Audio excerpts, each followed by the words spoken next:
Lady Joan rose and got them for her. She even flushed slightly. They were often obliged to borrow each other's possessions, but for a moment she felt herself moved by a sort of hard pity.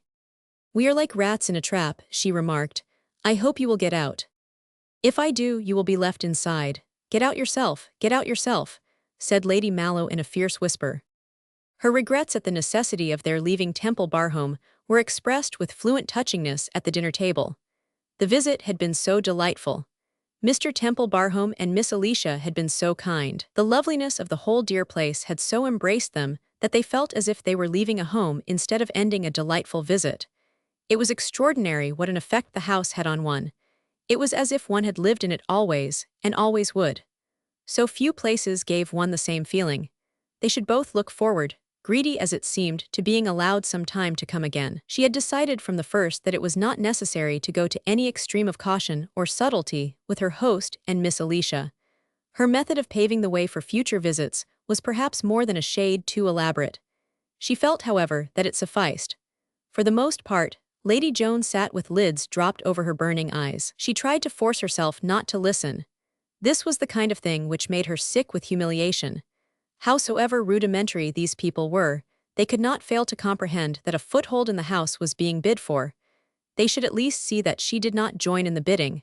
Her own visit had been filled with feelings at war with one another. There had been hours too many in which she would have been glad, even with the dingy horrors of the closed townhouse before her, to have flown from the 100 things which called out to her on every side.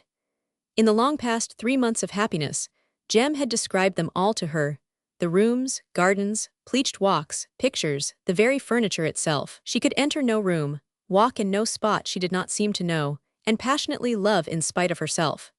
She loved them so much that there were times when she yearned to stay in the place at any cost, and others when she could not endure the misery it woke in her, the pure misery. Now it was over for the time being, and she was facing something new. There were endless varieties of wretchedness. She had been watching her mother for some months, and had understood her varying moods of temporary elation or prolonged anxiety. Each one had meant some phase of the episode of Sir Moses Monaldini. The people who lived at Hodgson were enormously rich Hebrews, who were related to him. They had taken the beautiful old country seat, and were filling it with huge parties of their friends. The party which Lady Mallow was to join would no doubt offer opportunities of the most desirable kind. Among this special class of people she was a great success. Her amazingly achieved toilettes, her ripe good looks, her air of belonging to the great world, impressed themselves immensely. Tembarom thought he never had seen Lady Joan look as handsome as she looked tonight. The color on her cheek burned, her eyes had a driven loneliness in them. She had a wonderfully beautiful mouth, and its curve drooped in a new way. He wished Anne could get her in a corner and sit down and talk sense to her. He remembered what he had said to the Duke. Perhaps this was the time. If she was going away, and her mother meant to drag her back again when she was ready, it would make it easier for her to leave the place knowing she need not hate to come back. But the Duke wasn't making any mishit when he said it wouldn't be easy. She was not like Anne, who would feel some pity for the biggest fool on earth if she had to throw him down hard. Lady Joan would feel neither compunctions nor relentings. He knew the way she could look at a fellow. If he couldn't make her understand what he was aiming at, they would both be worse off than they would be if he left things as they were. But the hard line showed itself about his mouth. He wasn't going to leave things as they were. As they passed through the hall after dinner, Lady Mallow glanced at a side table on which lay some letters arrived by the late post. An imposing envelope was on the top of the rest. Joan saw her face light as she took it up. "I think this is from Hodgson," she said. "If you will excuse me, I will go into the library and read it. It may require answering at once." She turned hot and cold, poor woman, and went away, so that she might be free from the disaster of an audience if anything had gone wrong. It would be better to be alone even if things had gone right. The letter was from Sir Moses Monaldini. Grotesque and ignoble as it naturally strikes the uninitiated as seeming, the situation had its touch of hideous pathos. She had fought for her own hand for years, she could not dig, and to beg she was not ashamed. But a time had come when even the most adroit begging began to bore people. They saw through it, and then there resulted strained relations, slight stiffness of manner, even in the most useful and amiable persons, lack of desire to be hospitable or even condescendingly generous. Cold shoulders were turned, there were ominous threatenings of icy backs presenting themselves. The very tradesmen had found this out, and could not be persuaded that the advertisement furnished by the fact that two beautiful women of fashion ate, drank, and wore the articles which formed the items in their unpaid bills was sufficient return for the outlay of capital required. Even Mrs. Mellish, when graciously approached by the relative of Miss Temple Barhome, whose perfect wardrobe you supplied, had listened to all seductions with a civil eye fixed unmovedly, and had referred to the rules of the establishment. Nearer and nearer the edge of the abyss the years had pushed them, and now if something did not happen, something, even the increasingly shabby small house in town would become a thing of the past. And what then? Could anyone wonder, she said to herself, that she could have beaten Joan furiously? It would not matter to anyone else if they dropped out of the world into squalid oblivion. Oh, she knew that with bitter certainty. But oh, how it would matter to them. At least to herself. It was all very well for muties to pour forth streams of sentimental novels preaching the horrors of girls marrying for money, but what were you to do? What in heaven's name were you to do? So, feeling terrified enough actually to offer up a prayer, she took the imposingly addressed letter into the library. The men had come into the drawing-room when she returned. As she entered, Joan did not glance up from the book she was reading, but at the first sound of her voice, she knew what had occurred. I was obliged to dash off a note to Broom Houghton so that it would be ready for the early post, Lady Mallow said. She was at her best. Palliser saw that some years had slipped from her shoulders. The moment which relieves or even promises to relieve fears does astonishing things. Tembarom wondered whether she had had good news, and Miss Alicia thought that her evening dress was more becoming than any she had ever seen her wear before. Her brilliant air of social ease returned to her, and she began to talk fluently of what was being done in London, and to touch lightly upon the possibility of taking part in great functions. For some time, she had rather evaded talk of the future. Palliser had known that the future had seemed to be closing in upon her, and leaving her staring at a high blank wall. Persons whose fortunate names had ceased to fall easily from her lips appeared again upon the horizon. Miss Alicia was impressed anew with the feeling that she had known every brilliant or important personage in the big world of social London, that she had taken part in every dazzling event. Tembarom somehow realized that she had been afraid of something or other, and was for some reason not afraid any more. Such a change, whatsoever the reason for it, ought to have had some effect on her daughter. Surely she would share her luck, if luck had come to her. But Lady Joan sat apart and kept her eyes upon her book. This was one of the things she often chose to do, in spite of her mother's indignant protest. "I came here because you brought me," she would answer. "I did not come to be entertaining or polite." She was reading this evening. She heard every word of Lady Mallow's agreeable and slightly excited conversation. She did not know exactly what had happened, but she knew that it was something which had buoyed her up with a hopefulness which exhilarated her almost too much, as an extra glass of wine might have done. Once or twice she even lost her head a little and was a trifle swaggering.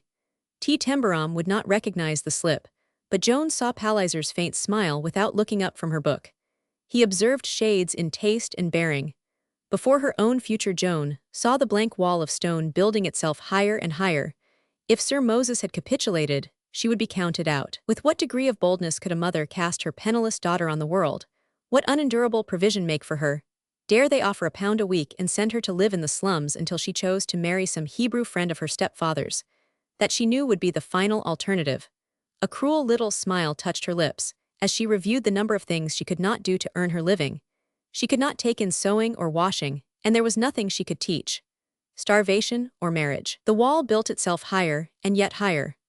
What a hideous thing it was for a penniless girl to be brought up merely to be a beauty, and in consequence supposedly a great lady. And yet if she was born to a certain rank and had height and figure, a lovely mouth, a delicate nose, unusual eyes and lashes, to train her to be a dressmaker or a housemaid would be a stupid investment of capital. If nothing tragic interfered and the right man wanted such a girl, she had been trained to please him. But tragic things had happened, and before her grew the wall while she pretended to read her book. T. Tembarom was coming toward her. She had heard Palliser suggest a game of billiards. "Will you come and play billiards with us?" Tembarom asked. "Palliser says you play splendidly." "She plays brilliantly," put in Lady Mallow. "Come, Joan." "No, thank you," she answered. "Let me stay here and read." Lady Mallow protested. She tried an air of playful maternal reproach because she was in good spirits. Joan saw Palliser smiling quietly, and there was that in his smile which suggested to her that he was thinking her an obstinate fool. "You had better show Tembarom what you can do," he remarked. "This will be your last chance as you leave so soon. You ought never let a last chance slip by. I never do." Tembarom stood still and looked down at her from his good height. He did not know what Palliser's speech meant, but an instinct made him feel that it somehow held an ugly, quiet taunt. "What I would like to do," was the unspoken crudity which passed through his mind, "would be to swat him on the mouth. He's getting at her just when she ought to be let alone." "Would you like it better to stay here and read?" he inquired. "Much better, if you please," was her reply. "Then that goes," he answered and left her. He swept the others out of the room with a good-natured promptness which put an end to argument. When he said of anything, "Then that goes," it usually did so. Chapter 31. When she was alone, Joan sat and gazed not at her wall, but at the pictures that came back to her out of a part of her life, which seemed to have been lived centuries ago. They were the pictures that came back continually without being called, the clearness of which always startled her afresh. Sometimes she thought they sprang up to add to her torment, but sometimes it seemed as if they came to save her from herself, her mad, wicked self. After all, there were moments when to know that she had been the girl whose 18-year-old heart had leaped so when she turned and met Jem's eyes, as he stood gazing at her under the beech tree, was something to cling to. She had been that girl and Jem had been Jem, and she had been the girl who had joined him in that young, ardent vow that they would say the same prayers at the same hour each night together. Ah, how young it had been, how young! Her throat strained itself because sobs rose in it, and her eyes were hot with the swell of tears. She could hear voices and laughter and the click of balls from the billiard room. Her mother and Palliser laughed the most, but she knew the sound of her mother's voice would cease soon, because she would come back to her.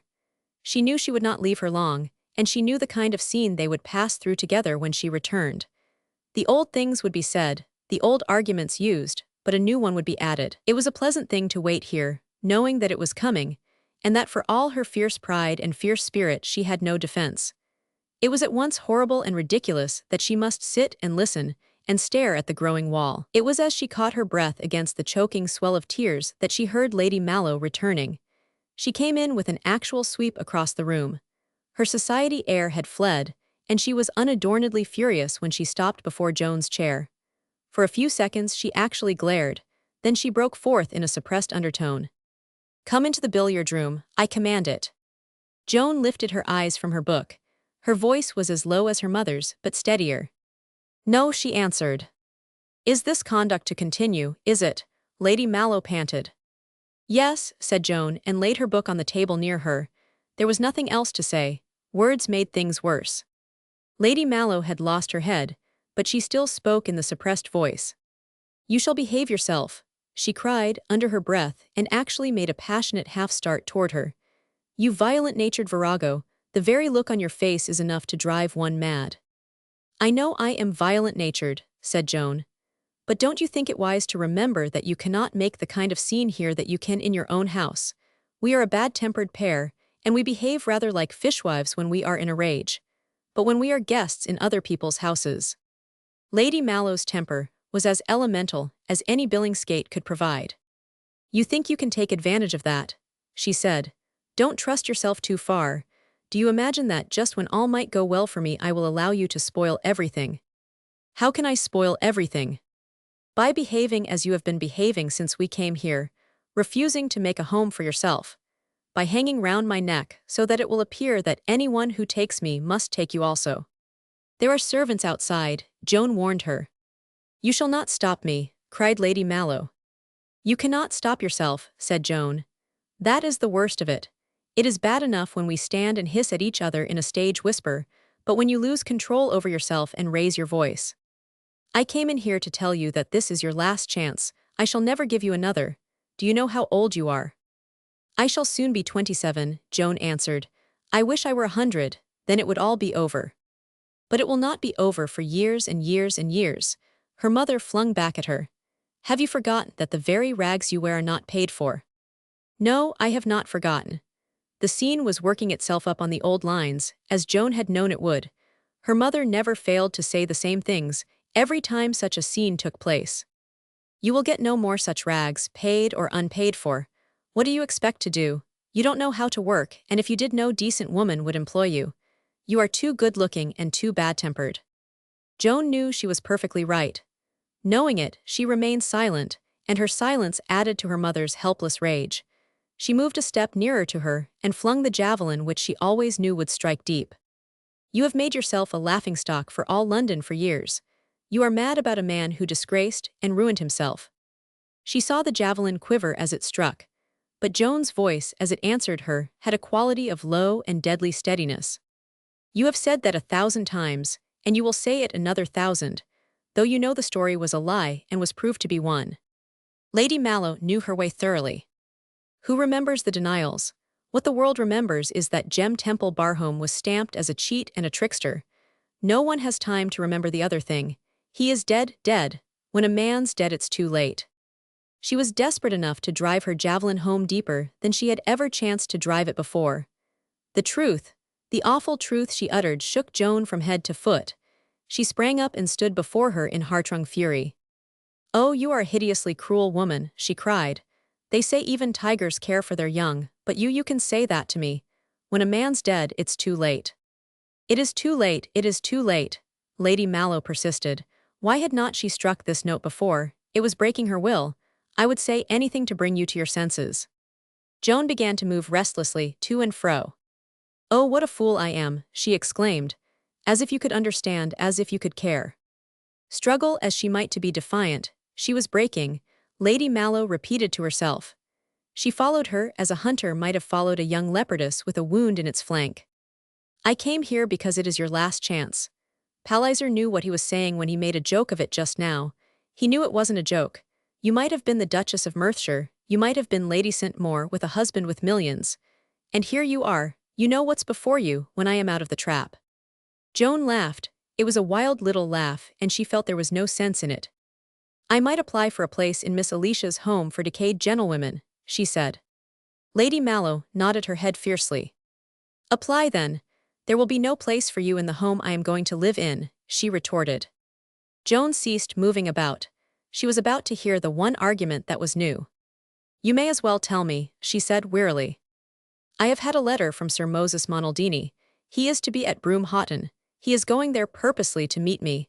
What he writes can mean only one thing. He means to ask me to marry him. I'm your mother, and I'm nearly 20 years older than you, but you see that I'm out of the trap first." "I knew you would be," answered Joan. "He detests you," Lady Mallow went on. "He will not hear of your living with us or even near us. He says you are old enough to take care of yourself. Take my advice. I am doing you a good turn in giving it. This New York newsboy is mad over you. If he hadn't been, we should have been bundled out of the house before this. He never has spoken to a lady before in his life, and he feels as if you were a goddess. Go into the billiard room this instant, and do all a woman can. Go." And she actually stamped her foot on the carpet. Joan's thunder-colored eyes seemed to grow larger as she stared at her. Her breast lifted itself, and her face slowly turned pale. Perhaps, she thought it wildly, people sometimes did die of feelings like this. "He would crawl at your feet," her mother went on, pursuing what she felt sure was her advantage. She was so sure of it that she added words only a fool or a woman half hysteric with rage would have added. "You might live in the very house you would have lived in with Jem Temple Barhome, on the income he could have given you." She saw the crassness of her blunder the next moment. If she had had an advantage, she had lost it. Wickedly, without a touch of mirth, Joan laughed in her face. "Jem's house and Jem's money, and the New York newsboy in his shoes," she flung at her.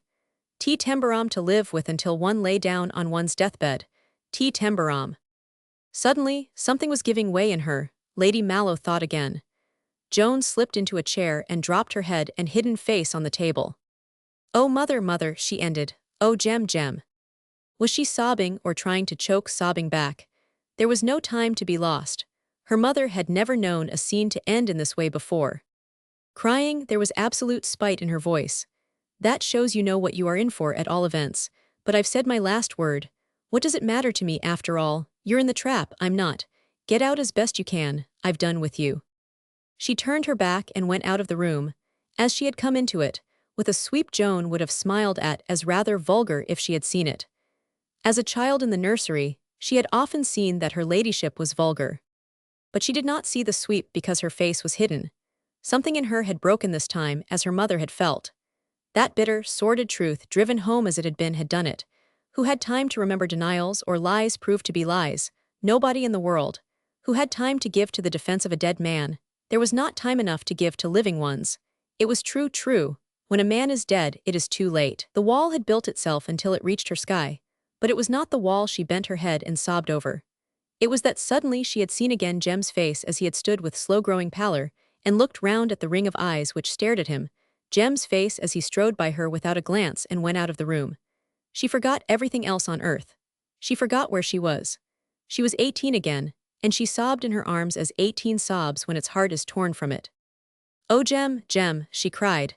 If you were only in the same world with me, if you were just in the same world." She had forgotten all else indeed. She forgot too long. She did not know how long. It seemed that no more than a few minutes had passed before she was without warning struck with the shock of feeling that someone was in the room with her, standing near her, looking at her. She had been mad not to remember that exactly this thing would be sure to happen, by some abominable chance. Her movement as she rose was almost violent. She could not hold herself still, and her face was horribly wet with shameless, unconcealable tears. Shameless she felt them, indecent, a sort of nudity of the soul. If it had been a servant who had intruded, or if it had been Palliser, it would have been intolerable enough. But it was Tembarom who confronted her with his common face, moved mysteriously by some feeling she resented even more than she resented his presence. He was too grossly ignorant to know that a man of breeding, having entered by chance, would have turned and gone away, professing not to have seen. He seemed to think, the dolt, that he must make some apology. "Say, Lady Joan," he began, "I beg your pardon, I didn't want to butt in." "Then go away," she commanded. Instantly. She knew he must see that she spoke almost through her teeth in her effort to control her sobbing breath. But he made no move toward leaving her. He even drew nearer, looking at her in a sort of meditative, obstinate way. "No," he replied deliberately, "I guess I won't." "You won't," Lady Joan repeated after him. "Then I will." He made a stride forward, and laid his hand on her arm. "No, not on your life, you won't, either if I can help it, and you're going to let me help it." Almost anyone but herself, anyone at least, who did not resent his very existence, would have felt the drop in his voice which suddenly struck the note of boyish, friendly appeal in the last sentence. "You're going to let me," he repeated. She stood looking down at the daring, unconscious hand on her arm. "I suppose," she said with cutting slowness, "that you do not even know that you are insolent. Take your hand away," in arrogant command. He removed it with an unabashed half-smile. "I beg your pardon," he said. "I didn't even know I'd put it there. It was a break, but I wanted to keep you." That he not only wanted to keep her, but intended to do so was apparent. His air was neither rough nor brutal, but he had ingeniously placed himself in the outlet between the big table and the way to the door. He put his hands in his pockets in his vulgar, unconscious way, and watched her. "Say, Lady Joan," he broke forth in the frank outburst of a man who wants to get something over. "I should be a fool if I didn't see that you're up against it hard. What's the matter?" His voice dropped again.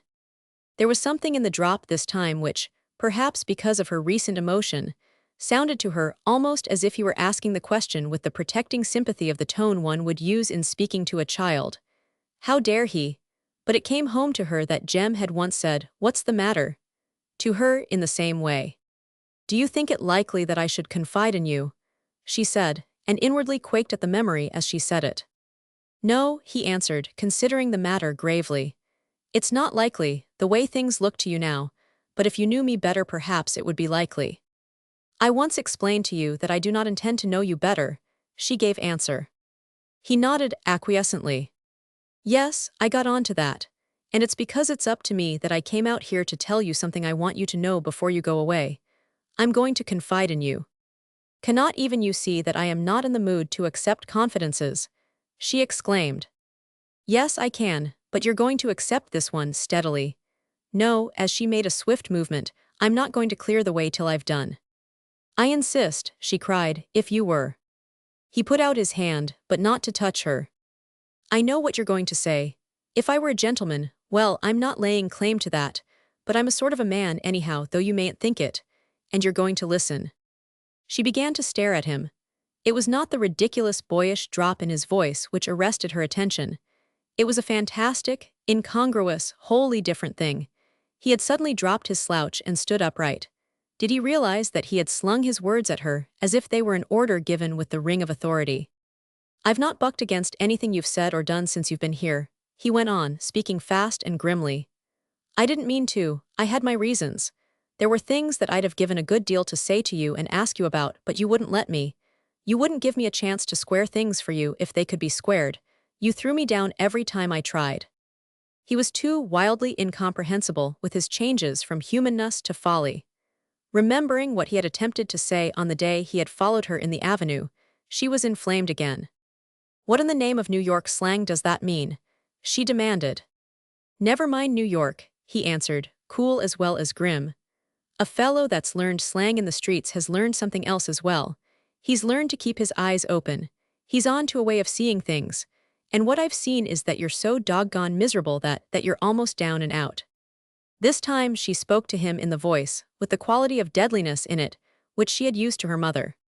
"Do you think that because you are in your own house you can be as intrusively insulting as you choose?" she said.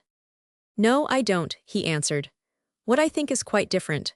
I think that if a man has a house of his own, and there's anyone in big trouble under the roof of it, a woman most of all, he's a cheap skate if he don't get busy and try to help, just plain straight help." He saw in her eyes all her concentrated disdain of him, but he went on, still obstinate and cool and grim. "I guess help is too big a word just yet. That may come later, and it mayn't. What I'm going to try it now is making it easier for you, just easier." Her contemptuous gesture registered no impression on him as he paused a moment and looked fixedly at her. "You just hate me, don't you?" It was a mere statement which couldn't have been more impersonal to himself if he had been made of wood. "That's all right, I seem like a low-down intruder to you. Well, that's all right, too. But what ain't all right is what your mother has set you on to thinking about me. You'd never have thought it yourself, you'd have known better." "What fiercely is that?" "That I'm mud enough to have a mash on you." The common slangy crassness of it was a kind of shock. She caught her breath and merely stared at him. But he was not staring at her, he was simply looking straight into her face, and it amazingly flashed upon her that the extraordinary words were so entirely unembarrassed and direct that they were actually not offensive. He was merely telling her something in his own way, not caring the least about his own effect, but absolutely determined that she should hear and understand it. Her caught breath ended in something which was like a half-laugh. His queer, sharp, incomprehensible face, his queer, unmoved voice were too extraordinarily unlike anything she had ever seen or heard before. "I don't want to be brash, and what I want to say may seem kind of that way to you, but it ain't. Anyhow, I guess it'll relieve your mind. Lady Joan, you're a looker, you're a beaut from Beautiful. If I were your kind and things were different, I'd be crazy about you crazy, but I'm not your kind and things are different." He drew a step nearer still to her in his intentness. "They're this different. Why, Lady Joan, I'm dead stuck on another girl." She caught her breath again, leaning forward. "Another? She says she's not a lady, she threw me down just because all this darn money came to me," he hastened on, and suddenly he was imperturbable no longer but flushed and boyish and more of New York than ever.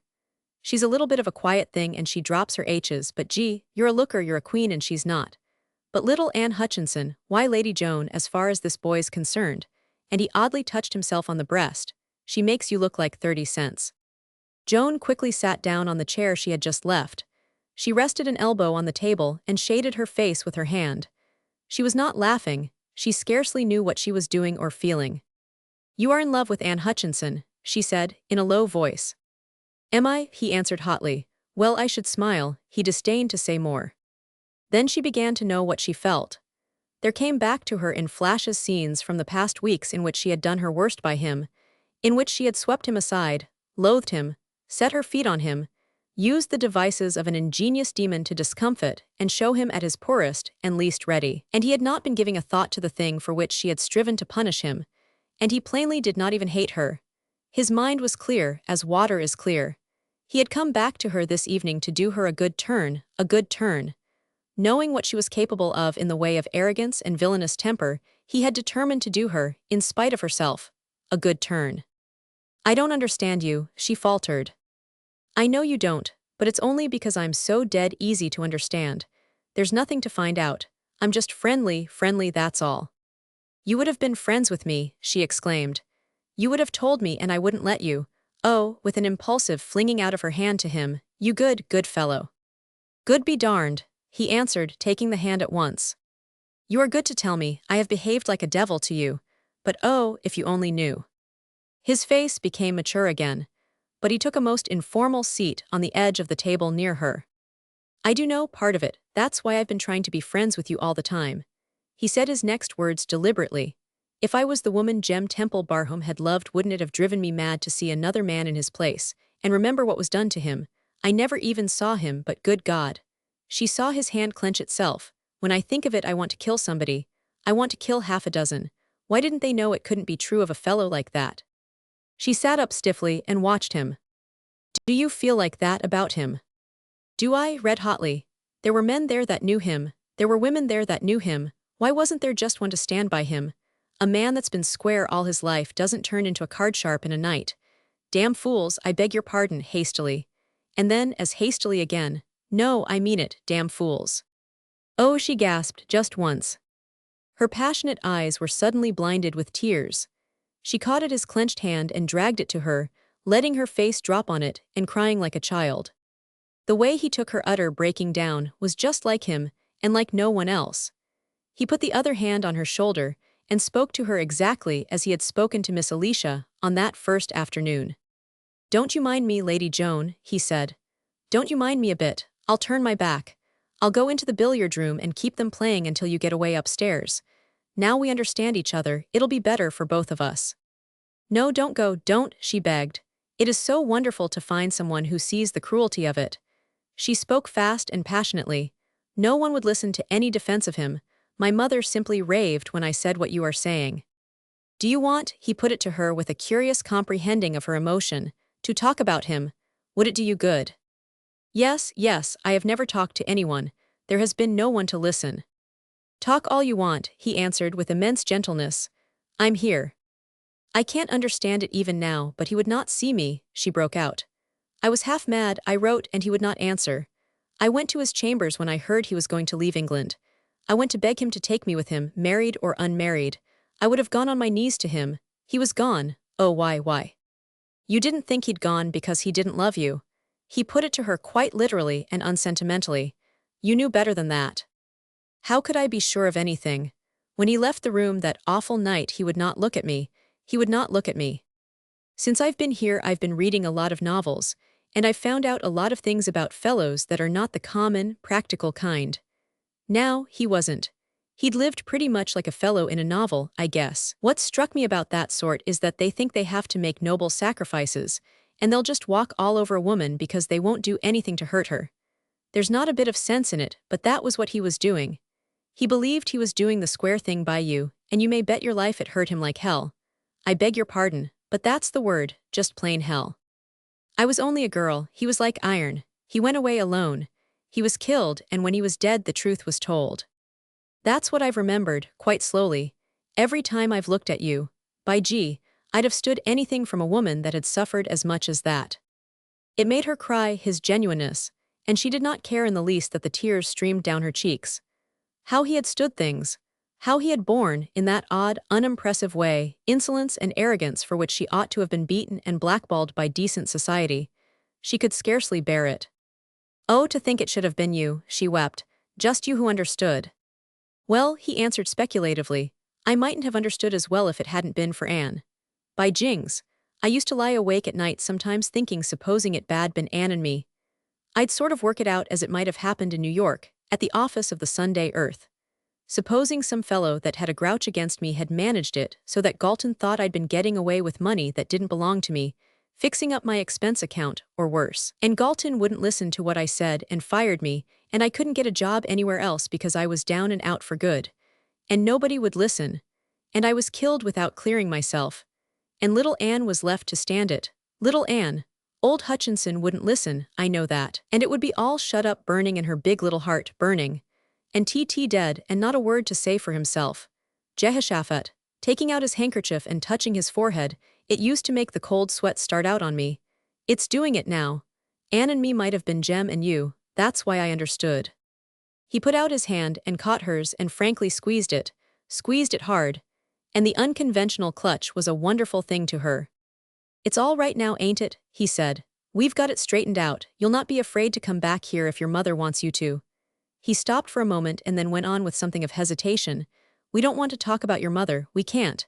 But I understand her too. Folks are different from each other in their ways. She's different from you. I'll straighten it out with her if you like."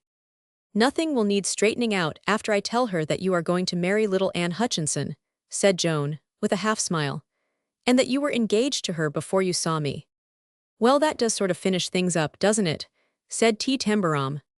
He looked at her so speculatively for a moment after this that she wondered whether he had something more to say. He had. "There's something I want to ask you," he ventured. "Ask anything." "Do you know anyone, just anyone who has a photo, just any old photo of Jem Temple Barham?" She was rather puzzled. "Yes, I know a woman who has worn one for nearly 8 years. Do you want to see it?" "I'd give a good deal to," was his answer. She took a flat locket from her dress and handed it to him. "Women don't wear lockets in these days." He could barely hear her voice because it was so low.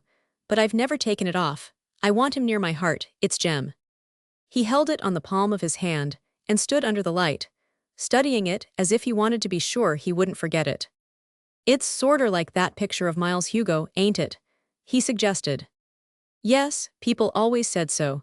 That was why you found me in the picture gallery the first time we met." "I knew that was the reason, and I knew I'd made a break when I viewed it in," he answered. Then, still looking at the photograph, "You'd know this face again most anywhere you saw it, I guess." "There are no faces like it anywhere," said Joan. "I guess that's so," he replied. "And it's one that wouldn't change much either. Thank you, Lady Joan." He handed back the picture, and she put out her hand again. "I think I'll go to my room now," she said. "You've done a strange thing to me. You've taken nearly all the hatred and bitterness out of my heart.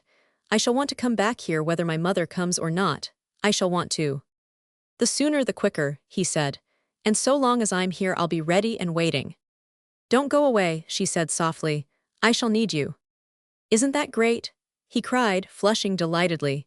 "Isn't it just great that we've got things straightened so that you can say that? Gee, this is a queer old world. There's such a lot to do in it, and so few hours in the day. Seems like there ain't time to stop long enough to hate anybody and keep a grouch on. A fellow's got to keep hustling not to miss the things worthwhile." The liking in her eyes was actually wistful. "That's your way of thinking, isn't it?" she said. "Teach it to me if you can. I wish you could. Good night." She hesitated a second. "God bless you," she added, quite suddenly, almost fantastic as the words sounded to her, that she, Joan Fair, should be calling down devout benisons on the head of Tembarom. Her mother was in her room when she reached it. She had come up early to look over her possessions, and Joan's, before she began her packing. The bed, the chairs and tables were spread with evening, morning and walking dresses, and the millinery collected from their combined wardrobes. She was examining anxiously a lace-appliqued and embroidered white coat, and turned a slightly flushed face toward the opening door. "I am going over your things as well as my own," she said. "I shall take what I can use. You will require nothing in London. You will require nothing anywhere in future. What is the matter?" she said sharply as she saw her daughter's face. Joan came forward feeling it a strange thing that she was not in the mood to fight, to lash out and be glad to do it. "Captain Palliser told me as I came up that Mr. Temple Barham had been talking to you," her mother went on. "He heard you having some sort of scene as he passed the door. As you have made your decision, of course I know I needn't hope that anything has happened." "What has happened has nothing to do with my decision. He wasn't waiting for that," Joan answered her. "We were both entirely mistaken, mother."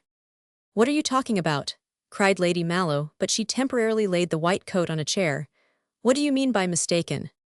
"He doesn't want me. He never did," Joan answered again. A shadow of a smile hovered over her face, and there was no derision in it, only a warming recollection of his earnestness when he had said the words she quoted. "He is what they call in New York dead stuck on another girl." Lady Mallow sat down on the chair that held the white coat, and she did not push the coat aside. "He told you that in his vulgar slang," she gasped it out. You ought to have struck him dead with your answer." "Except poor Jem Temple Barham," was the amazing reply she received. "He is the only friend I ever had in my life." Chapter 32. It was business of serious importance, which was to bring Captain Palliser's visit to a close.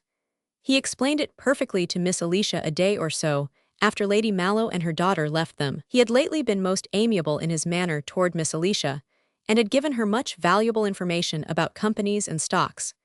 He rather unexpectedly found it imperative that he should go to London and Berlin to see people, dealers in great financial schemes who were deeply interested in solid business speculations, such as his own, which were fundamentally different from all others in the impeccable firmness of their foundations. "I suppose he will be very rich some day," Miss Alicia remarked the first morning she and Tembarom took their breakfast alone together after his departure. "It would frighten me to think of having as much money as he seems likely to have quite soon." "It would scare me to death," said Tembarom. She knew he was making a sort of joke, but she thought the point of it was her tremor at the thought of great fortune. "He seemed to think that it would be an excellent thing for you to invest in. I'm not sure whether it was the India Rubber Tree Company, or the mahogany forests, or the copper mines that have so much gold and silver mixed in them that it will pay for the expense of the digging," she went on. "I guess it was the whole lot," put in Tembarom. "Perhaps it was. They are all going to make everybody so rich that it is quite bewildering. He is very clever in business matters. And so kind.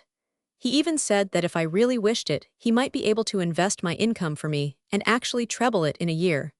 But of course I told him that my income was your generous gift to me, and that it was far more than sufficient for my needs."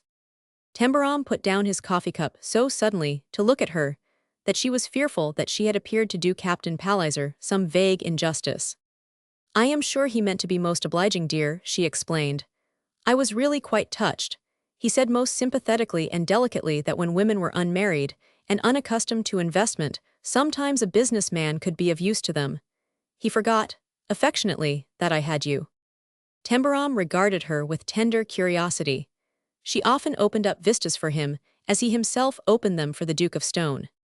"If you hadn't had me, would you have let him treble your income in a year?" he asked. Her expression was that of a soft, woodland rabbit or a trusting spinster dove. "Well, of course, if one were quite alone in the world and had only a small income, it would be nice to have it wonderfully added to in such a short time," she answered. "But it was his friendly solicitude which touched me. I have not been accustomed to such interested delicacy on the part of a gentleman." Her hesitance before the last word being the result of training, which had made her feel that it was a little bold for ladies to refer quite openly to gentlemen.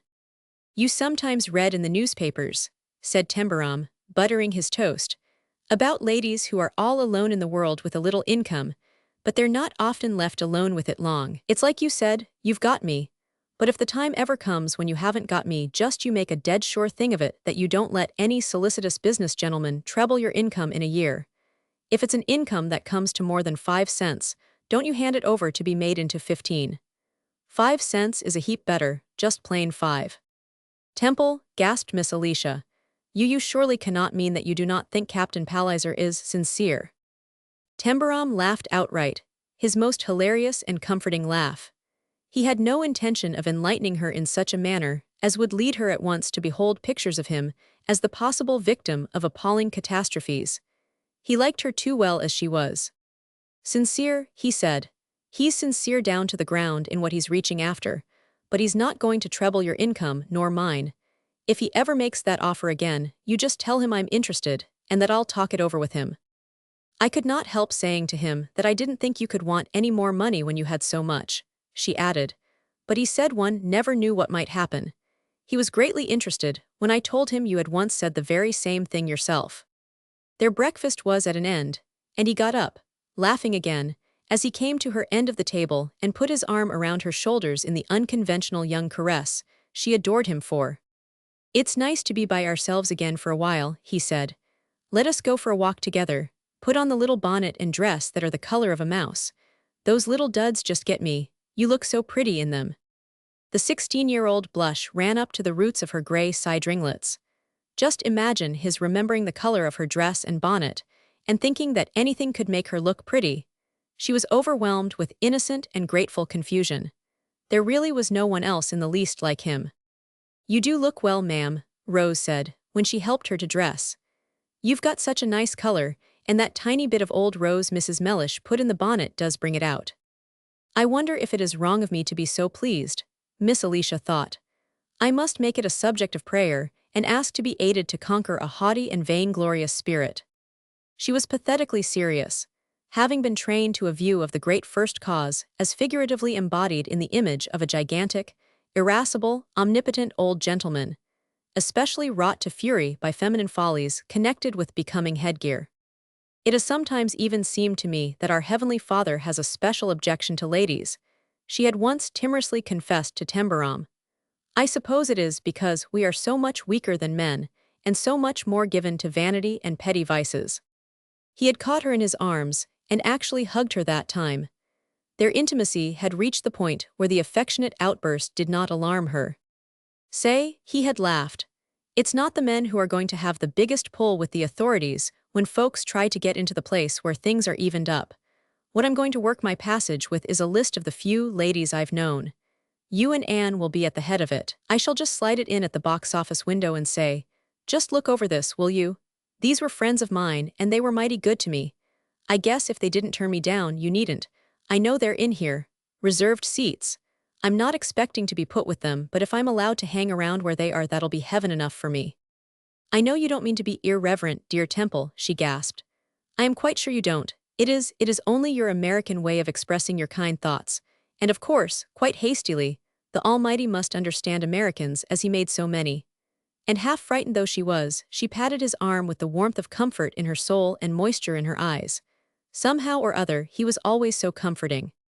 He held her arm as they took their walk. She had become used to that also, and no longer thought it odd. It was only one of the ways he had of making her feel that she was being taken care of. They had not been able to have many walks together since the arrival of the visitors, and this occasion was at once a cause of relief and inward rejoicing.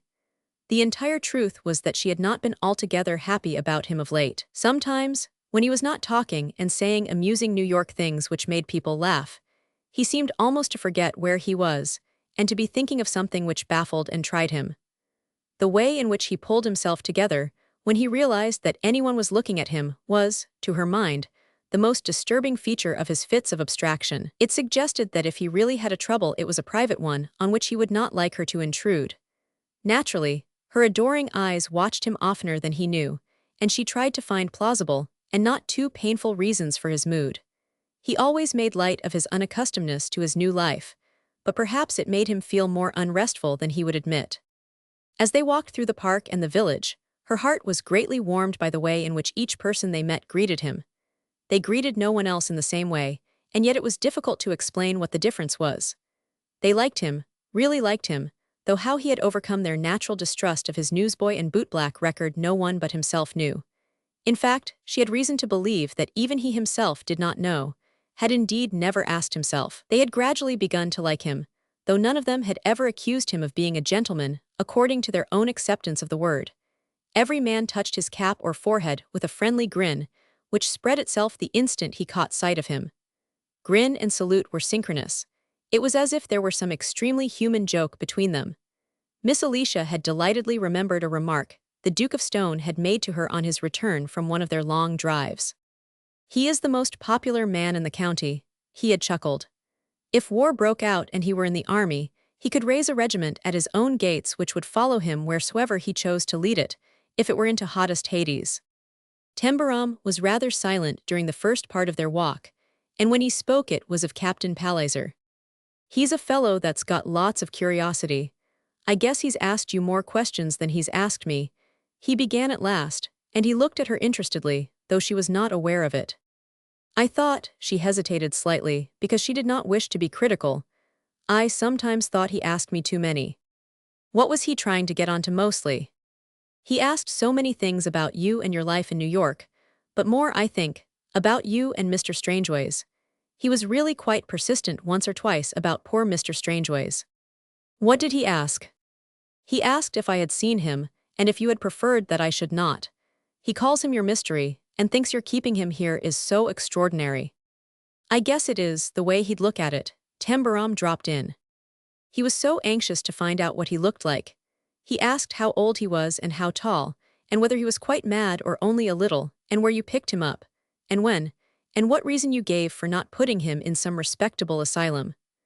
I could only say that I really knew nothing about him, and that I hadn't seen him because he had a dread of strangers and I was a little timid." She hesitated again. I wonder, she said, still hesitating even after her pause. I wonder if I ought to mention a rather rude thing I saw him do twice. Yes, you ought, Tembarom answered promptly. I've a reason for wanting to know. It was such a singular thing to do in the circumstances. She went on obediently. He knew, as we all know, that Mr. Strangeways must not be disturbed. One afternoon I saw him walk slowly backward and forward before the west room window. He had something in his hand and kept looking up. That was what first attracted my attention, his queer way of looking up. Quite suddenly, he threw something which rattled on the panes of glass. It sounded like gravel or small pebbles. I couldn't help believing he thought Mr. Strangeways would be startled into coming to the window. Tembarom cleared his throat. He did that twice, he said. Pearson caught him at it, though Palliser didn't know he did. He'd have done it 3 times, or more than that perhaps, but I casually mentioned in the smoking room one night that some curious fool of a gardener boy had thrown some stones and frightened Strangeways, and that Pearson and I were watching for him, and that if I caught him I was going to knock his block off. Bing, he didn't do it again. Darned fool, what does he think he's after? I am afraid he is rather. I hope it is not wrong to say so, but he is rather given to gossip. And I dare say that the temptation to find something quite new to talk about was a great one. So few new things happen in the neighborhood, and as the Duke says, people are so bored, and he is bored himself. He'll be more bored if he tries it again when he comes back, remarked Tembarom. Miss Alicia's surprised expression made him laugh. Do you think he will come back, she exclaimed, after such a long visit? Oh yes, he'll come back. He'll come back as often as he can, until he's got a chunk of my income to treble, or until I've done with him. Until you've done with him, dear, inquiringly. Oh, well, casually, I've a sort of idea that he may tell me something I'd like to know. I'm not sure, I'm only guessing. But even if he knows it, he won't tell me until he gets good and ready, and thinks I don't want to hear it. What he thinks he's going to get at by prowling around is something he can get me in the crack of the door with. Temple, imploringly, are you afraid he wishes to do you an injury? No, I'm not afraid. I'm just waiting to see him take a chance on it, and he gave her arm an affectionate squeeze against his side. He was always immensely moved by her little alarms for him. They reminded him, in a remote way, of little Anne coming down Mrs. Bowes's staircase bearing with her the tartan comforter. How could anyone want to do him an injury? She began to protest pathetically. But he would not let her go on. He would not talk any more of Captain Palliser or allow her to talk of him. Indeed, her secret fear was that he really knew something he did not wish her to be troubled by, and perhaps thought he had said too much. He began to make jokes and led her to other subjects. He asked her to go to the Hibblethwaite's cottage and pay a visit to Tumma's. He had learned to understand his accepted privileges in making of cottage visits by this time, and when he clicked any wicket gate, the door was open before he had time to pass up the wicket path. They called at several cottages, and he nodded at the windows of others where faces appeared as he passed by. They had a happy morning together, and he took her back to Temple Barhome beaming, and forgetting Captain Palliser's existence, for the time, at least. In the afternoon they drove out together, and after dining they read the last copy of the Sunday Earth, which had arrived that day.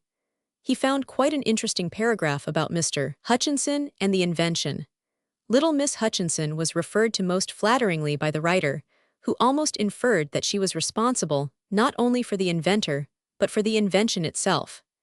Miss Alicia felt quite proud of knowing so prominent a character, and wondered what it could be like to read about oneself in a newspaper. About 9 o'clock, he laid his sheet of the earth down and spoke to her. I'm going to ask you to do me a favor, he said. I couldn't ask it if we weren't alone like this. I know you won't mind. Of course she wouldn't mind. She was made happier by the mere idea of doing something for him. I'm going to ask you to go to your room rather early, he explained. I want to try a sort of stunt on Strangeways. I'm going to bring him downstairs if he'll come. I'm not sure I can get him to do it, but he's been a heap better lately, and perhaps I can. Is he so much better as that? She said. Will it be safe? He looked as serious as she had ever seen him look, even a trifle more serious. I don't know how much better he is, was his answer. Sometimes you'd think he was almost all right, and then, the doctor says that if he could get over being afraid of leaving his room it would be a big thing for him. He wants him to go to his place in London so that he can watch him. Do you think you could persuade him to go? I've tried my level best, but so far nothing doing.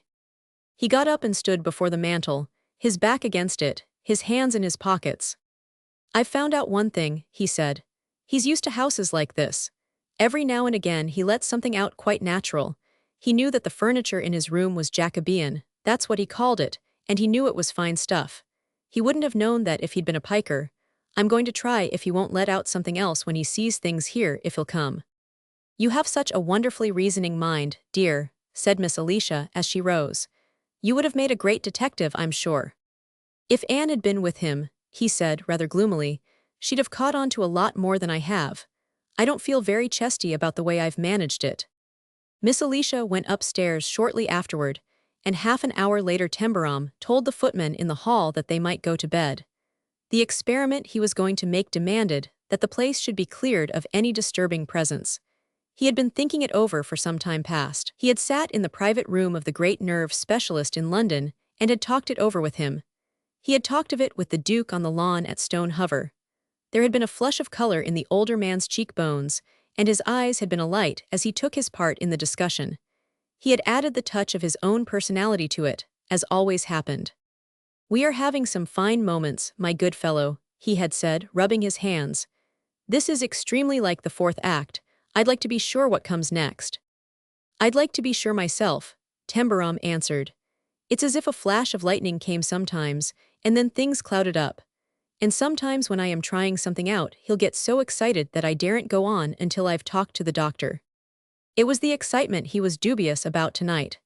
It was not possible to be quite certain as to the entire safety of the plan, but there might be a chance, even a big chance, of wakening some cell from its deadened sleep. Sir Ormsby Way had talked to him a good deal about brain cells, and he had listened faithfully and learned more than he could put into scientific English. Gradually, during the past months, he had been coming upon strangely exciting hints of curious possibilities. They had been mere hints at first, and had seemed almost absurd in their unbelievableness. But each one had linked itself with another, and led him on to further wondering and exploration. When Miss Alicia and Palliser had seen that he looked absorbed and baffled, it had been because he had frequently found himself, to use his own figures of speech, mixed up to beat the band. He had not known which way to turn, but he had gone on turning because he could not escape from his own excited interest, and the inevitable emotion roused by being caught in the whirl of a melodrama. That was what he dropped into, a whacking big play. It had begun for him when Palford buted in that night and told him he was a lost heir, with a fortune and an estate in England, and the curtain had been jerking up and down ever since. But there had been thrills in it, queer as it was. Something doing all the time by G. He sat and smoked his pipe, and wished Anne were with him, because he knew he was not as cool as he had meant to be. He felt a certain tingling of excitement in his body, and this was not the time to be excited. He waited for some minutes before he went upstairs. It was true that Strangeways had been much better lately. He had seemed to find it easier to follow conversation. During the past few days, Tembarom had talked to him in a matter-of-fact way about the house and its various belongings. He had at last seemed to waken to an interest in the picture gallery.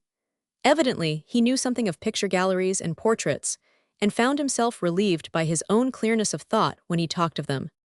"I feel better," he said 2 or 3 times. "Things seem clearer nearer." "Good business," exclaimed Tembarom. "I told you it'd be that way. Let's hold on to pictures. It won't be any time before you'll be remembering where you've seen some." He had been secretly rather strung up, but he had been very gradual in approaching his final suggestion that some night, when everything was quiet, they might go and look at the gallery together. "What you need is to get out of the way of wanting to stay in one place," he argued. "The doctor says you've got to have a change, and even going from one room to another is a fine thing." Strangeways had looked at him anxiously for a few moments, even suspiciously, but his face had cleared after the look. He drew himself up and passed his hand over his forehead.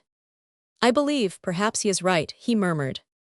"Sure he's right," said Tembarom. "He's the sort of chap who ought to know. He's been made into a baronet for knowing. Sir Ormsby Galloway, by jings, that's no slouch of a name. Oh, he knows, you bet your life." This morning when he had seen him, he had spoken of the plan again. The visitors had gone away, the servants could be sent out of sight and hearing, they could go into the library and smoke, and he could look at the books.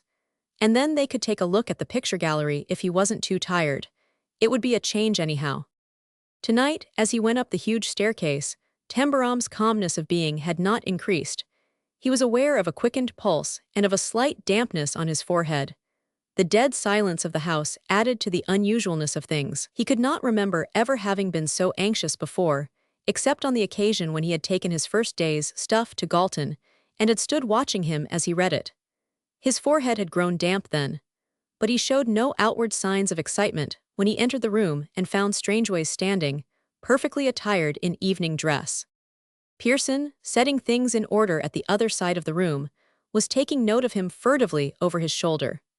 Quite in the casual manner of the ordinary man, he had expressed his intention of dressing for the evening, and Pearson had thanked his stars for the fact that the necessary garments were at hand. From the first, he had not infrequently asked for articles such as only the resources of a complete masculine wardrobe could supply, and on one occasion he had suddenly wished to dress for dinner, and the lame excuses it had been necessary to make had disturbed him horribly instead of pacifying him. To explain that his condition precluded the necessity of the usual appurtenances would have been out of the question.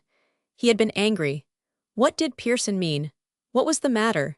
He had said it over and over again, and then had sunk into a hopelessly bewildered mood, and had sat huddled in his dressing gown staring at the fire. Pearson had been so harrowed by the situation that it had been his own idea to suggest to his master that all possible requirements should be provided. There were occasions when it appeared that the cloud over him lifted for a passing moment, and a gleam of light recalled to him some familiar usage of his past. When he had finished dressing, Pearson had been almost startled by the amount of effect produced by the straight, correctly cut lines of black and white. The mere change of clothes had suddenly changed the man himself, had done something to him, Pearson put it. After his first glance at the mirror, he had straightened himself, as if recognizing the fault of his own carriage. When he crossed the room, it was with the action of a man who has been trained to move well. The good looks, which had been almost hidden behind a veil of uncertainty of expression and strained fearfulness, became obvious. He was tall, and his lean limbs were splendidly hung together. His head was perfectly set, and the bearing of his square shoulders was a soldierly thing. It was an extraordinarily handsome man Tembarom and Pearson found themselves gazing at. Each glanced involuntarily at the other. "Now that's first-rate. I'm glad you feel like coming." Tembarom plunged in. He didn't intend to give him too much time to think. "Thank you, it will be a change, as you said," Strangeways answered. "One needs change." His deep eyes looked somewhat deeper than usual, but his manner was that of any well-bred man doing an accustomed thing. If he had been an ordinary guest in the house, and his host had dropped into his room, he would have comported himself in exactly the same way. They went together down the corridor, as if they had passed down it together a dozen times before. On the stairway Strangeways looked at the tapestries with the interest of a familiarized intelligence. "It is a beautiful old place," he said as they crossed the hall. "That armor was worn by a crusader." He hesitated a moment when they entered the library, but it was only for a moment. He went to the hearth and took the chair his host offered him, and lighting a cigar sat smoking it. If Tembarom had chanced to be a man of an analytical or metaphysical order of intellect, he would have found, during the past month, many things to lead him far in mental argument concerning the weird wonder of the human mind, of its power where its possessor, the body, is concerned, its sometime closeness to the surface of sentient being, its sometime remoteness. He would have known awed, marveling at the blackness of the pit into which it can descend, the unknown shades that may enfold it and imprison its gropings. The old Duke of Stone had sat and pondered many an hour over stories his favorite companion had related to him. What curious and subtle processes had the queer fellow not been watching in the closely guarded quiet of the room where the stranger had spent his days? The strange thing cowering in its darkness, the ray of light piercing the cloud one day and seeming lost again the next. The struggles the imprisoned thing made to come forth to cry out that it was but immured, not wholly conquered, and that some hour would arrive when it would fight its way through at last. Tembarom had not entered into psychological research. He had been entirely uncomplex in his attitude, sitting down before his problem, as a besieger might have sat down before a castle. The Duke had sometimes wondered whether it was not a good enough thing that he had been so simple about it, merely continuing to believe the best with an unswerving obstinacy, and lending a hand when he could. A never-flagging sympathy had kept him singularly alive to every chance, and now and then he had illuminations which would have done credit to a clever man, and which the Duke had rubbed his hands over in half-amused, half-touched elation. How he had kept his head level and held to his purpose. Tembarom talked but little as he sat in his big chair and smoked. Best let him alone and give him time to get used to the newness, he thought. Nothing must happen that could give him a jolt. Let things sort of sink into him, and perhaps they'd set him to thinking and lead him somewhere. Strangeways himself evidently did not want talk. He never wanted it unless he was excited. He was not excited now, and had settled down as if he was comfortable. Having finished one cigar, he took another, and began to smoke it much more slowly than he had smoked his first. The slowness began to arrest Tembarom's attention. This was the smoking of a man who was either growing sleepy or sinking into deep thought, becoming oblivious to what he was doing. Sometimes he held the cigar absently between his strong, fine fingers, seeming to forget it. Tembarom watched him do this until he saw it go out, and its white ash drop on the rug at his feet. He did not notice it, but sat sinking deeper and deeper into his own being, growing more remote. What was going on under his absorbed stillness? Tembarom would not have moved or spoken for a block of Fifth Avenue, he said internally. The dark eyes seemed to become darker until there was only a pin's point of light to be seen in their pupils. It was as if he were looking at something at a distance, at a strangely long distance. Twice he turned his head and appeared to look slowly round the room, but not as normal people look, as if it also was at the strange, long distance from him, and he were somewhere outside its walls. It was an uncanny thing to be a spectator to. How dead still the room is, Tembarom found himself thinking. It was dead still, and it was a queer deal sitting, not daring to move, just watching. Something was bound to happen, sure. What was it going to be? Strangeway's cigar dropped from his fingers and appeared to rouse him. He looked puzzled for a moment, and then stooped quite naturally to pick it up. I forgot it altogether. It's gone out, he remarked. Have another, suggested Tembarom, moving the box nearer to him. No, thank you. He rose and crossed the room to the wall of bookshelves, and Tembarom's eye was caught again by the fineness of movement and line the evening clothes made manifest. What a swell he looked when he moved about like that. What a swell, by jings. He looked along the line of shelves and presently took a book down and opened it. He turned over its leaves until something arrested his attention, and then he fell to reading. He read several minutes, while Tembarom watched him. The silence was broken by his laughing a little. Listen to this, he said, and began to read something in a language totally unknown to his hearer. A man who writes that sort of thing about a woman is an old bounder, whether he's a poet or not. There's a small, biting spitefulness about it that's caddish. Who did it? Tembarom inquired softly. It might be a good idea to lead him on. Horace, in spite of his genius, he sometimes makes you feel he was rather a blackguard. Horace, for the moment Tembarom forgot himself. I always heard he was a sort of YMCA old guy, old Horace Greeley. The Tribune was no yellow journal when he had it. He was sorry he had spoken the next moment. Strangeways looked puzzled. The Tribune, he hesitated. The Roman Tribune.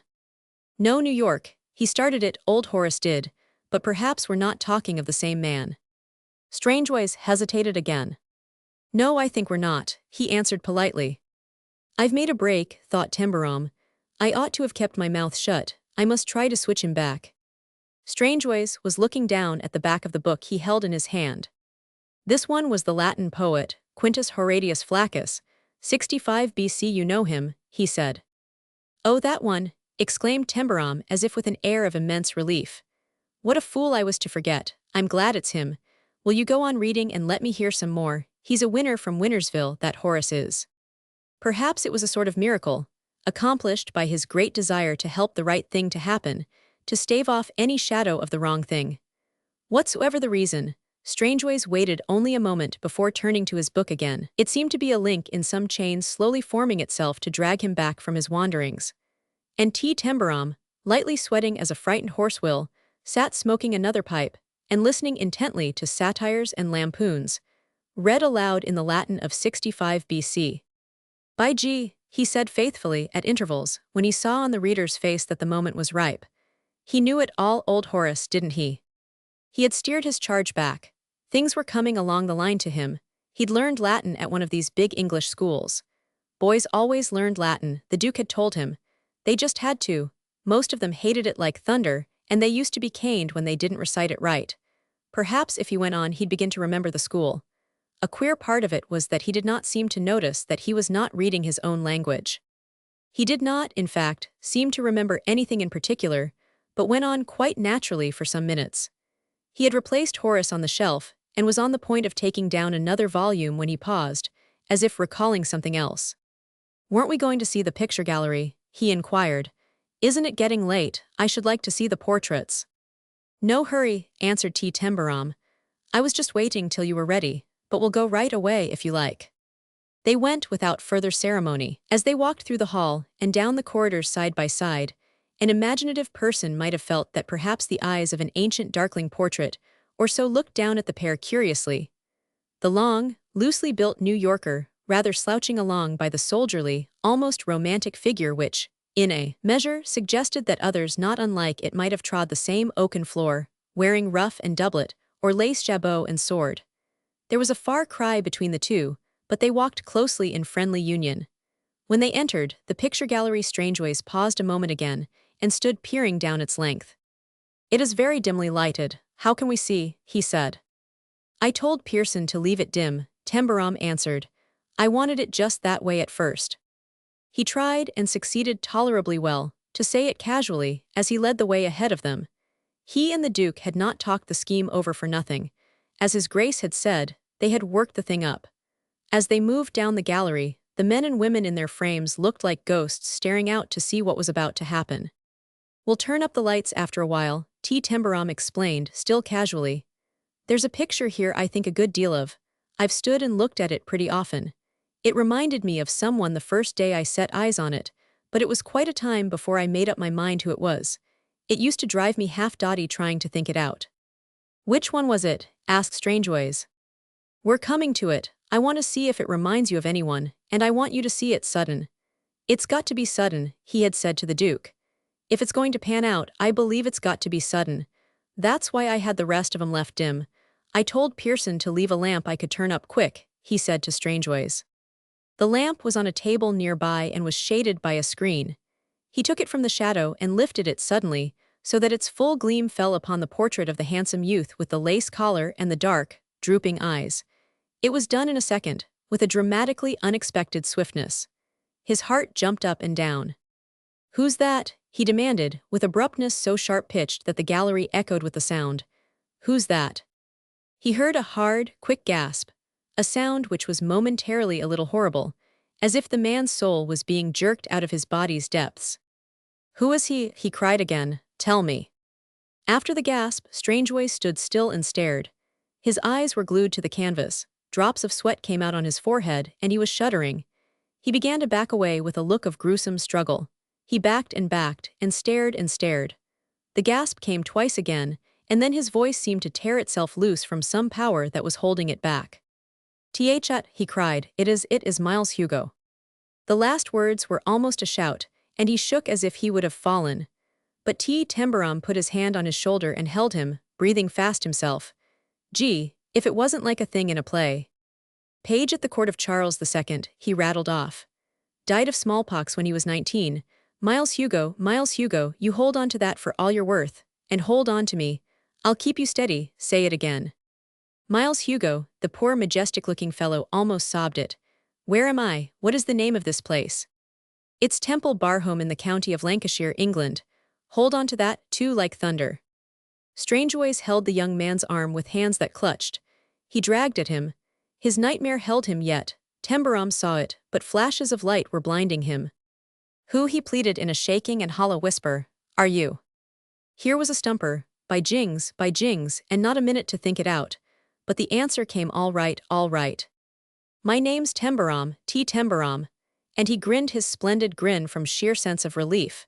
"I'm a New Yorker, Brooklyn. I was just forked in here anyhow. Don't you waste time thinking over me.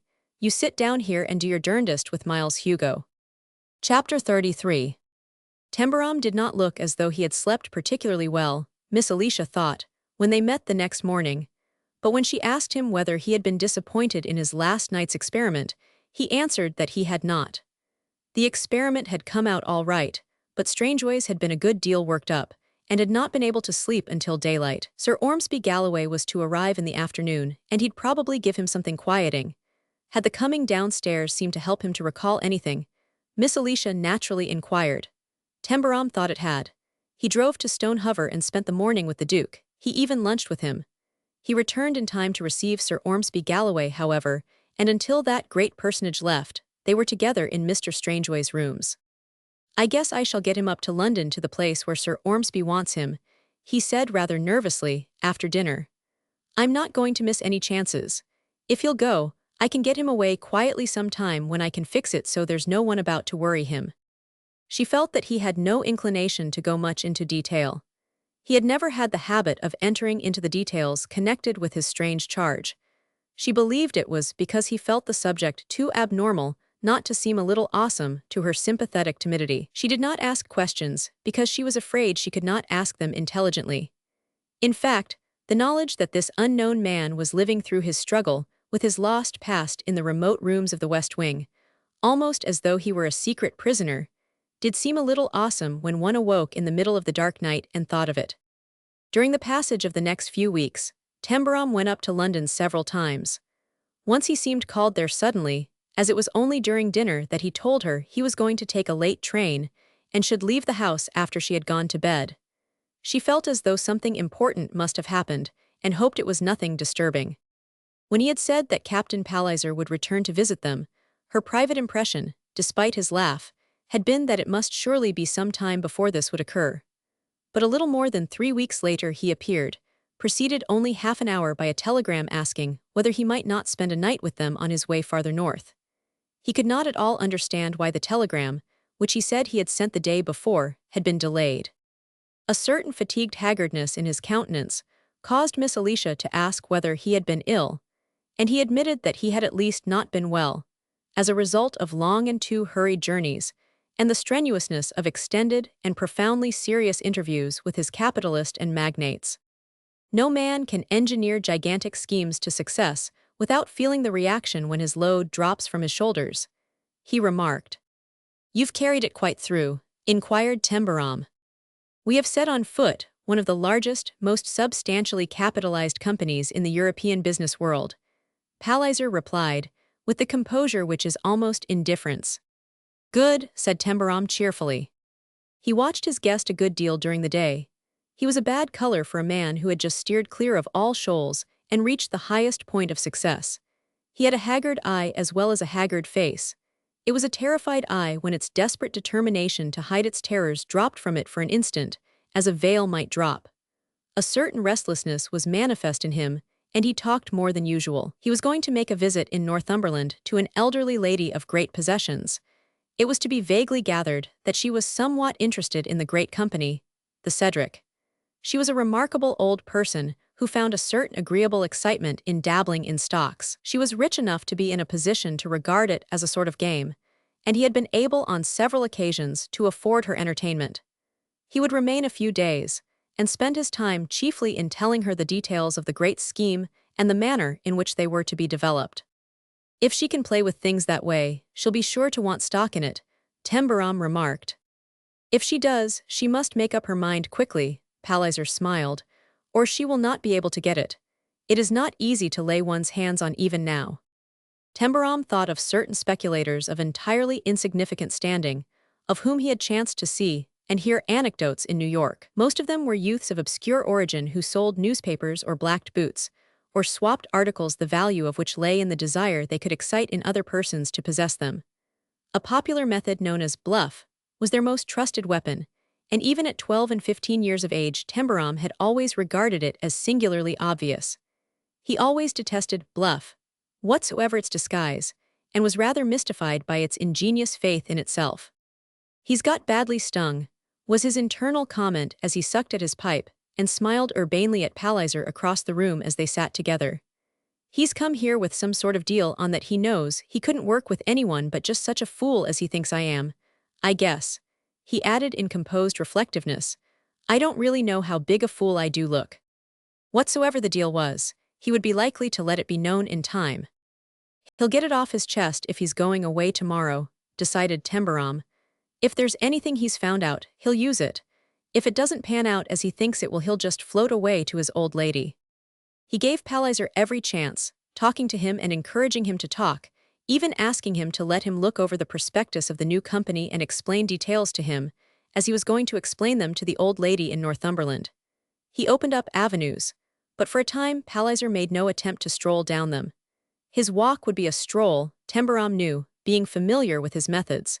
His aspect would be that of a man but little concerned. He would be capable of a slightly rude coldness, if he felt that concern on his part was in any degree counted as a factor. Tembarom was aware, among other things, that innocent persons would feel that it was incumbent upon them to be very careful in their treatment of him. He seemed to be thinking things over before he decided upon the psychological moment at which he would begin, if he began. When a man had a good deal to lose or to win, Tembarom realized that he would be likely to hold back until he felt something like solid ground under him. After Miss Alicia had left them for the night, perhaps he felt, as a result of thinking the matter over, that he had reached a foothold of a firmness at least somewhat to be depended upon. "What a change you have made in that poor woman's life," he said, walking to the side table and helping himself to a brandy and soda. "What a change." "It struck me that a change was needed just about the time I dropped in," answered his host. "All the same," suggested Palliser tolerantly, "you were immensely generous. She wasn't entitled to expect it, you know." "She didn't expect anything, not a darn thing," said Tembarom. "That was what hit me." Palliser smiled a cold, amiable smile. His slim, neatly fitted person looked a little shrunken and less straight than was its habit, and its slackness suggested itself as being part of the harry and fatigue which made his face and eyes haggard under his pale, smooth hair. "Do you purpose to provide for the future of all your indigent relatives, even to the third and fourth generation, my dear chap?" he inquired. "I won't refuse till I'm asked anyhow," was the answer. "Asked," Palliser repeated. "I'm one of them, you know, and Lady Mallow is another. There are lots of us when we come out of our holes. If it's only a matter of asking, we might all descend on you." Tembarom, smiling, wondered whether they hadn't descended already, and whether the descent had so far been all that they had anticipated. Palliser strolled down his opened avenue with an incidental air which was entirely creditable to his training of himself. Tembarom acknowledged that much. "You are too generous," said Palliser. "You are the sort of fellow who will always need all he has and more. The way you go among the villagers. You think you merely slouch about and keep it quiet, but you don't. You've set an example no other landowner can expect to live up to or intends to. It's too lavish. It's pernicious, dear chap. I have heard all about the cottage you are doing over for Pearson and his bride. You had better invest in the Cedric." Tembarom wanted him to go on, if there was anything in it. He made his face look as he knew Palliser hoped it would look when the psychological moment came. Its expression was not a deterrent. In fact, it had a character not unlikely to lead an eager man, or one who was not as wholly experienced as he believed he was, to rush down a steep hill into the sea, after the manner of the swine in the parable. Heaven knew Palliser did not mean to rush, and was not aware when the rush began. But he had reason to be so much more eager than he professed to be that momentarily he swerved, despite himself, and ceased to be casual. "It is an enormous opportunity," he said. "Timber lands in Mexico, you know. If you had spent your life in England, you would realize that timber has become a desperate necessity, and that the difficulties which exist in the way of supplying the demand are almost insuperable. These forests are virtually boundless, and the company which controls them—" "That's a good spiel," broke in Tembarom. It sounded like the crudely artless interruption of a person whose perceptions left much to be desired. Tembarom knew what it sounded like. If Palliser lost his temper, he would get over the ground faster, and he wanted him to get over the ground. "I'm afraid I don't understand," he replied rather stiffly. "There was a fellow I knew in New York who used to sell typewriters, and he had a thing to say he used to reel off when anyone looked like a customer. He used to call it his spiel." Palliser's quick glance at him asked questions, and his stiffness did not relax itself. "Is this New York chaff?" he inquired coldly. "No," Tembarom said. "You're not doing it for 10 per, he was." "No, not exactly," said Palliser. "Neither would you be doing it for 10 per if you went into it." His voice changed. He became slightly haughty. "Perhaps it was a mistake on my part to think you might care to connect yourself with it. You have not, of course, been in the position to comprehend such matters." "If I was what I look like, that'd stir me up and make me feel bad," thought Tembarom, with cheerful comprehension of this, at least. "I'd have to rush in and try to prove to him that I was as accustomed to big business as he is, and that it didn't rattle me. The way to do it that would come most natural would be to show I was ready to buy as big a block of stock as any other fellow. But the expression of his face did not change. He only gave a half-awkward sort of laugh. "I guess I can learn," he said. Palliser felt the foothold become firmer.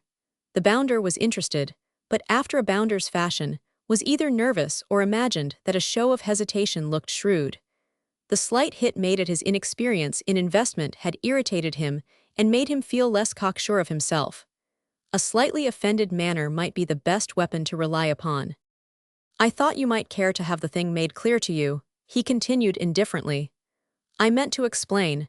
You may take the chance or leave it, as you like, of course. That is nothing to me at this stage of the game. But after all, we are, as I said, relatives of a sort, and it is a gigantic opportunity. Suppose we change the subject. Is that the Sunday Earth I see by you on the table?" He leaned forward to take the paper, as though the subject really were dropped, but after a seemingly nervous suck or two at his pipe, Tembarom came to his assistance. It wouldn't do to let him quiet down too much. "I'm no Van Morgenbilt," he said hesitatingly, "but I can see that it's a big opportunity for someone else. Let's have a look over the prospectus again." Palliser paused in his unconcerned opening of the copy of the Sunday Earth. His manner somewhat disgustedly implied indecision as to whether it was worthwhile to allow oneself to be dropped and taken up by turns. "Do you really mean that?" he asked with a certain chill of voice. "Yes, I don't mind trying to catch on to what's doing in any big scheme." Palliser did not lay aside his suggestion of cold semi-reluctance more readily than any man who knew his business would have laid it aside. His manner at the outset was quite perfect. His sole ineptitude lay in his feeling a too great confidence in the exact quality of his companion's type, as he summed it up. He did not calculate on the variations from all types sometimes provided by circumstances. He produced his papers without too obvious eagerness. He spread them upon the table and coolly examined them himself before beginning his explanation. There was more to explain to a foreigner and one unused to investment than there would be to a man who was an Englishman and familiar with the methods of large companies, he said. He went into technicalities, so to speak, and used rapidly and lightly some imposing words and phrases, to which Tembarom listened attentively, but without any special air of illumination. He dealt with statistics and the resulting probabilities. He made apparent the existing condition of England's inability to supply an enormous and unceasing demand for timber. He had acquired divers excellent methods of stating his case to the party of the second part. He made me feel as if a fellow had better hold on to a box of matches like grim death, and that the time wasn't out of sight when you'd have to give $57.50 for a toothpick. Tembarom afterwards said to the Duke. What Tembarom was thinking as he listened to him was that he was not getting over the ground with much rapidity, and that it was time something was doing. He had not watched him for weeks without learning divers of his idiosyncrasies. "If he thought I wanted to know what he thinks, I'd a heap rather not know. He'd never tell me," he speculated. "If he gets a bit hot in the collar, he may let it out. Thing is to stir him up. He's lost his nerve a bit, and he'll get mad pretty easy." He went on smoking and listening, and asking an unenlightened question now and then, in a manner which was as far from being a deterrent as the largely unilluminated expression of his face was. "Of course money is wanted," Palliser said at length. "Money is always wanted, and as much when a scheme is a success as when it isn't. Good names, with a certain character, are wanted. The fact of your inheritance is known everywhere, and the fact that you are an American is a sort of guarantee of shrewdness." "Is it?" said Tembarom. "Well," he added slowly, "I guess Americans are pretty good businessmen." Palliser thought that this was evolving upon perfectly natural lines, as he had anticipated it would. The fellow was flattered and pleased. You could always reach an American by implying that he was one of those who specially illustrate enviable national characteristics. He went on in smooth, casual laudation. "No American takes hold of a scheme of this sort until he knows jolly well what he's going to get out of it. You were shrewd enough," he added significantly, "about Hutchinson's affair. You got in on the ground floor there. That was New York forethought, by Jove." Tembarom shuffled a little in his chair, and grinned a faint, pleased grin. "I'm a man of the world, my boy, the business world," Palliser commented, hoping that he concealed his extreme satisfaction. "I know New York, though I haven't lived there. I'm only hoping to. Your air of ingenuous ignorance is the cleverest thing about you. which agreeable implication of the fact that he had been privately observant and impressed ought to have fetched the bounder if anything would. Tembarom's grin was no longer faint, but spread itself. Palliser's first impression was that he had fetched him, but when he answered, though the very crudeness of his words seemed merely the result of his betrayal into utter tactlessness by soothed vanity, there was something, a shade of something, not entirely satisfactory in his face and nasal twang. "Well, I guess," he said, "New York did teach a fellow not to buy a gold brick off every con man that came along." Palliser was guilty of a mere ghost of a start. Was there something in it, or was he only the gross, blundering fool he had trusted to his being? He stared at him a moment, and saw that there was something under the words, and behind his professedly flattered grin, something which must be treated with a high hand. "What do you mean?" he exclaimed haughtily. "I don't like your tone. Do you take me for what you call a con man?" "Good Lord, no," answered Tembarom, and he looked straight at Palliser and spoke slowly. "You're a gentleman, and you're paying me a visit. You could no more try on a game to do me in my own house than I could tell you if I'd got onto you if I saw you doing it. You're a gentleman." Palliser glared back into his infuriatingly candid eyes. He was a far cry from being a dullard himself. He was sharp enough to catch on to the revelation that the situation was not what he had thought it. The type was more complex than he had dreamed. The chap had been playing a part. He had absolutely been jollying him along, after the New York fashion. He became pale with humiliated rage, though he knew his only defense was to control himself and profess not to see through the trick. Until he could use his big lever, he added to himself. "Oh, I see," he commented acridly. "I suppose you don't realize that your figures of speech are unfortunate." "That comes of New York streets, too," Tembarom answered with deliberation. "But you can't live as I've lived and be dead easy, not dead easy." Palliser had left his chair, and stood in contemptuous silence. "You know how a fellow hates to be thought dead easy." Tembarom actually went to the insolent length of saying the words with a touch of cheerful confidingness, "when he's not. And I'm not. Have another drink." There was a pause. Palliser began to see, or thought he began to see, where he stood. He had come to Temple because he had been driven into a corner and had a dangerous fight before him. In anticipation of it, he had been following a clue for some time, though at the outset it had been one of incredible slightness. Only his absolute faith in his theory that every man had something to gain or lose, which he concealed discreetly, had led him to it. He held a card too valuable to be used at the beginning of a game. Its power might have lasted a long time, and proved an influence without limit. He forbore any mental reference to blackmail. The word was absurd. One used what fell into one's hands. If Tembarom had followed his lead with any degree of docility, he would have felt it wiser to save his ammunition until further pressure was necessary. But behind his ridiculous rawness, his foolish jocularity, and his professedly candid good humor, had been hidden the Yankee trickster who was fool enough to think he could play his game through. Well, he could not. During the few moments' pause, he saw the situation as by a photographic flashlight. He leaned over the table and supplied himself with a fresh brandy and soda from the tray of siphons and decanters. He gave himself time to take the glass up in his hand. "No," he answered, "you are not dead easy. That's why I'm going to broach another subject to you." Tembarom was refilling his pipe. "Go ahead," he said. "Who, by the way, is Mr. Strangeways?" He was deliberate and entirely unemotional. So was Tembarom when, with match applied to his tobacco, he replied between puffs as he lighted it. "You can search me, you can search him too for that matter. He doesn't know who he is himself." "Bad luck for him," remarked Palliser, and allowed a slight pause again. After it he added, "Did it ever strike you it might be good luck for somebody else?" "Somebody else?" Tembarom puffed more slowly, perhaps because his pipe was lighted. Palliser took some brandy in his soda. "There are men, you know," he suggested, "who can be spared by their relatives. I have some myself, by Jove," he added with a laugh. "You keep him rather dark, don't you?" "He doesn't like to see people." "Does he object to people seeing him? I saw him once myself." "When you threw the gravel at his window." Palliser stared contemptuously. "What are you talking about? I did not throw stones at his window," he lied. "I'm not a schoolboy." "That's so," Tembarom admitted. "I saw him, nevertheless, and I can tell you he gave me rather a start." "Why?" Palliser half laughed again. He did not mean to go too quickly. He would let the thing get on Tembarom's nerves gradually. Well, I'm hanged if I didn't take him for a man who is dead. Enough to give any fellow a jolt, Tembarom admitted again. It gave me a jolt. Good word that, but it would give you a bigger one, my dear fellow, if he was the man he looked like. Why? Tembarom asked laconically. He looked like Tembarom. He saw Tembarom start. There could be no denying it.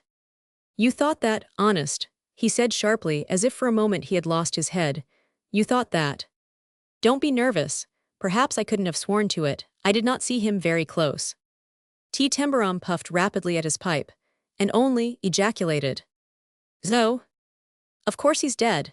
If he wasn't, with a shrug of his shoulders, Lady Joan Fair would be Lady Joan Tembarom, and the pair would be bringing up an interesting family here. He looked about the room and then, as if suddenly recalling the fact, added, By George, you'd be selling newspapers or making them, which was it? In New York. It was by no means unpleasing to see that he had made his hit there.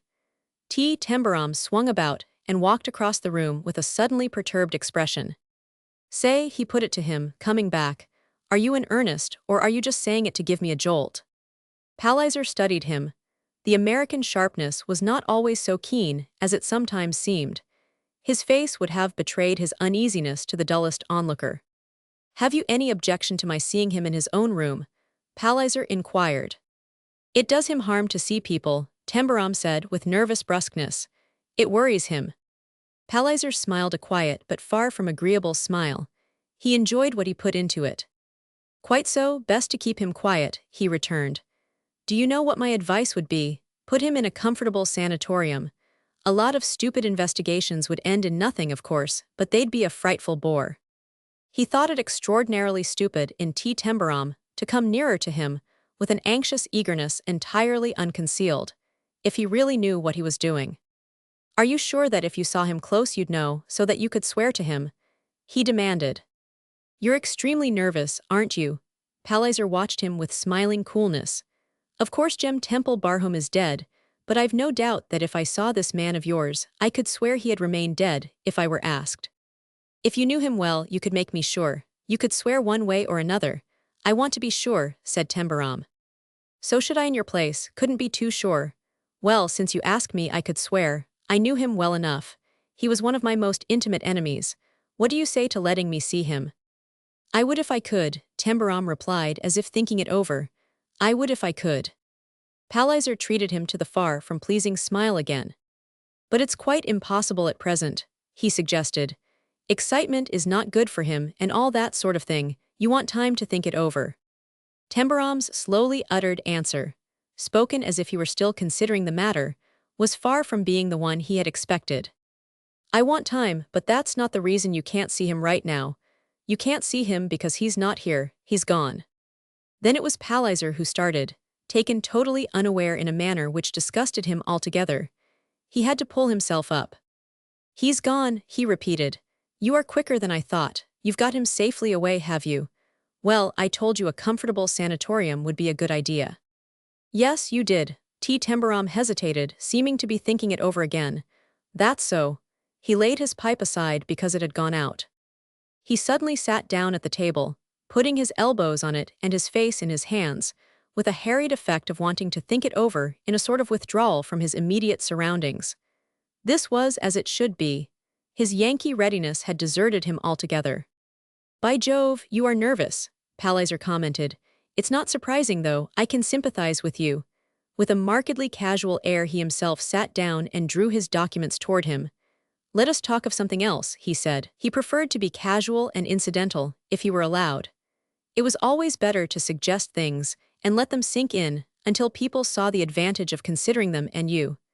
To manage a business matter, without open argument or too frank, a display of weapons was at once more comfortable and in better taste. You are making a great mistake in not going into this, he suggested amiably. You could go in now as you went into Hodgson's affair on the ground floor. That's a good enough phrase, too. £20,000 would make you a million. You Americans understand nothing less than millions. But Tembarom did not take him up. He muttered in a worried way from behind his shading hands, We'll talk about that later. Why not talk about it now before anything can interfere? Palliser persisted politely, almost gently. Tembarom sprang up, restless and excited. He had plainly been planning fast in his temporary seclusion. "I'm thinking of what you said about Lady Joan," he burst forth.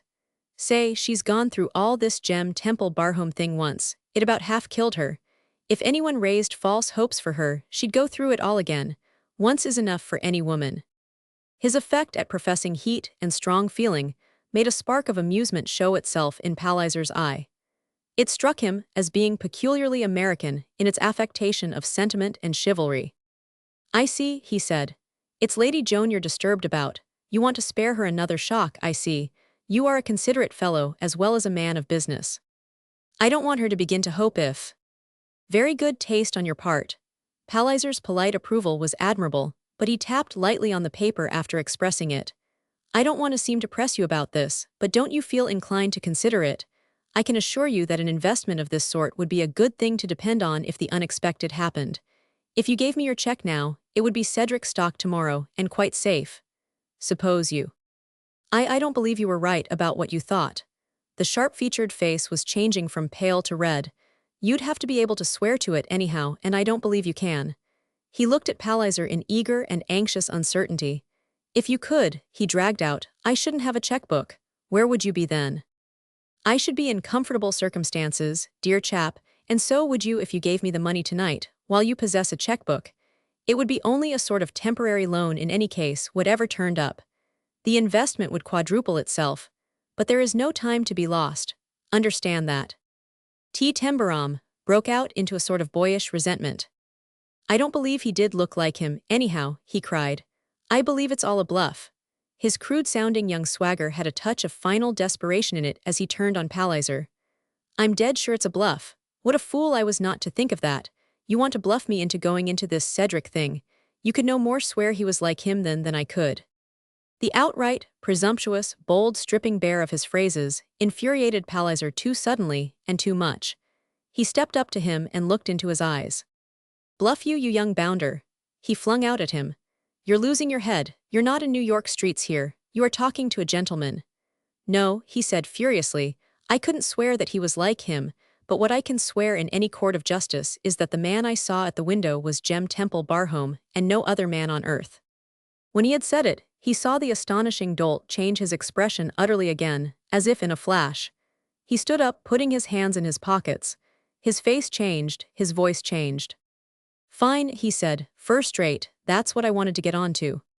Chapter 34.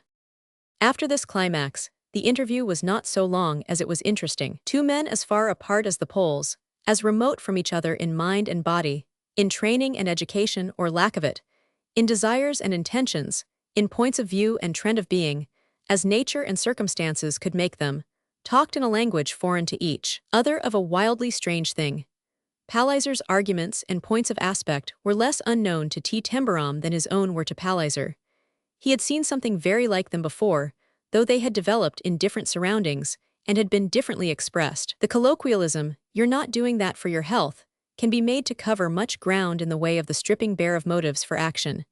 This was what, in excellent and well-chosen English, Captain Palliser frankly said to his host. Of nothing which Tembarom said to him in his own statement did he believe one word or syllable. The statement in question was not long or detailed. It was, of course, Palliser saw, a ridiculously impudent flinging together of a farrago of nonsense, transparent in its effort beyond belief. Before he had listened 5 minutes with the distinctly nasty smile, he burst out laughing. "That is a good spiel, my dear chap," he said. "It's as good a spiel as your typewriter friend used to rattle off when he thought he saw a customer, but I'm not a customer." Tembarom looked at him interestedly for about 10 seconds.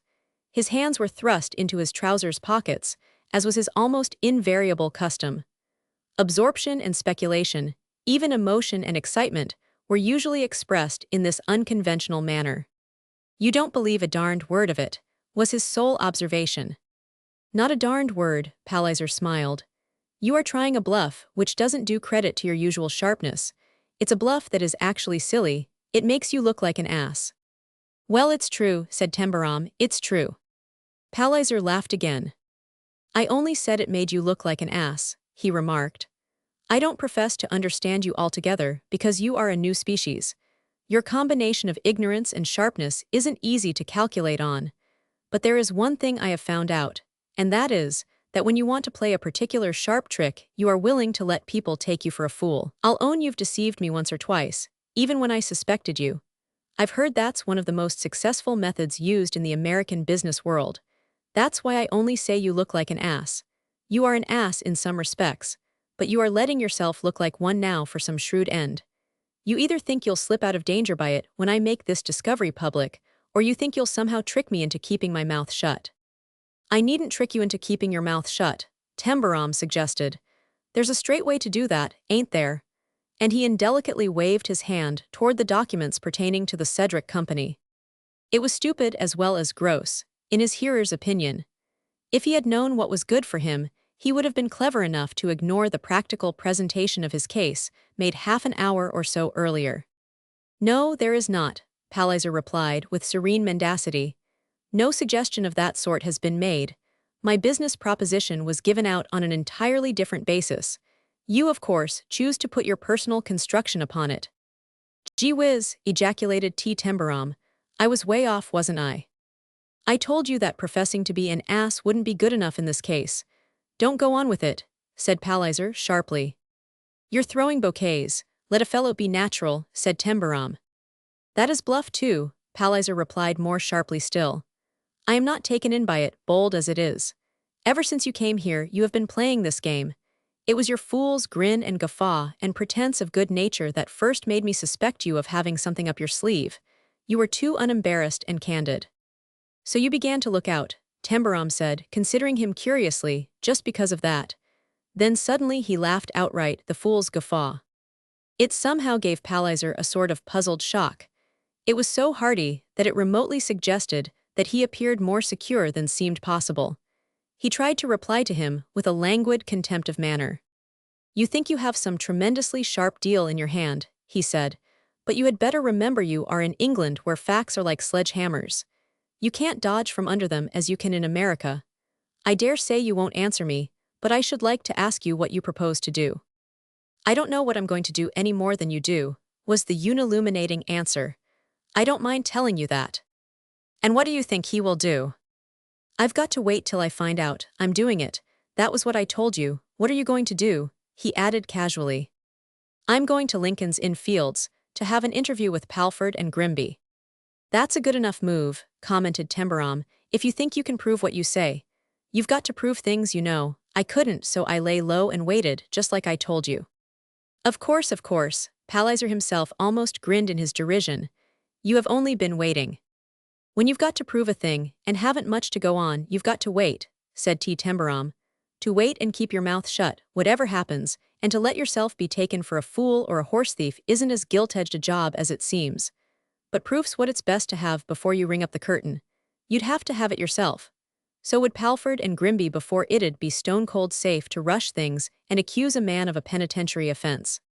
He took his unconventional half-seat on the edge of the table, with one foot on the floor and the other one lightly swinging. Palford and Grimby are clever old ducks, and they know that much.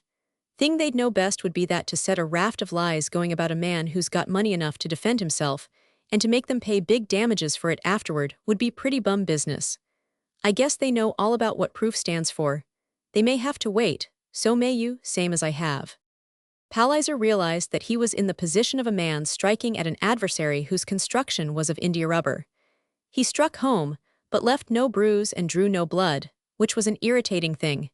He lost his temper. Proof, he jerked out. There will be proof enough, and when it is made public, you will not control the money you threaten to use. When you get proof, just you let me hear about it, T. Tembarom said. And all the money I'm threatening on shall go where it belongs, and I'll go back to New York and sell papers if I have to. It won't come as hard as you think. The flippant insolence with which he brazened out his pretense that he had not lied, that his ridiculous romance was actual and simple truth, suggested dangerous readiness of device and secret knowledge of power, which could be adroitly used. You are merely marking time, said Palliser, rising, with cold determination to be juggled with no longer. You have hidden him away where you think you can do as you please with a man who is an invalid. That is your dodge. You've got him hidden somewhere, and his friends had better get at him before it is too late. I'm not answering questions this evening, and I'm not giving addresses, though there are no witnesses to take them down. If he's hidden away, he's where he won't be disturbed, was T. Tembarom's rejoinder. You may lay your bottom dollar on that. Palliser walked toward the door without speaking. He had almost reached it when he whirled about involuntarily, arrested by a shout of laughter. Say, announced Tembarom, you mayn't know it, but this layout would make a first-rate turn in a vaudeville. You think I'm lying? I look like I'm lying. I guess every word I say sounds like I'm lying. To a fellow like you, I guess it couldn't help but sound that way. And I'm not lying. That's where the joke comes in. I'm not lying. I've not told you all I know because it's none of your business and wouldn't help, but what I have told you is the stone-cold truth. He was keeping it up to the very end with a desperate determination not to let go his hold of his pose until he had made his private shrewd deal, whatsoever it was.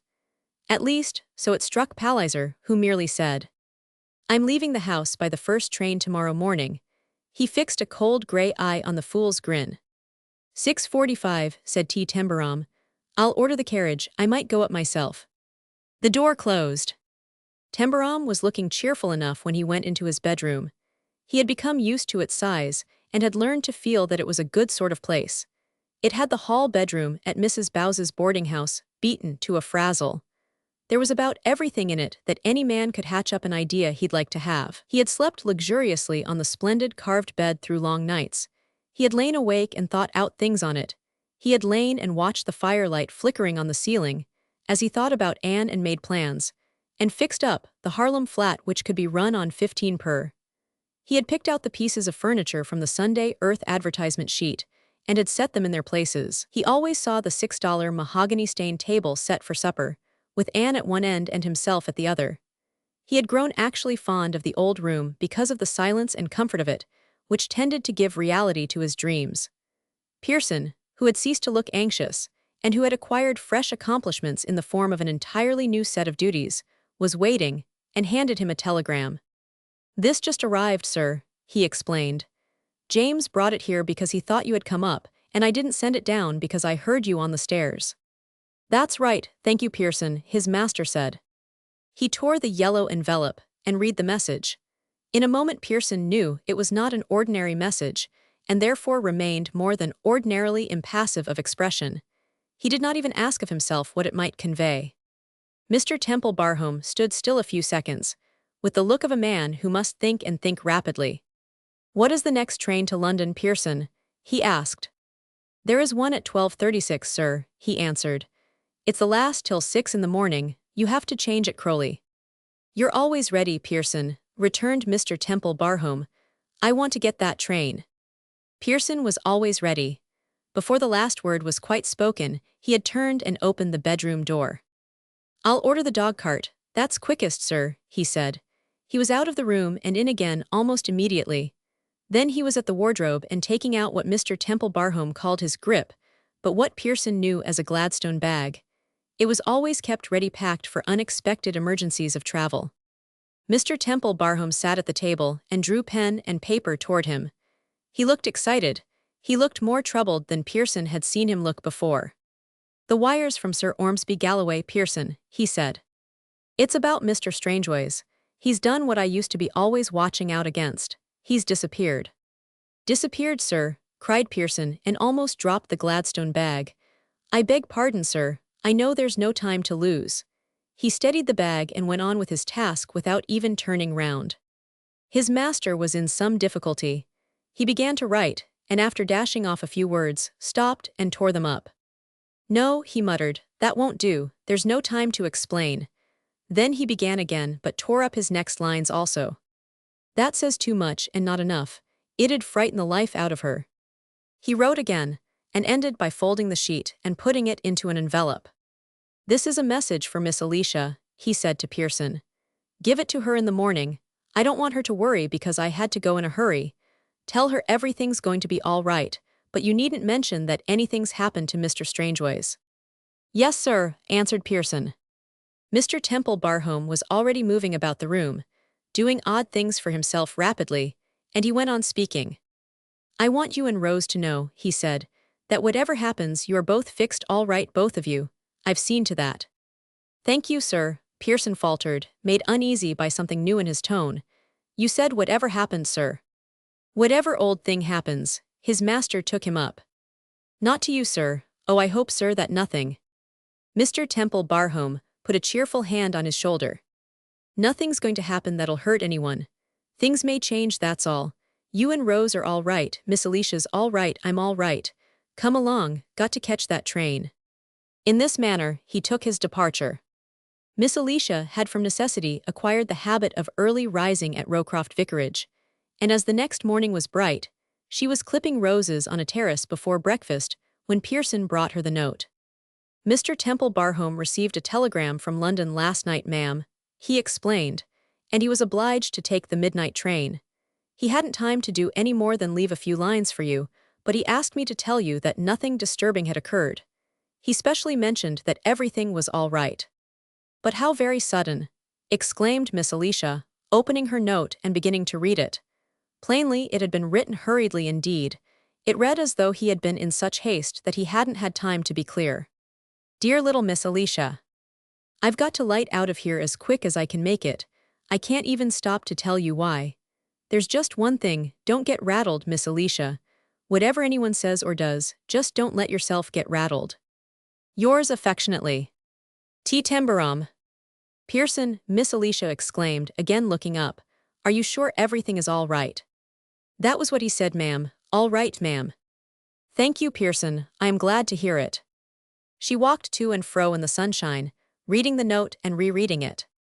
Of course, if he said it was all right, she murmured. It is only the phrasing that makes me slightly nervous. Why should he ask me not to get rattled? The term was by this time as familiar to her as any in Dr. Johnson's dictionary. Of course he knows I do get rattled much too easily, but why should I be in danger of getting rattled now if nothing has happened? She gave a very small start as she remembered something. Could it be that Captain Palliser? But how could he? Though I do not like Captain Palliser. Captain Palliser, her distaste for whom at the moment quite agitated her, was this morning an early riser also, and as she turned in her walk she found him coming toward her. I find I am obliged to take an early train to London this morning, he said, after their exchange of greetings. It is quite unexpected. I spoke to Mr. Temple Barhome about it last night. Perhaps the unexpectedness, perhaps a certain suggestion of coincidence, caused Miss Alicia's side ringlets to appear momentarily tremulous. Then perhaps we had better go in to breakfast at once, she said. Is Mr. Temple Barhome down? He inquired as they seated themselves at the breakfast table. He is not here, she answered. He too was called away unexpectedly. He went to London by the midnight train. She had never been so aware of her unchristian lack of liking for Captain Palliser as she was when he paused a moment before he made any comment. His pause was as marked as a start, and the smile he indulged in was, she felt, most singularly disagreeable. It was a smile of the order which conceals an unpleasant explanation of itself. Oh, he remarked, he has gone first, has he? Yes, she answered, pouring out his coffee for him. He evidently had business of importance. They were quite alone, and she was not one of the women one need disturb oneself about. She had been browbeaten into hypersensitive timidity early in life, and did not know how to resent cleverly managed polite bullying. She would always feel herself at fault if she was tempted to criticize anyone. She was innocent and nervous enough to betray herself to any extent, because she would feel it rude to refuse to answer questions, howsoever far they exceeded the limits of polite curiosity. He had learned a good deal from her in the past. Why not try what could be startled out of her now? Thus Captain Palliser said, I dare say you feel a little anxious at such an extraordinarily sudden departure, he suggested amiably. Bolting off in the middle of the night was sudden, if he did not explain himself. He had no time to explain, she answered. That makes it appear all the more sudden, but no doubt he left you a message. I saw you were reading a note when I joined you on the terrace. Lightly casual as he chose to make the words sound, they were an audacity he would have known better than to allow himself with anyone but a timid, early Victorian spinster, whose politeness was hypersensitive in its quality. He particularly desired that I should not be anxious, she said. He is always considerate. He would, of course, have explained everything if he had not been so hurried. Of course, if it had been necessary, answered Miss Alicia, nervously sipping her tea. Naturally, said Captain Palliser. His note no doubt mentioned that he went away on business connected with his friend Mr. Strangeways. There was no question of the fact that she was startled. He had not time enough, she said. He could only write a few lines, Mr. Strangeways. We had a long talk about him last night. He told me a remarkable story, Captain Palliser went on. I suppose you are quite familiar with all the details of it. I know how he found him in New York, and I know how generous he has been to him. Have you been told nothing more? There was nothing more to tell. If there was anything, I am sure he had some good reason for not telling me, said Miss Alicia loyally. His reasons are always good. Palliser's air of losing a shade, or so of discretion, as a result of astonishment, was really well done. Do you mean to say that he has not even hinted that ever since he arrived at Temple Barhome, he has strongly suspected Strangeway's identity, that he has even known who he is? He exclaimed. Miss Alicia's small hands clung to the tablecloth. He has not known at all. He has been most anxious to discover. He has used every endeavor, she brought out with some difficulty. You say he has been trying to find out, Palliser interposed. He has been more than anxious, she protested. He has been to London again and again, he has gone to great expense, he has even seen people from Scotland Yard. I have sometimes almost thought he was assuming more responsibility than was just to himself. In the case of a relative or an old friend, but for an entire stranger, oh really, I ought not to seem to criticize. I do not presume to criticize his wonderful generosity and determination and goodness. No one should presume to question him. If he knows that you feel like this, Palliser began. He knows all that I feel. Miss Alicia took him up with a pretty, rising spirit. He knows that I am full of unspeakable gratitude to him for his beautiful kindness to me. He knows that I admire and respect and love him in a way I could never express, and that I would do anything in the world he could wish me to do. Naturally, said Captain Palliser. I was only about to express my surprise that since he is aware of all this he has not told you who he has proved Strangeways to be. It is a little odd, you know. I think, Miss Alicia was even gently firm in her reply, that you are a little mistaken in believing Mr. Temple Barhome has proved Mr. Strangeways to be anybody. When he has proof, he will no doubt think proper to tell me about it. Until then, I should prefer. Palliser laughed as he finished her sentence. Not to know. I was not going to betray him, Miss Alicia. He evidently has one of his excellent reasons for keeping things to himself. I may mention, however, that it is not so much he who has proof as I myself. How could she help quite starting in her seat, when his grey eyes fixed themselves on her, with such a touch of finely amused malice? I offered him the proof last night, and it rather upset him, he said. He thought no one knew but himself, and he was not inclined to tell the world. He was upset because I said I had seen the man and could swear to his identity. That was why he went away so hurriedly. He no doubt went to see Strangeways and talk it over. See Mr. Strangeways, but Mr. Strangeways. Miss Alicia rose and rang the bell. Tell Pearson I wish to see him at once, she said to the footman. Palliser took in her mood without comment. He had no objection to being present when she made inquiries of Pearson. I hear the wheels of the dog-cart, he remarked. You see, I must catch my train. Pearson stood at the door. Is not Mr. Strangeways in his room, Pearson? Miss Alicia asked. Mr. Temple Barhome took him to London when he last went, ma'am, answered Pearson. You remember he went at night. The doctor thought it best. He did not tell you that either, said Palliser casually. The dog-cart is at the door, sir, announced Pearson. Miss Alicia's hand was unsteady when the departing guest took it. Don't be disturbed, he said considerately, but a most singular thing has happened. When I asked so many questions about Temple Barhome's man with the iron mask, I asked them for curious reasons. That must be my apology. You will hear all about it later, probably from Palford and Grimby. When he had left the room, Miss Alicia stood upon the hearthrug as the dog-cart drove away, and she was pale. Her simple and easily disturbed brain was in a whirl. She could scarcely remember what she had heard, and could not in the least comprehend what it had seemed intended to imply, except that there had been concealed in the suggestions some disparagement of her best beloved. Singular as it was that Pearson should return without being summoned, when she turned and found that he mysteriously stood inside the threshold again, as if she had called him, she felt a great sense of relief. Pearson, she faltered, I am rather upset by certain things which Captain Palliser has said. I am afraid I do not understand." She looked at him helplessly, not knowing what more to say. She wished extremely that she could think of something definite. The masterly finish of Pearson's reply lay in its neatly restrained hint of unobtrusively perceptive sympathy. "Yes, miss, I was afraid so, which is why I took the liberty of stepping into the room again. I myself do not understand, but of course I do not expect to. If I may be so bold as to say it, miss, whatever we don't understand, we both understand Mr. Temple Barhome. My instructions were to remind you, miss, that everything would be all right." Miss Alicia took up her letter from the table, where she had laid it down. "Thank you, Pearson," she said, her forehead beginning to clear itself a little. Of course. I ought not to, he told me not to get rattled," she added with plaintive ingenuousness, "and I ought not to above all things." "Yes, miss, it is most important that you should not." Chapter 35. The story of the adventures, experiences, and journeyings of Mr. Joseph Hutchinson, his daughter, and the invention, if related in detail, would prove reading of interest.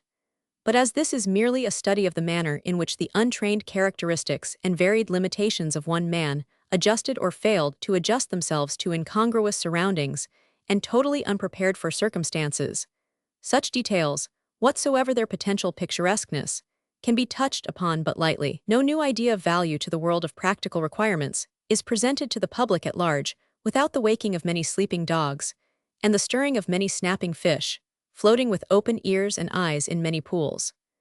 An uneducated, blustering, obstinate man of one idea, having resentfully borne discouragement and wounded egotism for years, and suddenly confronting immense promise of success, is not unlikely to be prey easily harpooned. Joseph Hutchinson's rebound from despair to high and well-founded hope made of him exactly what such a man is always made by such rebound.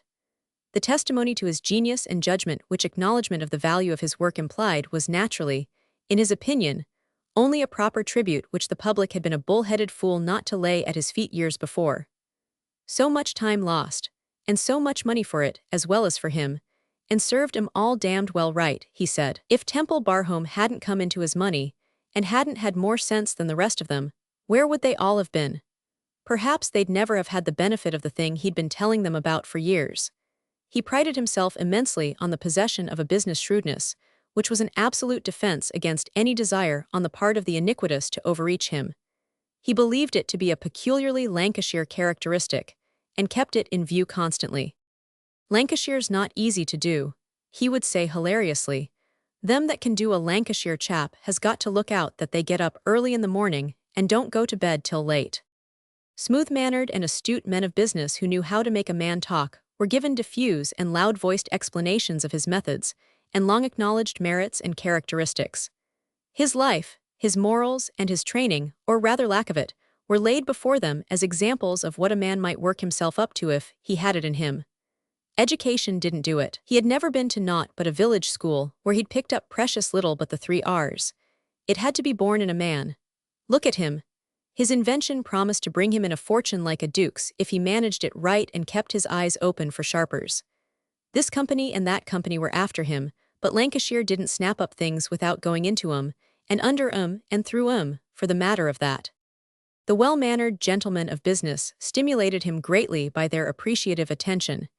He sometimes lost his head a trifle and almost bullied them, but they did not seem to mind it. Their apparently old-time knowledge of and respect for Lancashire business sagacity seemed invariably a marked thing. Men of genius and powerful character, combined with practical shrewdness of outlook they intimated, were of enormous value to the business world. They were to be counted upon as important factors. They could see and deal with both sides of a proposal, as those of weaker mind could not. That they can, Hutchinson would admit, rolling about in his chair and thrusting his hands in his pockets. They've got some bottom to stand on, and he would feel amenable to reason. Little Anne found her duties and responsibilities increasing daily. Many persons seemed to think it necessary to come and talk business, and father had so much to think of and reason out, so that he could be sure that he didn't make any mistakes. In a quiet, remote, and darkened corner of her mind, in which were stored all such things as it was well to say little or nothing about, there was discreetly kept for reference the secretly acquired knowledge that father did not know so much about business ways and business people as he thought he did. Mother had learned this somewhat important fact, and had secluded it in her own private mental storeroom with much affectionate delicacy. Father's a great man and a good man, and love, she had confided to her, choosing an occasion when her husband was 100 miles away, and he is right down Lancashire in his clever way of seeing through people that think themselves sharp.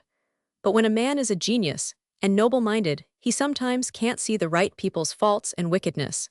He thinks they mean as honest as he does, and there's times when he may get taken in if someone, perhaps not half as clever as he is, doesn't look after him. When the invention's taken up, and everybody's running after him to try to cheat him out of his rights, if I'm not there, Anne, you must just keep with him and watch every minute. I've seen these sharp, tricky ones right down flinch and quail when there was a nice, quiet-behaved woman in the room, and she just fixed her eye steady and clear-like on them, and showed she took in every word and was like to remember. You know what I mean, Anne, you've got that look in your own eye. She had. The various persons who interviewed Mr. Hodgson became familiar with the fact that he had an unusual intimacy with and affection for his daughter. She was present on all occasions. If she had not been such a quiet and entirely unobtrusive little thing, she might have been an obstacle to freedom of expression. But she seemed a childish, unsophisticated creature, who always had a book with her when she waited in an office, and a trifle of sewing to occupy herself with when she was at home. At first, she so obliterated herself that she was scarcely noticed, but in course of time, it became observed by some that she was curiously pretty. The face usually bent over her book or work was tinted like a flower, and she had quite magnificent red hair. A stout old financier first remarked her eyes. He found one day that she had quietly laid her book on her lap, and that they were resting upon him like unflinching crystals as he talked to her father. Their serenity made him feel annoyed and uncomfortable. It was a sort of recording serenity. He felt as though she would so clearly remember every word he had said that she would be able to write it down when she went home, and he did not care to have it written down. So he began to wander somewhat in his argument, and did not reach his conclusions. I was glad, father, to see how you managed that gentleman this afternoon. Little Anne said that night, when Hodgson had settled himself with his pipe after an excellent dinner. Eh, he exclaimed. Eh. The one, she exclaimed, that thought he was so sure he was going to persuade you to sign that paper. I do wonder he could think you'd listen to such a poor offer, and tie up so much. Why, even I could see he was trying to take advantage, and I know nothing in the world about business. The financier in question had been a brilliant and laudatory conversationalist, and had so soothed and exhilarated Mr. Hodgson that such perils had beset him, as his most lurid imaginings could never have conceived in his darkest moments, of believing that the entire universe had ceased all other occupation to engage in that of defrauding him of his rights and dues. He had been so uplifted by the admiration of his genius so properly exhibited, and the fluency with which his future fortunes had been described, that he had been huffed when the argument seemed to dwindle away. Little Anne startled him, but it was not he who would show signs of dismay at the totally unexpected expression of adverse opinion. He had got into the habit of always listening, though inadvertently, as it were, to Anne as he had inadvertently listened to her mother. Rosenthal, he said, are you talking about him? Yes, I am, little Anne answered, smiling approvingly over her bit of sewing.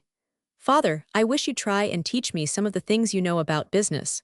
I've learned a little by just listening to you talk, but I should so like to feel as if I could follow you when you argue. I do so enjoy hearing you argue, it's just an education. Women are not up to much at business, reflected Hodgson. If you'd been a boy, I'd have trained you same as I've trained myself. You're a sharp little thing, Anne, but you're a woman, not but what a woman's the best thing on earth. He added almost severely in his conviction, the best thing on earth in her place. I don't know what I'd ever have done without you, Anne, in the bad times. He loved her, blundering old egotist, just as he had loved her mother. Anne always knew it, and her own love for him warmed all the world about them both. She got up and went to him to kiss him, and pat him, and stuff a cushion behind his stout back. And now the good times have come, she said, bestowing on him 2 or 3 special little pats which were caresses of her own invention. And people see what you are and always have been, as they ought to have seen long ago. I don't want to feel as if I couldn't keep up with you and understand your plans. Perhaps I've got a little bit of your cleverness, and you might teach me to use it in small ways. I've got a good memory, you know, father love, and I might recollect things people say and make bits of notes of them to save you trouble. And I can calculate. I once got a copy of Bunyan's Pilgrim's Progress for a prize at the village school just for sums. The bald but unacknowledged fact that Mr. Hutchinson had never exhibited gifts likely to entitle him to receive a prize for sums caused this suggestion to be one of some practical value. When businessmen talked to him of percents and tenth shares or net receipts, and expected him to comprehend their proportions upon the spot without recourse to pencil and paper, he felt himself grow hot and nervous and red, and was secretly terrified lest the party of the second part should detect that he was tossed upon seas of horrible uncertainty. Tembarom in the same situation would probably have said, "This is the place where T sits down a while to take breath and count things up on his fingers. I am not a sharp on arithmetic, and I need time, lots of it." Mr. Hutchinson's way was to bluster irritatedly. I see that, of course, plain enough, I see that," and feel himself breaking into a cold perspiration. This English climate is a damp he would add when it became necessary to mop his red forehead somewhat with his big clean handkerchief. Therefore he found it easy to receive little Anne's proposition with favor. "There's some at that," he acknowledged graciously, dropping into Lancashire. "That's one of the little things a woman can do if she's sharp at figures. Your mother taught me that much. She always said women ought to look after the bits of things as was too small for a man to bother with. Men have the big things to look after. That's enough for anybody," said little Anne. "And they ought to leave something for women to do. If you'll just let me keep notes for you and remember things and answer your letters, and just make calculations you're too busy to attend to, I should feel right down happy, father." He said relievedly, "Thou art like thy mother." "That would make me happy if there was nothing else to do it," said Anne, smoothing his shoulder. "You're her girl," he said, warmed and supported. "Yes, I'm her girl, and I'm yours. Now, isn't there some little thing I could begin with? Would you mind telling me if I was right in what I thought you thought about Mr. Rosenthal's offer? What did you think I thought about it?" He was able to put affectionate condescension into the question. She went to her work basket and took out a sheet of paper. She came back and sat cozily on the arm of his chair. "I had to put it all down when I came home," she said. "I wanted to make sure I hadn't forgotten. I do hope I didn't make mistakes." She gave it to him to look at, and as he settled himself down to its careful examination, she kept her blue eyes upon him. She herself did not know that it was a wonderful little document in its neatly jotted down notes of the exact detail most important to his interests. There were figures, there were calculations of profits, there were records of the gist of his replies, there were things Hutchinson himself could not possibly have fished out of the jumbled ragbag of his uncertain recollections. "Did I say that?" he exclaimed once. "Yes, father love," and I could see it upset him. I was watching his face because it wasn't a face I took to. Joseph Hutchinson began to chuckle, the chuckle of a relieved and gratified stout man.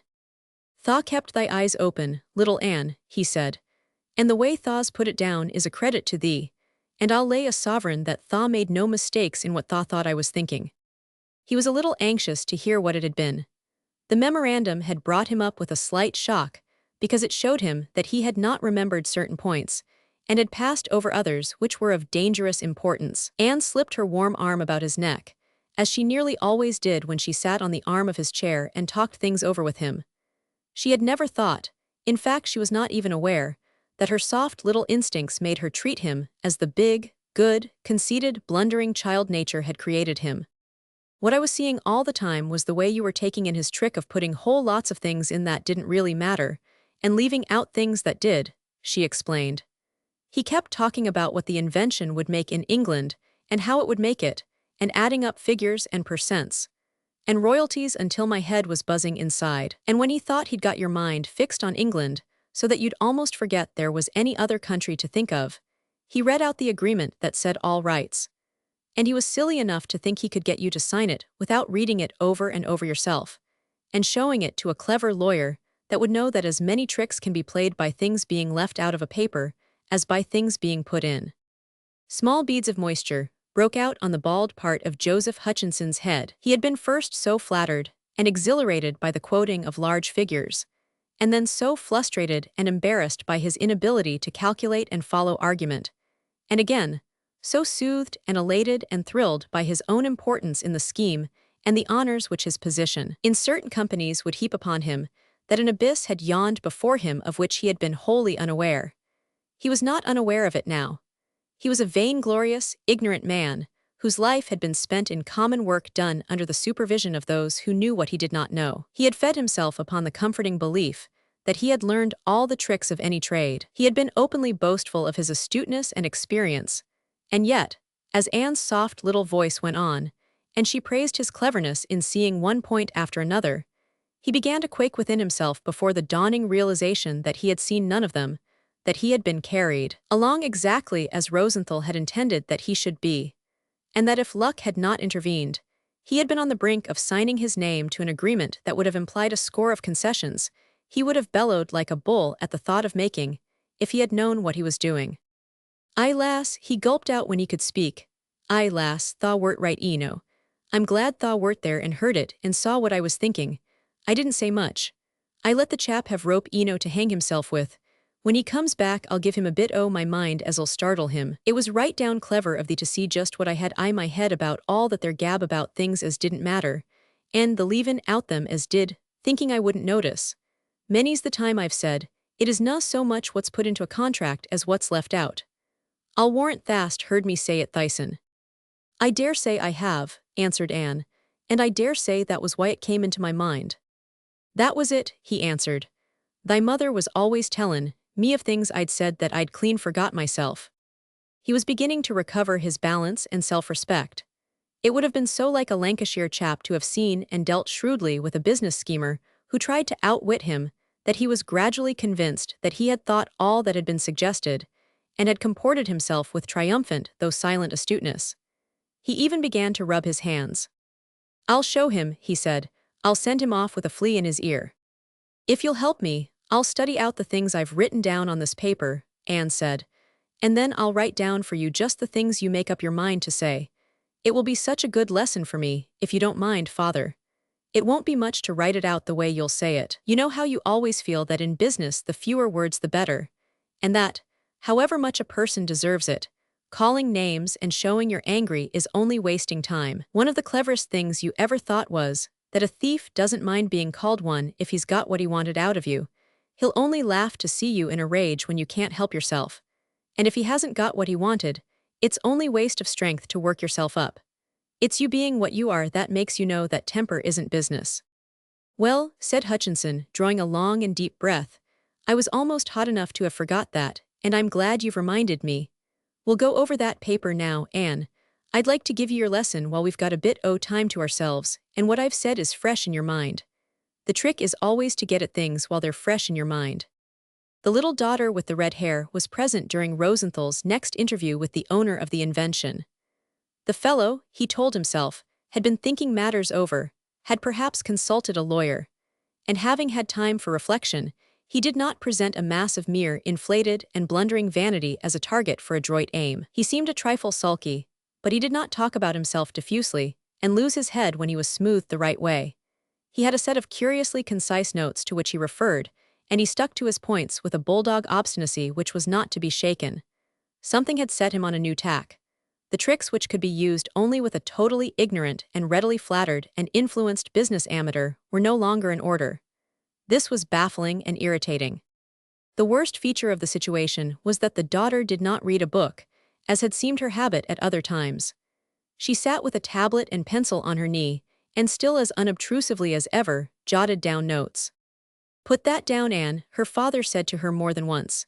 "There's no objections to having things written down, I suppose." He put it bluntly to Rosenthal. "I've got to have notes made when I'm doing business. Memory's all well enough, but black and white's better. No one can go back of black and white. Notes save time." There was but one attitude possible. No man of business could resent the recording of his considered words, but the tablet and pencil and the quietly bent red head were extraordinary obstacles to the fluidity of eloquence. Rosenthal found his arguments less ready and his methods modifying themselves. The outlook narrowed itself. When he returned to his office and talked the situation over with his partner, he sat and bit his nails in restless irritation. "Ridiculous as it seems, outrageously ridiculous, I've an idea," he said. "I've more than an idea that we have to count with the girl." "Girls, what girl?" Daughter, well-behaved, quiet bit of a thing who sits in a corner and listens while she pretends to sew or read. I'm certain of it.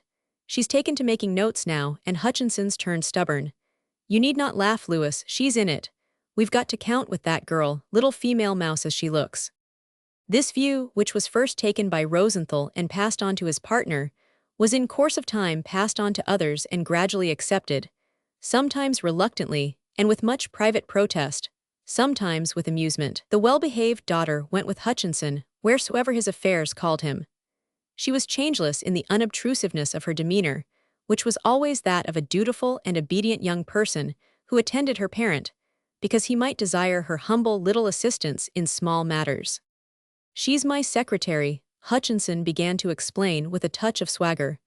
I've got to have a secretary, and I'd rather trust my private business to my own daughter than to anyone else. It's safe with her.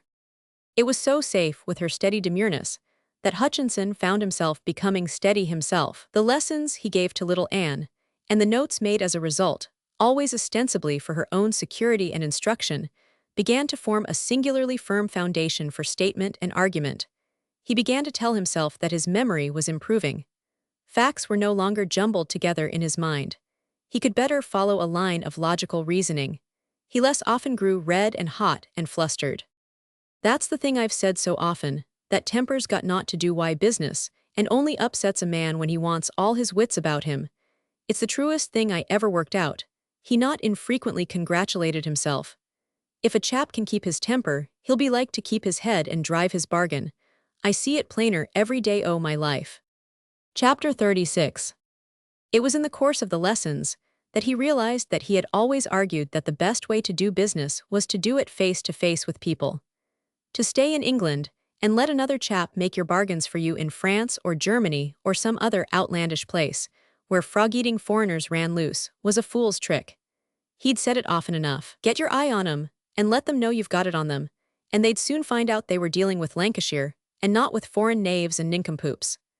So, when it became necessary to deal with France, little Anne packed him up neatly, so to speak, and in the role of obedient secretarial companion took him to that country, having for weeks beforehand mentally confronted the endless complications attending the step. She knew, in the first place, what the effect of the French language would be upon his temper, that it would present itself to him as a wall deliberately built by the entire nation, as a means of concealing a deep duplicity, the sole object of which was the baffling, thwarting, and undoing of Englishmen, from whom it wished to wrest their honest rights. Apoplexy becoming imminent, as a result of his impotent rage during their first few days in Paris, she paid a private visit to a traveler's agency, and after careful inquiry discovered that it was not impossible to secure the attendance and service of a well-mannered young man who spoke most of the languages employed by most of the inhabitants of the globe. She even found that she might choose from a number of such persons, and she therefore selected with great care. One that's got a good temper and isn't easy irritated, she said to herself, in summing up the aspirants, but not one that's easy-tempered because he's silly. He must have plenty of common sense as well as be willing to do what he's told. When her father discovered that he himself had been considering the desirability of engaging the services of such a person, and had, indeed already, in a way, expressed his intention of sending her to the agency chap to look him up, she was greatly relieved. I can try to teach him what you've taught me, father, she said, and of course he'll learn just by being with you. The assistant engaged was a hungry young student who had for weeks, through ill luck, been endeavoring to return with some courage the gaze of starvation, which had been staring him in the face. His name was Dudevant, and with desperate struggles he had educated himself highly, having cherished literary ambitions from his infancy. At this juncture, it had become imperative that he should, for a few months at least, obtain food. Anne had chosen well by instinct. His speech had told her that he was intelligent, his eyes had told her that he would do anything on earth to earn his living. From the time of his advent, Joseph Hutchinson had become calmer and had ceased to be in peril of apoplectic seizure. Foreign nations became less iniquitous and dangerous, foreign languages were less of a barrier, easier to understand. A pleasing impression that through great facility he had gained a fair practical knowledge of French, German, and Italian, supported and exhilarated him immensely. It's right down wonderful how a chap gets to understand these fellows' lingo after he's listened to it a bit, he announced to Anne. I wouldn't have believed it of myself that I could see into it as quick as I have. I couldn't say as I understand everything they say just when they're saying it, but I understand it right enough when I've had time to translate like. If foreigners didn't talk so fast and run their words one into another, and jabber as if their mouths was full of puddin', it'd be easier for them as is English. Now there's we and nong. I know 'em whenever I hear 'em, and that's a good bit of help. Yes, answered Anne. Of course that's the chief thing you want to know in business, whether a person is going to say yes or no. He began to say we and nong at meals, and once broke forth, passy morlabour, in a tone so casually Parisian that Anne was frightened, because she did not understand immediately, and also because she saw looming up before her a future made perilous by the sudden interjection of unexpected foreign phrases. It would be incumbent upon her and Dudevant to comprehend instantaneously, without invidious hesitation. Don't you understand? Pass the butter. Don't you understand a bit o' French like that? He exclaimed irritatedly. Buy yourself one o' these books full of easy sentences and learn some of 'em, lass. You oughtn't to be travellin' about with your father in foreign countries and learnin' nothin'. It's not every lass that's gettin' your advantages. Anne had not mentioned the fact that she spent most of her rare leisure moments in profound study of phrase books and grammars, which she kept in her trunk and gave her attention to before she got up in the morning, after she went to her room at night, and usually while she was dressing. You can keep a book open before you when you are brushing your hair. Dudevant gave her a lesson or so whenever time allowed. She was as quick to learn as her father thought he was, and she was desperately determined. It was really not long before she understood much more than we and nong when she was present at a business interview. You are a wonderful young lady, Dudevant said, with that well-known yearning in his eyes. You are most wonderful. She's just a wonder, Mrs. Bowes and her boarders had said. And the respectful yearning in the young Frenchman's eyes and voice were well known to her because she had seen it often before, and remembered it, in Jem Bowles and Julius Steinberger. That this young man had without an hour of delay fallen abjectly in love with her was a circumstance with which she dealt after her own inimitably kind and undeleterious method, which in itself was an education to any amorous youth.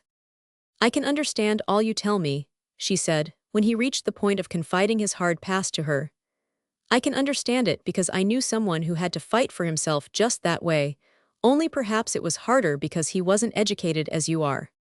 Did he confide in you? Dudevant ventured, with delicate hesitation. You are so kind, I am sure he did, mademoiselle. He told me about it because he knew I wanted to hear, she answered. I was very fond of him, she added, and her kind gravity was quite unshaded by any embarrassment.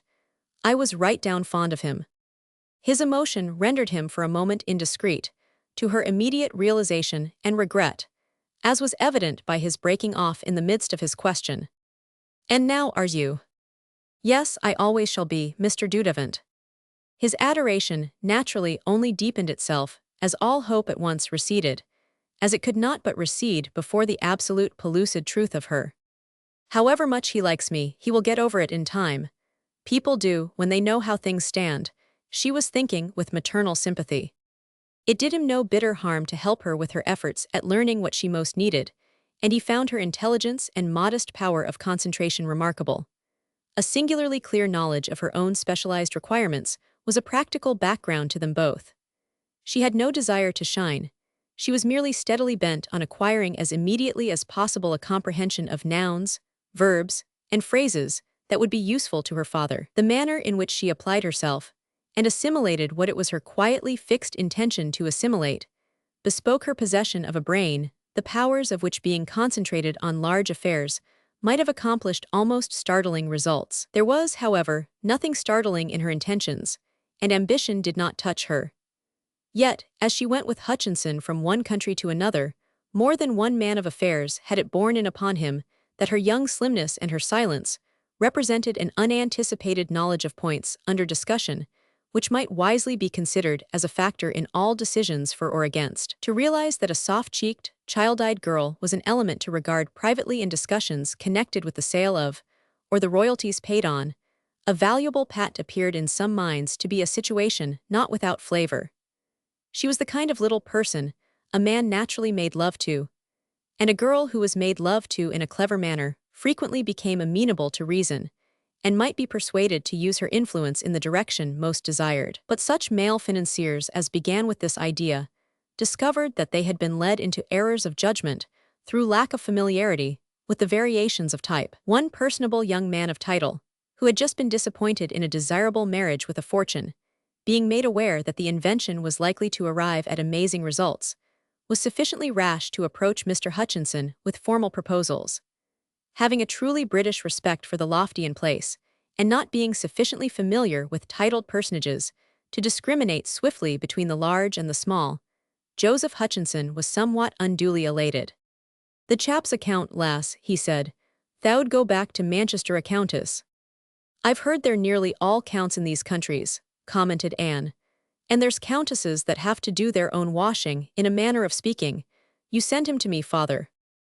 When the young man came, and compared the fine little nose of Miss Hodgson with the large and bony structure dominating the countenance of the German heiress he had lost, also when he gazed into the clearness of the infantile blue eyes, his spirits rose. He felt himself en vain. He was equal to attacking the situation.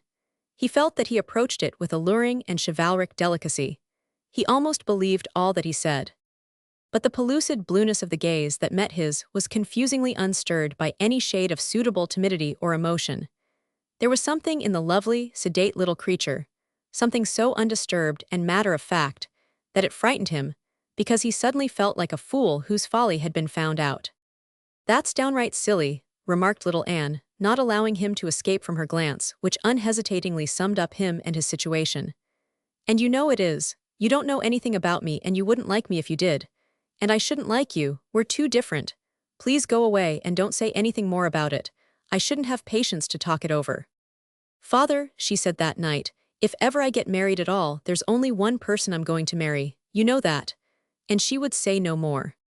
By the time they returned to England, the placing of the invention in divers countries had been arranged in a manner which gave assurance of a fortune for its owners on a foundation not likely to have established itself in more adverse circumstances.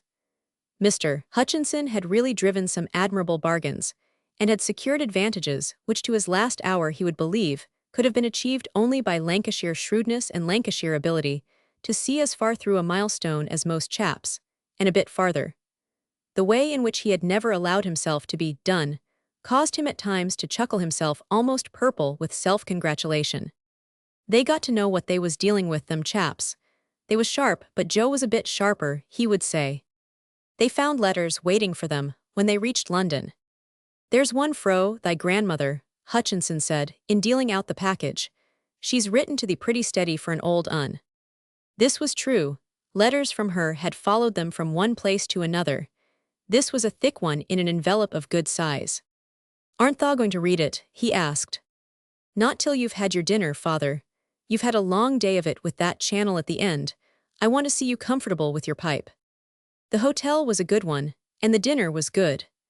Joseph Hodgson enjoyed it with the appetite of a robust man who has had time to get over a not too pleasant crossing.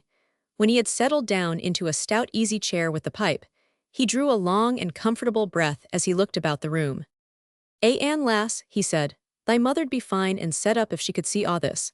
Us having the best that's to be had, and knowin' we can have it to the end of our lives, that's what it's come to, thaw knows. No more third-class railway carriages for you and me. No more commercial and temperance hotels. First cut's what we can have, upper cut. But it's a good day for a man when he's begun to be appreciated as he should be." "It's a good day for those that love him," said little Anne, "and I dare say mother knows every bit about it." "I dare say she does," admitted Hodgson with tender lenience. "She was one o' them as believed that way, and I never knowed her to be wrong in aught else, so I'm ready to give in as she was read about that. Good lass she was, good lass." He had fallen into a contented and utterly comfortable doze in his chair when Anne sat down to read her grandmother's letter. The old woman always wrote at length, giving many details and recording village events with shrewd, realistic touches. Throughout their journeyings, Anne had been followed by a record of the estate and neighborhood of Tembarom, which had lacked nothing of atmosphere. She had known what the new lord of the manor did, what people said, what the attitude of the gentry had become, that the visit of the Countess of Mallow and her daughter had extended itself until curiosity and amusement had ceased to comment, and passively awaited results. She had heard of Miss Alicia and her reincarnation, and knew much of the story of the Duke of Stone, whose reputation as a damned clever old chap had earned for him a sort of odd popularity. There had been many ladies. The new Temple Barhome had boldly sought them out, and faced them in their strongholds with the manner of one who would confront the worst, and who revealed no tendency to flinch. The one at Stone Hover with the pretty color, and the one with the dimples had appeared frequently upon the scene. Then there had been Lady Joan Fair, who had lived at his elbow, sitting at his table, driving in his carriages with the air of cold aloofness which the cottagers could not abide and had no patience why. She had sometimes sat and wondered about things, and sometimes had flushed daisy red instead of daisy pink, and sometimes she had turned rather pale and closed her soft mouth firmly. But though she had written twice a week to her grandmother, she had recorded principally the successes and complexities of the invention, and had asked very few questions. Old Mrs. Hutchinson would tell her all she must know, and her choice of revelation would be made with a farsightedness which needed no stimulus of questioning. The letter she had found awaiting her had been long on its way, having missed her at point after point, and followed her at last to London. It looked and felt thick and solid in its envelope. Little Anne opened it, stirred by the suggestion of quickened pulse beats with which she had become familiar. As she bent over it, she looked sweetly flushed and warmed.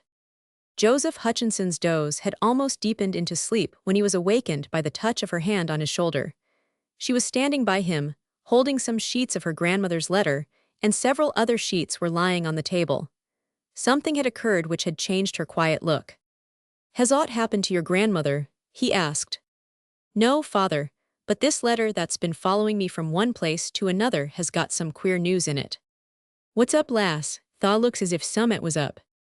"The thing that's happened has given me a great deal to think of," was her answer. "It's about Mr. Temple Barhome and Mr. Strangeways." He became wide awake at once, sitting up and turning in his chair in testy anxiety. Now, he exclaimed, "I hope that cracked chap's not gone out and out mad and done some mischief. I told Temple Barhome it was a foolish thing to do, taking all that trouble about him. Has he set fire to Th house, or has he knocked poor lad on Th head?" "No, he hasn't, father.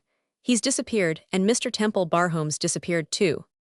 "Disappeared," Hutchinson almost shouted. "What for I the Lord's name?" "Nobody knows for certain, and people are talking wild. The village is all upset, and all sorts of silly things are being said." "What sort o' things?" "You know what servants at big houses are, how they hear bits of talk and make much of it," she explained. "They've been curious and chattering among themselves about Mr. Strangeways from the first. It was Burrell that said he believed he was some relation that was being hid away for some good reason. One night Mr. Temple Barhome and Captain Palliser were having a long talk together, and Burrell was about. Aye, he'd be about if he thought there was a chance of him hearing summat as was none of his business," jerked out Hutchinson, irately. They were talking about Mr. Strangeways, and Burrell heard Captain Palliser getting angry, and as he stepped near the door he heard him say out loud that he could swear in any court of justice that the man he had seen at the West Room window, "It's a startling thing, father," was Mr. James Temple Barhome. For the moment her face was pale. Hereupon Hutchinson sprang up. What? His second shout was louder than his first. "Th liar, th chap's dead, and he knows it. Th dommed mischief mackin liar." Her eyes were clear and speculatively thoughtful, notwithstanding her lack of color. "There have been people that have been thought dead that have come back to their friends alive. It's happened many a time," she said. "It wouldn't be so strange for a man that had no friends to be lost in a wild, far-off place where there was neither law nor order, and where every man was fighting for his own life and the gold he was mad after. Particularly a man that was shamed and desperate and wanted to hide himself. And most of all, it would be easy if he was like Mr. Strangeways and couldn't remember and had lost himself." As her father listened, the angry redness of his countenance moderated its hue. His eyes gradually began to question, and his under jaw fell slightly. "See thee, lass," he broke out huskily, "does that mean to say tha believes it?" "It's not often you can believe what you don't know," she answered. "I don't know anything about it. There's just one thing I believe because I know it. I believe what grandmother does, read that." She handed him the final sheet of old Mrs. Hutchinson's letter. It was written with very black ink and in an astonishingly bold and clear hand. It was easy to read the sentences with which she ended. "There's a lot said, There's always more saying than doing. But it's right down funny to see how the lad has made hard and fast friends just going about in his queer way, and no one knowing how he did it. I like him myself. He's one of those you needn't ask questions about. If there's anything said that isn't to his credit, it's not true. There's no ifs, buts, or ands about that, Anne. Little Anne herself read the words as her father read them. That's the thing I believe, because I know it, was all she said. It's the thing I'd swear to my soul, her father answered bluffly, but by Judd. She gave him a little push and spoke to him in homely Lancashire phrasing, and with some soft unsteadiness of voice. Sit thee down, father love, she said, and let me sit on thy knee. He sat down with emotional readiness, and she sat on his stout knee like a child. It was a thing she did in tender or troubled moments as much in these days as she had done when she was 6 or 7. Her little lightness and soft young ways made it the most natural thing in the world, as well as the prettiest. She had always sat on his knee in the hours when he had been most discouraged over the invention. She had known it made him feel as though he were taking care of her, and as though she depended utterly on him to steady the foundations of her world. What could such a little bit of a lass do without a father? It's upset thee, lass, he said. It's upset thee. He saw her slim hands curl themselves into small, firm fists as they rested on her lap. I can't bear to think that ill can be said of him, even by a wastrel like Captain Palliser, she said. He's mine. It made him fumble caressingly at her big knot of soft red hair. Thine is he said. Thine, but tha did say that just like thy mother would ha said it. Tha brings the heart I my throat now and again. That chap's luck, I can tell him same as I was once. He's mine now, whatever happens, she went on, with a firmness which no skeptic would have squandered time in the folly of hoping to shake. He's done what I told him to do, and it's me he wants. He's found out for himself, and so have I. He can have me the minute he wants me, the very minute. He can, said Hodgson. That settles it. I believe tha'd rather take him when he was trouble than when he was out of it. Same as tha'd rather take him a flat in Harlem on $15 a week than on 1,500. Yes, father, I would. It'd give me more to do for him. He grunted tenderly. Thy mother again. I used to tell her as the only thing she had in me was that I never got jail so she could get me out and stand up for me after it. There's only one thing worrits me a bit. I wish the lad hadn't gone away. I've thought that out, though I've not had much time to reason about things, said little Anne. If he's gone away, he's gone to get something, and whatever it happens to be, he'll be likely to bring it back with him, father. Chapter 37. Old Mrs. Hutchinson's letter had supplied much detail, but when her son and granddaughter arrived in the village of Tembarom, they heard much more, the greater part of it not in the least to be relied upon. The most of its lies, as folks in Joyce Thersels pretended to believe, the grandmother commented. It's servants' hall talk and cottage gossip, and plenty made itself up out beer drunk in taproom at Wool Park. In a place where not much happens, people get into way springin' on a bit news, and shackin' and worryin' it like a terrier does a rat. It's nature. That lad's given 'em lots to talk about ever since he coom. He's been a blessin' to 'em. If he'd been gentry he'd not ha been nigh as lively. Village lads tries to talk through their noses like him. Little Tummas Hibblethwaite does it broad Lancashire. The only facts fairly authenticated were that the mysterious stranger had been taken away very late one night, some time before the interview between Mr. Tembarom and Captain Palliser, of which Burrell knew so much because he had happened to be about. When a domestic magnate of Burrell's type happens to be about at a crisis, he is not unlikely to hear a great deal. Burrell, it was believed, knew much more than he deigned to make public. The entire truth was that Captain Palliser himself, in one of his hasty appearances in the neighborhood of Tembarom, had bestowed a few words of cold caution on him. Don't talk too much, he had said. Proof is required before talk is safe. The American was sharp enough to say that to me himself. He was sharp enough, too, to keep his man hidden. I was the only person that saw him who could have recognized him, and I saw him by chance. Palford and Grimby require proof. We are in search of it. Servants will talk, but if you don't want to run the risk of getting yourself into trouble, don't make absolute statements.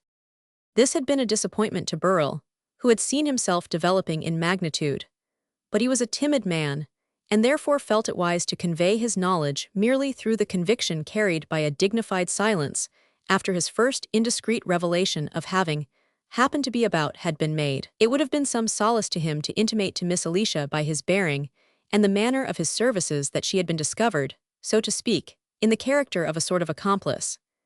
That her position was a perilously uncertain one, which would probably end in utter downfall, leaving her in her old and proper place as an elderly, insignificant, and unattractive poor relation, without a feature to recommend her. But being, as before remarked, a timid man, and recalling the interview between himself and his employer held outside the dining-room door, and having also a disturbing memory of the sharp, cool, boyish eye and the tone of the casual remark that he had a head on his shoulders, and that it was up to him to make the others understand, it seemed as well to restrain his inclinations until the proof Palford and Grimby required was forthcoming.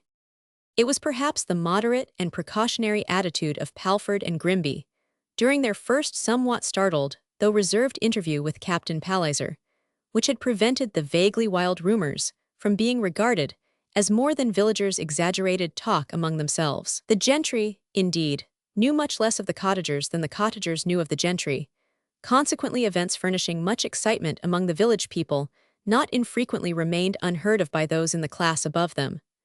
A story less incredible might have been more considered, but the highly colored reasons given for the absence of the owner of Tembarom would, if heard of, have been more than likely to be received and passed over with a smile. The manner of Mr. Palford, and also of Mr. Grimby during the deliberately unmelodramatic and carefully connected relation of Captain Palliser's singular story, was that of professional gentlemen who for reasons of good breeding were engaged in restraining outward expression of conviction that they were listening to utter nonsense. Palliser himself was aware of this, and upon the whole did not wonder at it in entirely unimaginative persons of extremely sober lives. In fact, he had begun by giving them some warning as to what they might expect in the way of unusualness. "You will, no doubt, think what I am about to tell you absurd and incredible," he had prefaced his statements. "I thought the same myself when my first suspicions were aroused. I was, in fact, inclined to laugh at my own idea until one link connected itself with another." Neither Mr. Grimby nor Mr. Palford was inclined to laugh. On the contrary, they were extremely grave, and continued to find it necessary to restrain their united tendency to indicate facially that the thing must be nonsense. It transcended all bounds, as it were. The delicacy with which they managed to convey this did them much credit. This delicacy was equaled by the moderation with which Captain Palliser drew their attention to the fact that it was not the thing likely to happen on which were founded the celebrated criminal cases of legal history. It was the incredible and almost impossible events, the ordinarily unbelievable duplicities, moral obliquities and coincidences, which made them what they were, and attracted the attention of the world. This, Mr. Palford and his partner were obviously obliged to admit. What they did not admit was that such things never having occurred in one's own world, they had been mentally relegated to the world of newspaper and criminal record as things that could not happen to oneself. Mr. Palford cleared his throat in a seriously cautionary way. "This is, of course, a matter suggesting too serious an accusation not to be approached in the most conservative manner," he remarked. "Most serious consequences have resulted in cases implying libelous assertions which have been made rashly," added Mr. Grimby. "As Mr. Tembarom intimated to you, a man of almost unlimited means has command of resources which it might not be easy to contend with if he had reason to feel himself injured." The fact that Captain Palliser had in a bitterly frustrated moment allowed himself to be goaded into losing his temper, and giving away to Tembarom the discovery on which he had felt that he could rely as a lever, did not argue that a like weakness would lead him into more dangerous indiscretion. He had always regarded himself as a careful man whose defenses were well built about him at such crises in his career as rendered entrenchment necessary. There would, of course, be some pleasure in following the matter up and getting more than even with a man who had been insolent to him. But a more practical feature of the case was that if, through his alert observation and shrewd aid, Jem Tembarom was restored to his much-to-be-envied place in the world, a far from unnatural result would be that he might feel suitable gratitude and indebtedness to the man who, not from actual personal liking, but from a mere sense of justice, had rescued him. As for the fears of Messrs. Palford and Grimby, He had put himself on record with Burrell by commanding him to hold his tongue and stating clearly that proof was both necessary and lacking. No man could be regarded as taking risks whose attitude was so wholly conservative and non-accusing. Servants will gossip. A superior who reproves such gossip holds an unattackable position. In the private room of Palford and Grimby, however, he could confidently express his opinions without risk. The recognition of a man lost sight of for years, and seen only for a moment through a window, is not substantial evidence, Mr. Grimby had proceeded. The incident was startling, but not greatly to be relied upon. I knew him. Palliser was slightly grim in his air of finality. He was a man most men either liked or hated. I didn't like him. I detested a trick he had of staring at you under his drooping lids. By the way, do you remember the portrait of Miles Hugo which was so like him? Mr. Palford remembered having heard that there was a certain portrait in the gallery which Mr. James Temple Barhome had been said to resemble. He had no distinct recollection of the ancestor it represented. It was a certain youngster who was a page in the court of Charles II and who died young. Miles Hugo Charles James was his name. He is my strongest clue. The American seemed rather keen the first time we talked together. He was equally keen about Jem Temple Barhome. He wanted to know what he looked like, and whether it was true that he was like the portrait. Indeed, exclaimed Palford and Grimby, simultaneously. It struck me that there was something more than mere curiosity in his manner, Palliser enlarged. I couldn't make him out then. Later, I began to see that he was remarkably anxious to keep everyone from Strangeways. It was a sort of man in the Iron Mask affair. Strangeways was apparently not only too excitable to be looked at or spoken to, but too excitable to be spoken of. He wouldn't talk about him. That is exceedingly curious, remarked Mr. Palford, but it was not in response to Palliser. A few moments before he had suddenly looked thoughtful. He wore now the aspect of a man trying to recall something as Palliser continued. One day, after I had been to look at a sunset through a particular window in the wing where Strangeways was kept, I passed the door of his sitting room and heard the American arguing with him. He was evidently telling him he was to be taken elsewhere, and the poor devil was terrified. I heard him beg him for God's sake not to send him away. There was panic in his voice. In connection with the fact that he has got him away secretly, at midnight it's an ugly thing to recall. It would seem to have significance. Grimby said it uneasily. It set me thinking and looking into things, Palliser went on. Pearson was secretive, but the head man, Burrell, made casual enlightening remarks. I gathered some curious details, which might or might not have meant a good deal. When Strangeways suddenly appeared at his window, one evening a number of things fitted themselves together. My theory is that the American, Tembarom, as he used to call himself, may not have been certain of the identity at first, but he wouldn't have brought Strangeways with him if he had not had some reason to suspect who he was. He daren't lose sight of him, and he wanted time to make sure and to lay his plans. The portrait of Miles Hugo was a clue which alarmed him, and no doubt he has been following it. If he found it led to nothing, he could easily turn Strangeways over to the public charge and let him be put into a lunatic asylum. If he found it led to a revelation which would make him a pauper again, it would be easy to dispose of him. Come, come, Captain Palliser, we mustn't go too far, ejaculated Mr. Grimby, alarmedly. It shocked him to think of the firm being dragged into a case dealing with capital crime and possible hangmen. That was not its line of the profession. Captain Palliser's slight laugh contained no hint of being shocked by any possibilities whatever.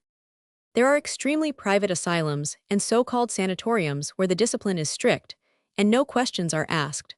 One sometimes reads in the papers of cases in which mild-mannered keepers in defending themselves against the attacks of violent patients are obliged to use force, with disastrous results. It is in such places that our investigations should begin. Dear me, Mr. Grimby broke out. Isn't that going rather far, you surely don't think? Mr. Tembarom's chief characteristic was that he was a practical and direct person. He would do what he had to do in exactly that businesslike manner. The inquiries I have been making have been as to the whereabouts of places in which a superfluous relative might be placed without attracting attention. That is really astute, but what do you think, Palford? Mr. Grimby turned to his partner, still wearing the shocked and disturbed expression. I have been recalling to mind a circumstance which probably bears upon the case, said Mr. Palford. Captain Palliser's mention of the portrait reminded me of it. I remember now that on Mr. Temple Barhome's first visit to the picture gallery, he seemed much attracted by the portrait of Miles Hugo. He stopped and examined it curiously. He said he felt as if he had seen it before. He turned to it once or twice, and finally remarked that he might have seen someone like it at a great fancy dress ball which had taken place in New York. Had he been invited to the ball? Laughed Palliser. I did not gather that, replied Mr. Palford gravely. He had apparently watched the arriving guests from some railings nearby, or perhaps it was a lamp post with other newsboys. He recognized the likeness to Strangeways, no doubt, and it gave him what he calls a jolt, said Captain Palliser. He must have experienced a number of jolts during the last few months. Palford and Grimby's view of the matter continued to be marked by extreme distaste for the whole situation and its disturbing and irritating possibilities. The coming of the American heir to the estate of Temple Barhome had been trying to the verge of extreme painfulness, but sufficient time having lapsed, and their client having troubled them but little, they had outlived the shock of his first appearance and settled once more into the calm of their accustomed atmosphere and routine. That he should suddenly reappear upon their dignified horizon as a probable melodramatic criminal was a fault of taste and a lack of consideration beyond expression. To be dragged into vulgar detective work, to be referred to in newspapers in a connection which would lead to confusing the firm with the representatives of such branches of the profession as dealt with persons who had committed acts for which in vulgar parlance they might possibly swing if their legal defenders did not get them off. To a firm whose sole affairs had been the dealing with noble and ancient estates, with advising and supporting personages of stately name, and with private and weighty family confidences. If the worst came to the worst, the affair would surely end in the most glaring and odious notoriety. In headlines and daily reports, even in London, in appalling pictures of everyone concerned in every New York newspaper, even in baffled struggles to keep abominable woodcuts of themselves. Mr. Edward James Palford and Mr. James Matthew Grimby, from being published in sensational journalistic sheets. Professional duty demanded that the situation should be dealt with, that investigation should be entered into, that the most serious even if conservative steps should be taken at once. With regard to the accepted report of Mr. James Temple Barhome's tragic death, it could not be denied that Captain Palliser's view of the naturalness of the origin of the mistake that had been made had a logical air. In a region full of rioting derelicts crazed with the lawless excitement of their dash after gold, he had said, identities and names are easily lost. Temple Barhome himself was a derelict and in a desperate state. He was in no mood to speak of himself or try to make friends. He no doubt came and went to such work as he did scarcely speaking to anyone. A mass of earth and debris of all sorts suddenly gives way, burying half a dozen men. 2 or 3 are dug out dead, the others not reached. There was no time to spare to dig for dead men. Someone had seen Temple Barhome near the place. He was seen no more. Ergo, he was buried with the rest. At that time, those who knew him in England felt it was the best thing that could have happened to him. It would have been if his valet had not confessed his trick, and old Temple Barhome had not died. My theory is that he may have left the place days before the accident without being missed. His mental torment caused some mental illness. It does not matter what.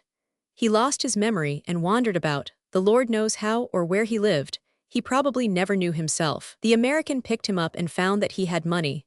For reasons of his own, he professed to take care of him. He must have come on some clue just when he heard of his new fortune.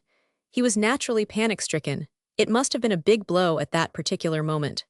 He was sharp enough to see what it might mean, and held on to the poor chap like grim death, and has been holding on ever since.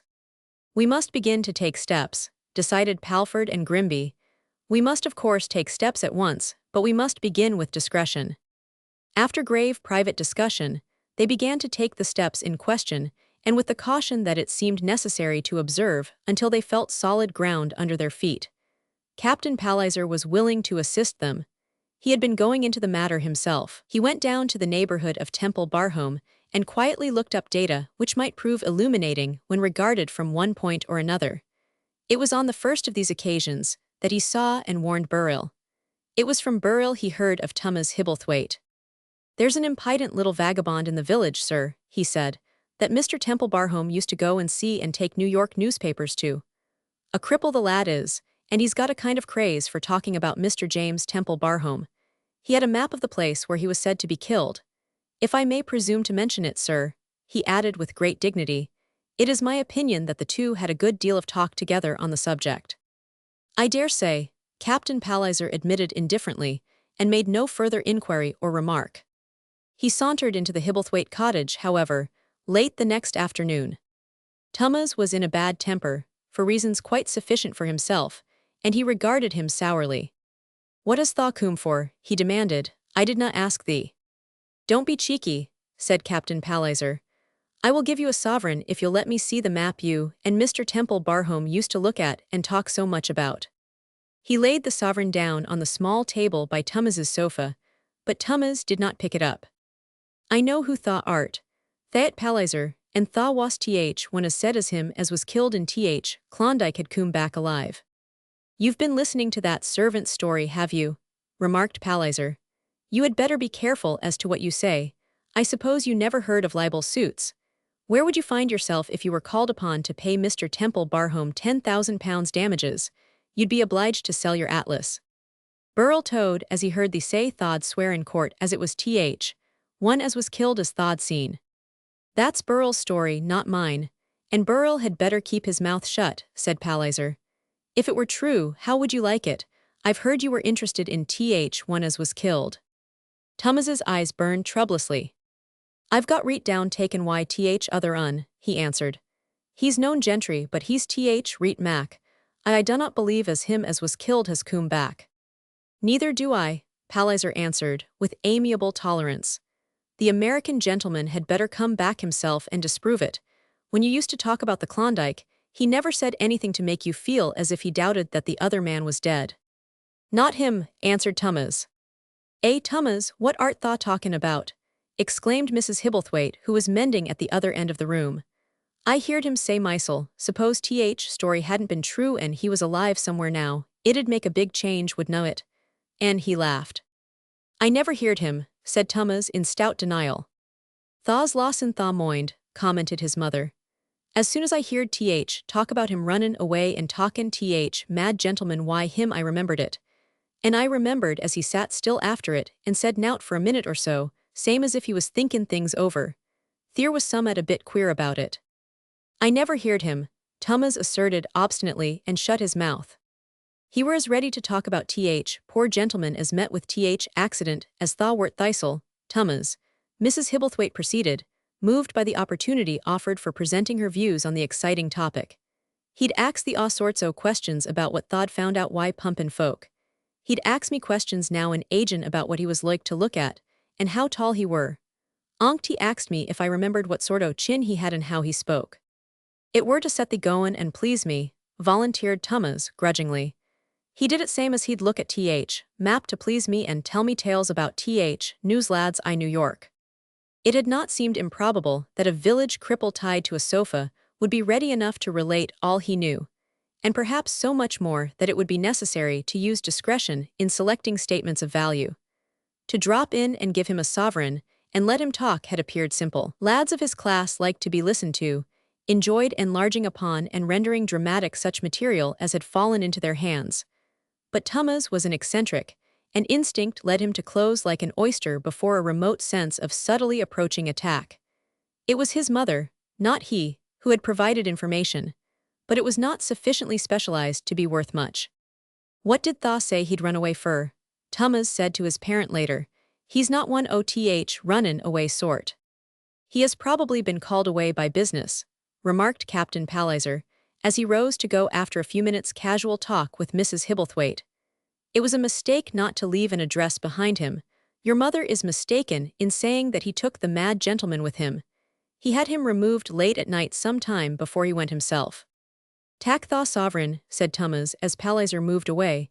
"I did not show thee atlas, thaw did not want to see it." "I will leave the sovereign for your mother," said Palliser. "I'm sorry you are not in a better humor." His interest in the atlas had indeed been limited to his idea that it would lead to subjects of talk which might cast illuminating sidelights and possibly open up avenues and vistas.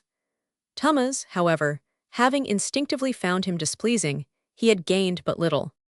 Avenues and vistas were necessary, avenues through which the steps of Palford and Grimby might wander, vistas which they might explore with hesitating, investigating glances. So far, The scene remained unpromisingly blank. The American Temple Barhome had simply disappeared, as had his mysterious charge.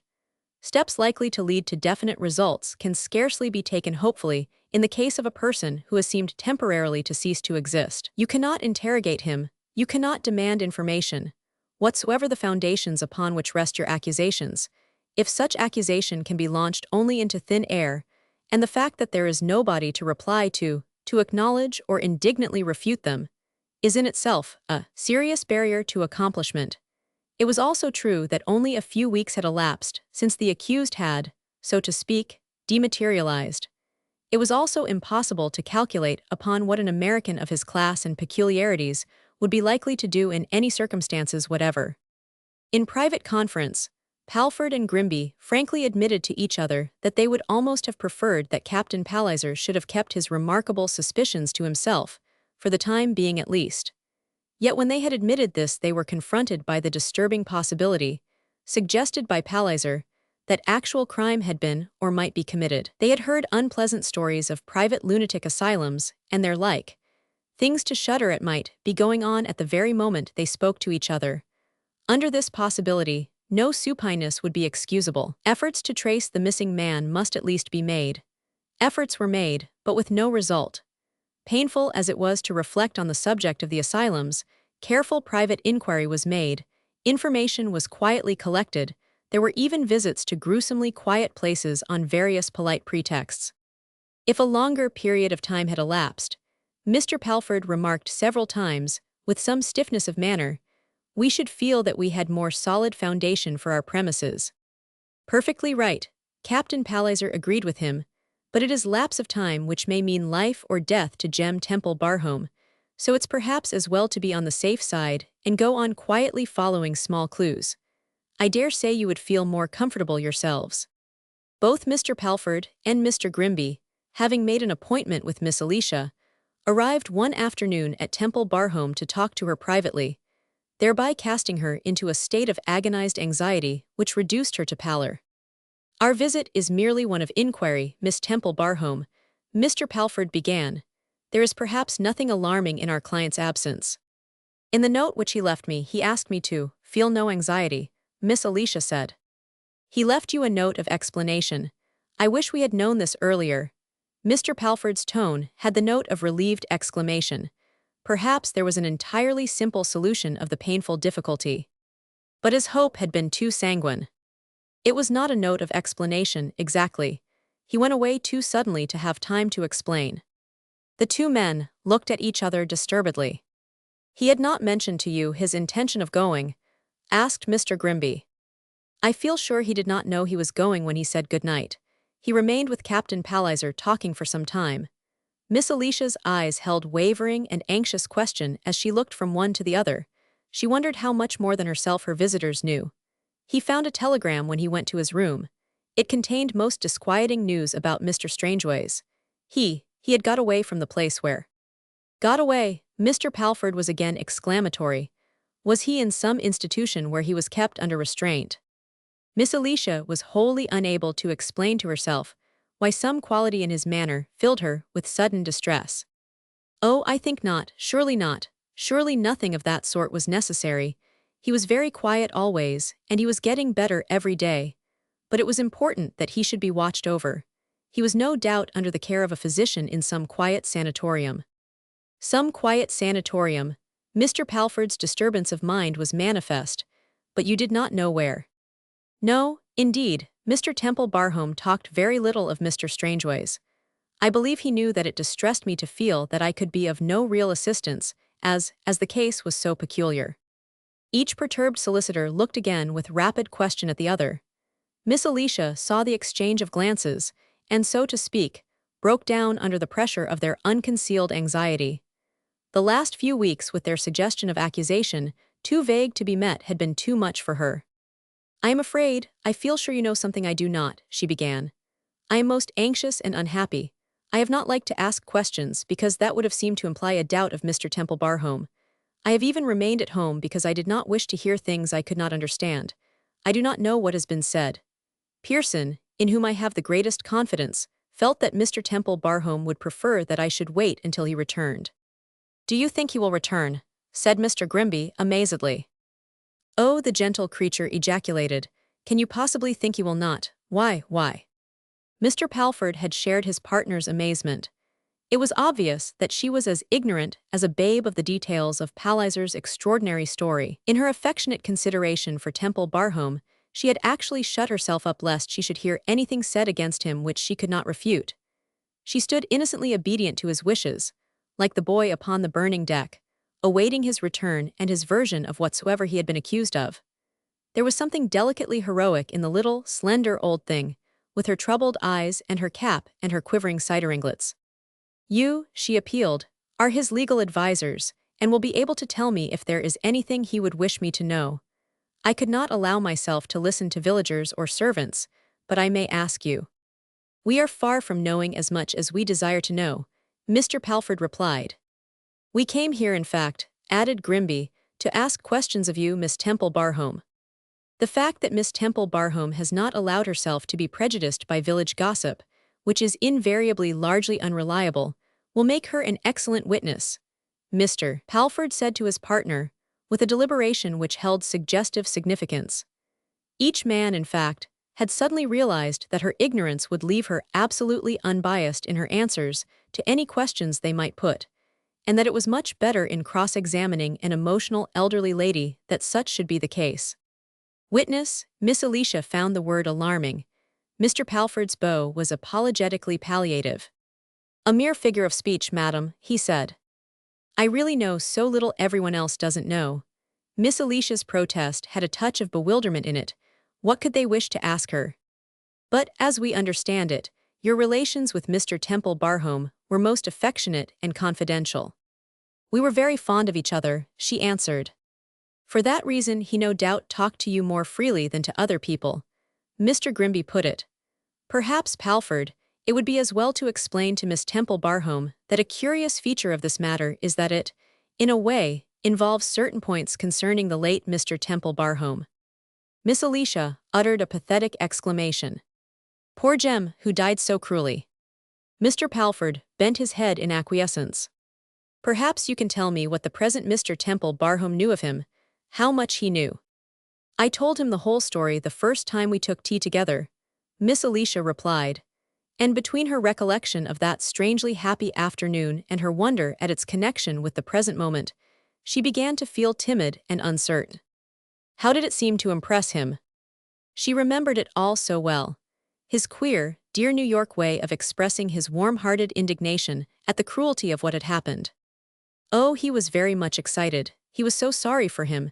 He wanted to know everything about him. He asked me what he looked like.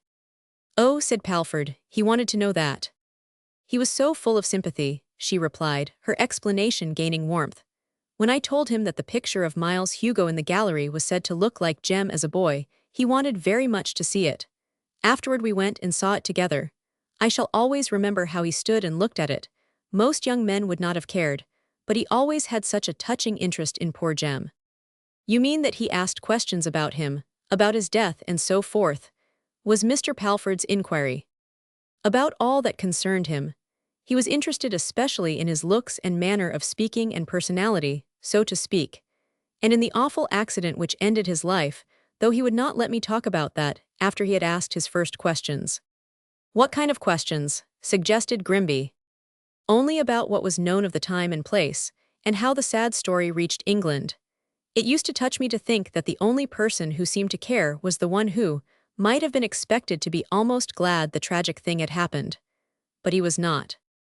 Mr. Palford watched Mr. Grimby, and Mr. Grimby gave more than one dubious and distressed glance at Palford. "His interest was evident," remarked Palford thoughtfully, "and unusual under the circumstances." For a moment he hesitated, then put another question. "Did he ever seem, I should say, do you remember any occasion when he appeared to think that there might be any reason to doubt that Mr. James Temple Barhome was one of the men who died in the Klondike?" He felt that through this wild questioning they had at least reached a certain testimony supporting Captain Palliser's views, and his interest reluctantly increased. It was reluctant because there could be no shadow of a question that this innocent spinster lady told the absolute truth, and this being the case, One seemed to be dragged to the verge of depths, which must inevitably be explored. Miss Alicia's expression was that of one who conscientiously searched memory. "I do not remember that he really expressed doubt," she answered carefully. "Not exactly that, but—" "But what?" prompted Palford as she hesitated. "Please try to recall exactly what he said. It is most important." The fact that his manner was almost eager, and that eagerness was not his habit, made her catch her breath and look more questioning and puzzled than before. "One day he came to my sitting room when he seemed rather excited," she explained. "He had been with Mr. Strangeways, who had been worse than usual. Perhaps he wanted to distract himself and forget about it. He asked me questions and talked about poor Jem for about an hour. And at last he said, 'Do you suppose there's any sort of chance that it mightn't be true, that story that came from the Klondike?' He said it so thoughtfully that I was startled and said, 'Do you think there could be such a chance? Do you?' And he drew a long breath and answered, 'You want to be sure about things like that. You've got to be sure.' I was a little excited, so he changed the subject very soon afterward, and I never felt quite certain of what he was really thinking. You see, what he said was not so much an expression of doubt as a sort of question." A touch of the lofty condemnatory made Mr. Palford impressive. "I am compelled to admit that I fear that it was a question of which he had already guessed the answer," he said. At this point, Miss Alicia clasped her hands quite tightly together upon her knees. "If you please," she exclaimed, "I must ask you to make things a little clear to me. What dreadful thing has happened? I will regard any communication as a most sacred confidence." "I think we may as well, Palford," Mr. Grimby suggested to his partner. "Yes," Palford acquiesced. He felt the difficulty of a blank explanation. "We are involved in a most trying position," he said. "We feel that great discretion must be used until we have reached more definite certainty. An extraordinary, in fact, a startling thing has occurred. We are beginning, as a result of cumulative evidence, to feel that there was reason to believe that the Klondike story was to be doubted." "That poor Jem," cried Miss Alicia. "One begins to be gravely uncertain as to whether he has not been in this house for months, whether he was not the mysterious Mr. Strangeways." Jem," gasped poor little Miss Temple Barhome, quite white with shock. "And if he was the mysterious Strangeways," Mr. Grimby assisted to shorten the matter, "the American Temple Barhome apparently knew the fact, brought him here for that reason, and for the same reason kept him secreted and under restraint." "No, no," cried Miss Alicia. "Never, never, I beg you not to say such a thing. Excuse me, I cannot listen, it would be wrong, ungrateful. Excuse me." She got up from her seat, trembling with actual anger in her sense of outrage. It was a remarkable thing to see the small, elderly creature angry, but this remarkable thing had happened. It was as though she were a mother defending her young. "I loved poor Jem and I love Temple, and though I am only a woman who never has been the least clever, I know them both. I know neither of them could lie or do a wicked, cunning thing. Temple is the soul of honor." It was quite an inspirational outburst. She had never before in her life said so much at one time. Of course, tears began to stream down her face, while Mr. Palford and Mr. Grimby gazed at her in great embarrassment. If Mr. Strangeways was poor Jem come back alive, Temple did not know. He never knew. All he did for him was done for kindness' sake. It was inevitable that she should stammer before going to this length of violence, and that the words should burst from her. I would swear it. It was really a shock to both Palford and Grimby. That a lady of Miss Temple Barhome's age and training should volunteer to swear to a thing was almost alarming. It was also in rather unpleasing taste. Captain Palliser obliged Mr. Temple Barhome to confess that he had known for some time, Mr. Palford said with cold regret. He also informed him that he should communicate with us without delay. Captain Palliser is a bad man. Miss Alicia choked back a gasp to make the protest. It was after their interview that Mr. Temple Barhome almost immediately left the house. Without any explanation whatever, added Grimby. He left a few lines for me, defended Miss Alicia. We have not seen them. Mr. Palford was still as well as cold. Poor little Miss Alicia took them out of her pocket with an unsteady hand. They were always with her, and she could not on such a challenge seem afraid to allow them to be read. Mr. Palford took them from her with a slight bow of thanks. He adjusted his glasses and read aloud, with pauses between phrases which seemed somewhat to puzzle him. Dear little Miss Alicia. I've got to light out of here as quick as I can make it. I can't even stop to tell you why. There's just one thing, don't get rattled, Miss Alicia. Whatever anyone says or does, don't get rattled. Yours affectionately, T. Tembarom. There was a silence. Mr. Palford passed the paper to his partner, who gave it careful study. Afterward he refolded it and handed it back to Miss Alicia. In a court of law, was Mr. Palford's sole remark, it would not be regarded as evidence for the defendant. Miss Alicia's tears were still streaming, but she held her ringleted head well up. I cannot stay, I beg your pardon, I do indeed, she said. But I must leave you, you see, she added with her fine little touch of dignity. As yet this house is still Mr. Temple Barhome's home, and I am the grateful recipient of his bounty. Burrell will attend you and make you quite comfortable. With an obeisance which was like a slight curtsy, she turned and fled. In less than an hour she walked up the neat bricked path, and old Mrs. Hodgson, looking out, saw her through the tiers of flower-pots in the window. Hodgson himself was in London, but Anne was reading at the other side of the room. Here's poor little old Miss Temple Barhome in a flutter, remarked her grandmother. Thaw's got some work cut out for thee if thaw's going to quiet her. Open th door, lass. Anne opened the door, and stood by it with calm though welcoming dimples. Miss Hodgson, Miss Alicia began all at once to realize that they did not know each other, and that she had flown to the refuge of her youth without being at all aware of what she was about to say. Oh, little Anne, she broke down with frank tears. My poor boy, my poor boy. Little Anne drew her inside and closed the door. There, Miss Temple Barhome, she said. There, now just come in and sit down. I'll get you a good cup of tea, you need one. Chapter 38. The Duke of Stone had been sufficiently occupied with one of his slighter attacks of rheumatic gout to have been, so to speak, out of the running in the past weeks. His indisposition had not condemned him to the usual dullness, however.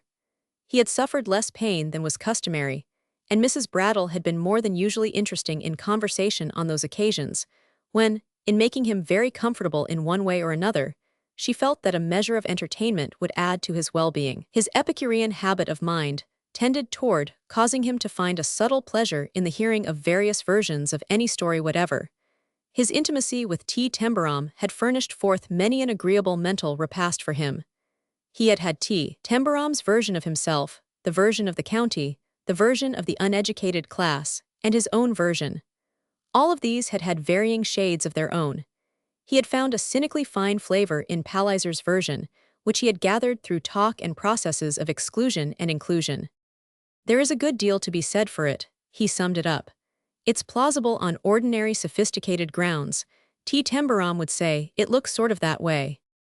As Mrs. Brattle had done what she could in the matter of expounding her views of the uncertainties of the village attitude, he had listened with stimulating interest. Mrs. Brattle's version on the passing of T. Tembarom stood out picturesquely against the background of the version which was his own, the one founded on the singular facts he had shared knowledge of with the chief character in the episode.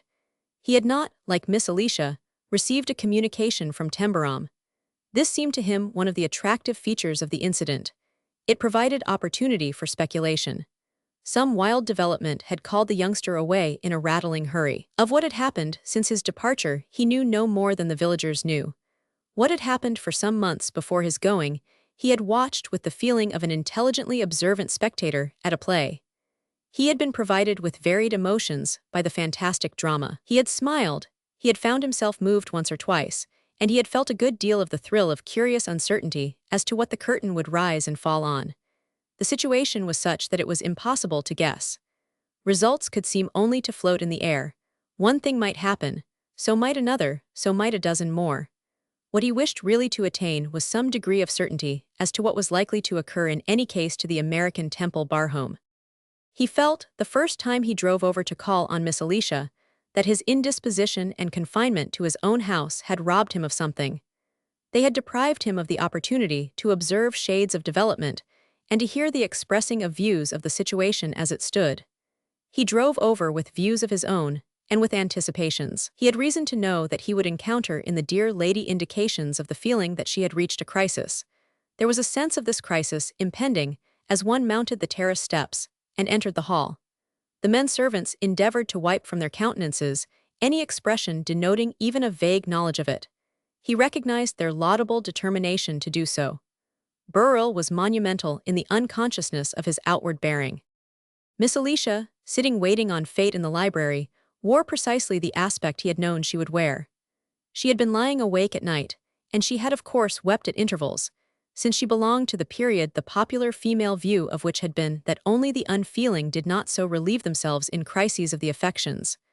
Her eyelids were rather pink, and her nice little face was tired.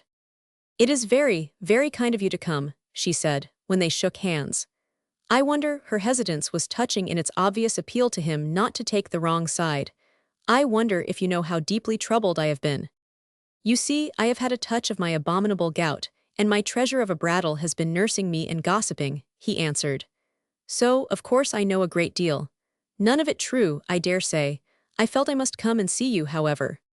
He looked so neat and entirely within the boundaries of finished and well-dressed modernity and everyday occurrence, in his perfectly fitting clothes, beautifully shining boots, and delicate fawn gaiters, that she felt a sort of support in his mere aspect. The mind connected such almost dapper freshness and excellent taste only with unexaggerated incidents, and a behavior which almost placed the stamp of absurdity upon the improbable in circumstance. The vision of disorderly and illegal possibilities seemed actually to fade into an unreality. "If Mr. Palford and Mr. Grimby knew him as I know him, as you know him," she added with a faint hopefulness.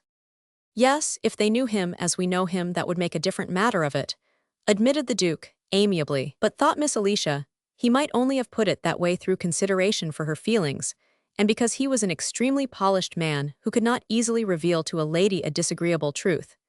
He did not speak with the note of natural indignation, which she thought she must have detected if he had felt as she felt herself. He was of course a man whose manner had always the finish of composure. He did not seem disturbed or even very curious, only kind and most polite. "If we only knew where he was," she began again, "if we only knew where Mr. Strangeways was. My impression is that Messrs. Palford and Grimby will probably find them both before long," he consoled her. "They are no doubt exciting themselves unnecessarily." He was not agitated at all. She felt it would have been kinder if he had been a little agitated. He was really not the kind of person whose feelings appeared very deep, being given to a light and graceful cynicism of speech which delighted people. So perhaps it was not natural that he should express any particular emotion, even in a case affecting a friend. Surely he had been Temple's friend. But if he had seemed a little distressed, or doubtful or annoyed, she would have felt that she understood better his attitude. As it was, he might almost have been on the other side, a believer or a disbeliever, or merely a person looking on to see what would happen. When they sat down, his glance seemed to include her with an interest which was sympathetic, but rather as if she were a child whom he would like to pacify. This seemed especially so when she felt she must make clear to him the nature of the crisis which was pending, as he had felt when he entered the house. "You perhaps do not know," the appeal which had shown itself in her eyes was in her voice, "that the solicitors have decided, after a great deal of serious discussion and private inquiry in London, that the time has come when they must take open steps. In the matter of investigation," he inquired. "They are coming here this afternoon with Captain Palliser to question the servants and some of the villagers. They will question me," alarmedly. "They would be sure to do that." He really seemed quite to envelop her with kindness. "But I beg of you not to be alarmed. Nothing you could have to say could possibly do harm to Temple Barhome." He knew it was her fear of this contingency which terrified her. "You do feel sure of that," she burst forth relievedly. "You do, because you know him." "I do. Let us be calm, dear lady. Let us be calm." I will," she protested. "But Captain Palliser has arranged that a lady should come here, a lady who disliked poor Temple very much. She was most unjust to him." "Lady Joan Fair," he suggested, and then paused with a remote smile as if lending himself for the moment to some humor he alone detected in the situation. "She will not injure his cause, I think I can assure you." She insisted on misunderstanding him. "I am so afraid." The appearance of Pearson at the door interrupted her and caused her to rise from her seat. The neat young man was pale and spoke in a nervously lowered voice. "I beg pardon, miss, I beg your grace's pardon for intruding, but—" Miss Alicia moved toward him in such a manner that he himself seemed to feel that he might advance. "What is it, Pearson? Have you anything special to say?" "I hope I am not taking too great a liberty, miss, But I did come in for a purpose, knowing that his grace was with you, and thinking you might both kindly advise me. It is about Mr. Temple Barhome, your grace." Addressing him as if in involuntary recognition of the fact that he might possibly prove the greater support. "Our Mr. Temple Barhome, Pearson. We are being told there are two of them." The Duke's delicate emphasis on the possessive pronoun was delightful, and it so moved and encouraged sensitive little Pearson that he was emboldened to answer with modest firmness. "Yes, ours, thank you, your grace." "You feel him yours too, Pearson." A shade more delightfully still. "I take the liberty, your grace, of being deeply attached to him, and more than grateful." "What did you want to ask advice about?" "The family solicitors. Captain Palliser and Lady Joan Fair and Mr. and Miss Hutchinson are to be here shortly, and I have been told I am to be questioned. What I want to know, your grace, is—" He paused, and looked no longer pale but painfully red as he gathered himself together for his anxious outburst. "Must I speak the truth?" Miss Alicia started alarmedly. The Duke looked down at the delicate fawn gaiters, covering his fine instep. His fleeting smile was not this time an external one. "Do you not wish to speak the truth, Pearson?"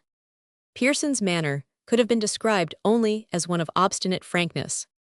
"No, your grace, I do not. Your grace may misunderstand me, but I do not." His grace tapped the gaiters with the slight ebony cane he held in his hand.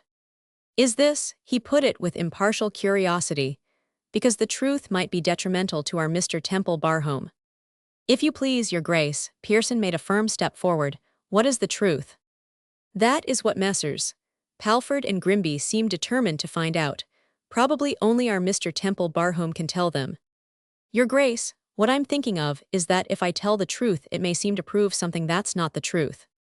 "What kinds of things, Pearson?" Still impartially. "I can be plain with your grace. Things like this. I was with Mr. Temple Barhome and Mr. Strangeways a great deal.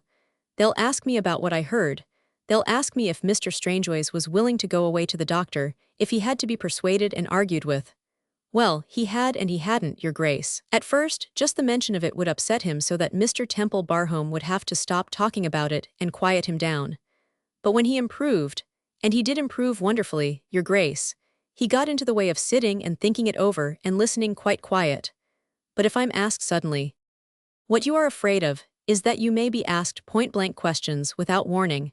His grace put it with the perspicacity of experience. "That's why I should be grateful for advice. Must I tell the truth, your grace, when it will make them believe things I'd swear are lies? I'd swear it, your grace." "So would I, Pearson." His serene lightness was of the most baffling but curiously supporting order. "This being the case, my advice would be not to go into detail.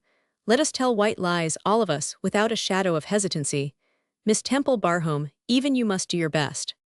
"I will try, indeed, I will try."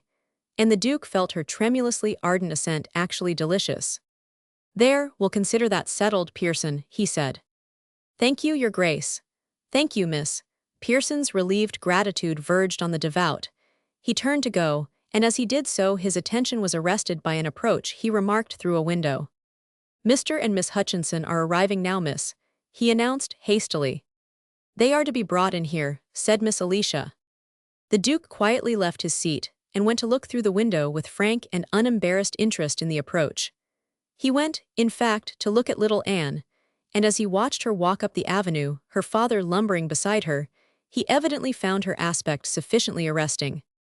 "Ah," he exclaimed softly and paused. "What a lot of very nice red hair," he said next. And then, no wonder, no wonder.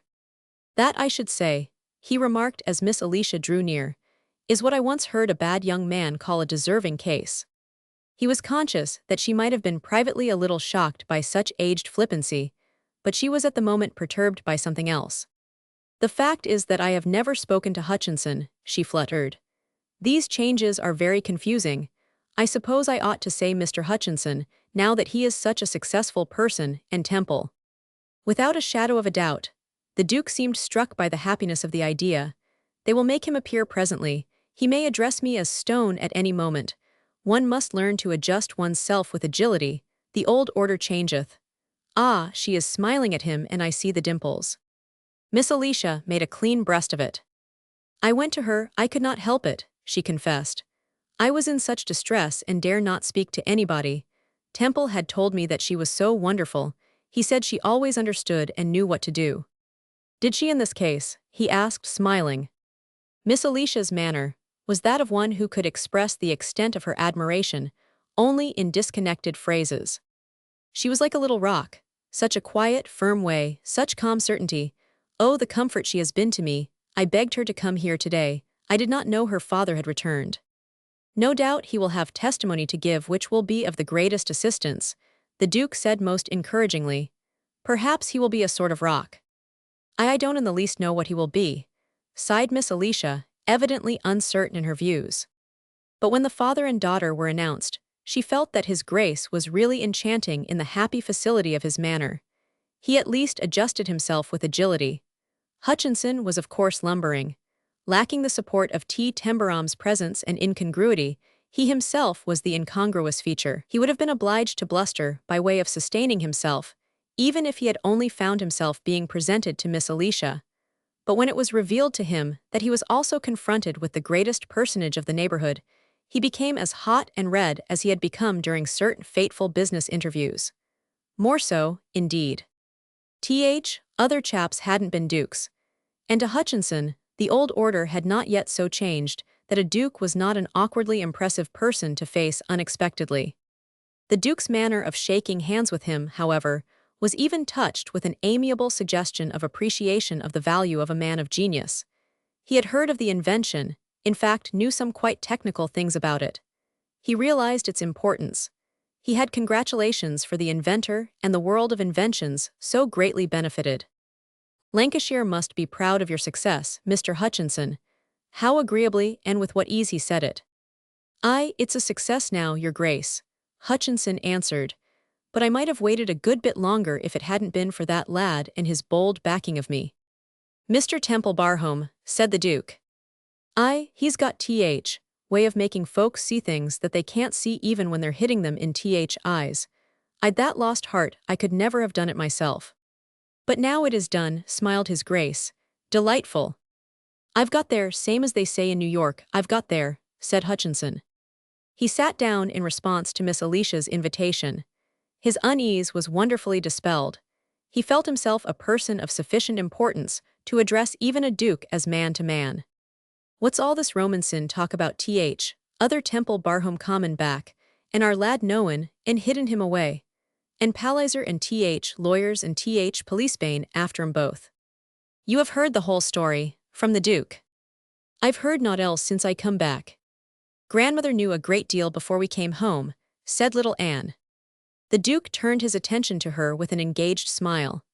His look, his bow, his bearing, in the moment of their being presented to each other, had seemed to Miss Alicia the most perfect thing. His fine eye had not obviously wandered while he talked to her father, but it had in fact been taking her in with an inclusiveness not likely to miss agreeable points of detail. What is her opinion, may I ask? He said. What does she say? Grandmother is very set in her ways, Your Grace. The limpidity of her blue eye and a flickering dimple added much to the quaint comprehensiveness of her answer. She says the world's that full of fools, that if they were all killed, the Lord would have to begin again with a new Adam and Eve. She has entire faith in Mr. Temple-Barhome, as you have, put forward his grace. Mine's not faith exactly, I know him, little Anne answered, her tone as limpid as her eyes. There's more than her has faith in him, broke forth Hodgson. Danged if I don't like way them village chaps are taking it. They're ready to fight over it. Since they've found out what it's come to, and about lawyers common down, they're talkin' about gettin' up a kind o' demonstration. Delightful, ejaculated his grace again. He leaned forward. Quite what I should have expected. There's a good deal of beer drunk, I suppose. Plenty o' beer, but it'll do no harm. Hodgson began to chuckle.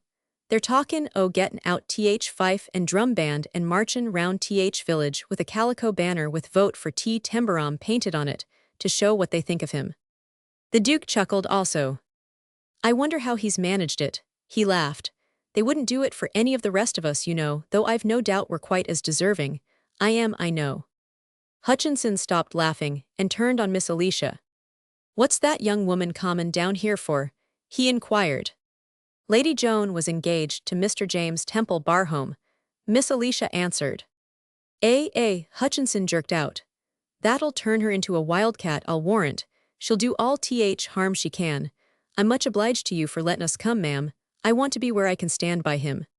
Father, said little Anne, what you have got to remember is that you mustn't fly into a passion. You know you've always said it never did any good, and it only sends the blood to your head. You are not nervous, Miss Hutchinson, the Duke suggested. About Mr. Temple I couldn't be, Your Grace. If I was to see two policemen bringing him in handcuffed, I shouldn't be nervous. I should know the handcuffs didn't belong to him, and the policeman would look right down silly to me. Miss Alicia fluttered over to fold her in her arms. Do let me kiss you, she said. Do let me, little Anne. Little Anne had risen at once to meet her embrace. She put a hand on her arm. We don't know anything about this really, she said. We've only heard what people say. We haven't heard what he says. I'm going to wait. They were all looking at her, the Duke with such marked interest that she turned toward him as she ended. And if I had to wait until I was as old as grandmother, I'd wait, and nothing would change my mind. And I've been lying awake at night, softly wailed Miss Alicia. Chapter 39. It was Mr. Hutchinson who, having an eye on the window, first announced an arriving carriage. Some of 'em's common from the station, he remarked. There's no young woman with 'em that I can see from here. I thought I heard wheels. Miss Alicia went to look out, agitatedly. It is the gentleman, perhaps Lady Joan, she turned desperately to the Duke. I don't know what to say to Lady Joan. I don't know what she will say to me. I don't know what she is coming for, little Anne, do keep near me. It was a pretty thing, to see little Anne stroke her hand and soothe her. Don't be frightened, Miss Temple. All you've got to do is to answer questions, she said. But I might say things that would be wrong, things that would harm him. No, you mightn't, Miss Temple. He's not done anything that could bring harm on him. The Duke of Stone, who had seated himself in Tembarom's favorite chair, which occupied a point of vantage, seemed to Mr. Palford and Mr. Grimby when they entered the room to wear the aspect of a sort of presidiary audience. The sight of his erect head and clear-cut, ivory-tinted old face, with its alert, while wholly unbiased, expression somewhat startled them both. They had indeed not expected to see him, and did not know why he had chosen to come. His presence might mean any one of several things, and the fact that he enjoyed a reputation for quite alarming astuteness of a brilliant kind presented elements of probable embarrassment. If he thought that they had allowed themselves to be led upon a wild-goose chase, he would express his opinions with trying readiness of phrase. His manner of greeting them, however, expressed no more than a lightly agreeable detachment from any view whatsoever. Captain Palliser felt this curiously, though he could not have said what he would have expected from him if he had known it would be his whim to appear. How do you do? How do you do? His Grace shook hands with the amiable ease which scarcely commits a man even to casual interest, after which he took his seat again. How d'ye do, Miss Hutchinson, said Palliser. How d'ye do, Mr. Hutchinson. Mr. Palford will be glad to find you here. Mr. Palford shook hands with correct civility. I am, indeed, he said. It was in your room in New York that I first saw Mr. Temple. Aye, it was, responded Hutchinson dryly. I thought Lady Joan was coming, Miss Alicia said to Palliser. She will be here presently. She came down in our train, but not with us. What is she coming for? Faltered Miss Alicia. Yes, put in the Duke. What, by the way, is she coming for? I wrote and asked her to come, was Palliser's reply. I have reason to believe she may be able to recall something of value to the inquiry which is being made. That's interesting, said His Grace, but with no air of participating particularly. She doesn't like him though, does she? Wouldn't do to put her on the jury. He did not wait for any reply, but turned to Mr. Palford. All this is delightfully portentous. Do you know, it reminds me of a scene in one of those numerous plays where the wrong man has murdered somebody, or hasn't murdered somebody, and the whole company must be cross-examined because the curtain cannot be brought down until the right man is unmasked. Do let us come into this, Mr. Palford. What we know seems so inadequate. Mr. Palford and Mr. Grimby each felt that there lurked in this manner a possibility that they were being regarded lightly. All the objections to their situation loomed annoyingly large. It is, of course, an extraordinary story, Mr. Palford said, but if we are not mistaken in our deductions, we may find ourselves involved in a cause célèbre which will set all England talking. I am not mistaken. Palliser presented the comment with a short and dry laugh. Thaw seems pretty cocksure, Hutchinson thrust in. No one knew Tembarom better than I did in the past. We were intimate enemies. And he laughed again. Thaw says tha'll swear chap thaw saw through window was him, said Hutchinson. I'd swear it, with composure. The Duke was reflecting. He was again tapping with his cane the gaiter covering his slender, shining boot. If Mr. Tembarom had remained here, his actions would have seemed less suspicious, he suggested. It was Palliser who replied. Or if he hadn't whisked the other man away, he lost his head and played the fool. He didn't lose his head, that chap. It's screwed on right way his head is, grunted Hutchinson. The curious fellow has a number of friends, the Duke remarked to Palford and Grimby, in his impartial tone. I am hoping you are not thinking of cross-examining me. I have always been convinced that under cross-examination, I could be induced to innocently give evidence condemnatory to both sides of any case whatever. But would you mind telling me what the exact evidence is so far? Mr. Palford had been opening a budget of papers. It is evidence which is cumulative, Your Grace, he said. Mr. Templebarom's position would have been a far less suspicious one, as you yourself suggested, if he had remained or if he hadn't secretly removed Mr. Strangeways. The last was Captain Palliser's suggestion, I believe, smiled the Duke. Did he remove him secretly? How secretly, for instance? At night, answered Palliser. Miss Templebarom herself did not know when it happened, did you? Turning to Miss Alicia, who at once flushed and paled. He knew that I was rather nervous where Mr. Strangeways was concerned. I am sorry to say he found that out almost at once. He even told me several times that I must not think of him, that I need hear nothing about him. She turned to the Duke, her air of appeal plainly representing a feeling that he would understand her confession. I scarcely like to say it, but wrong as it was, I couldn't help feeling that it was like having a lunatic in the house.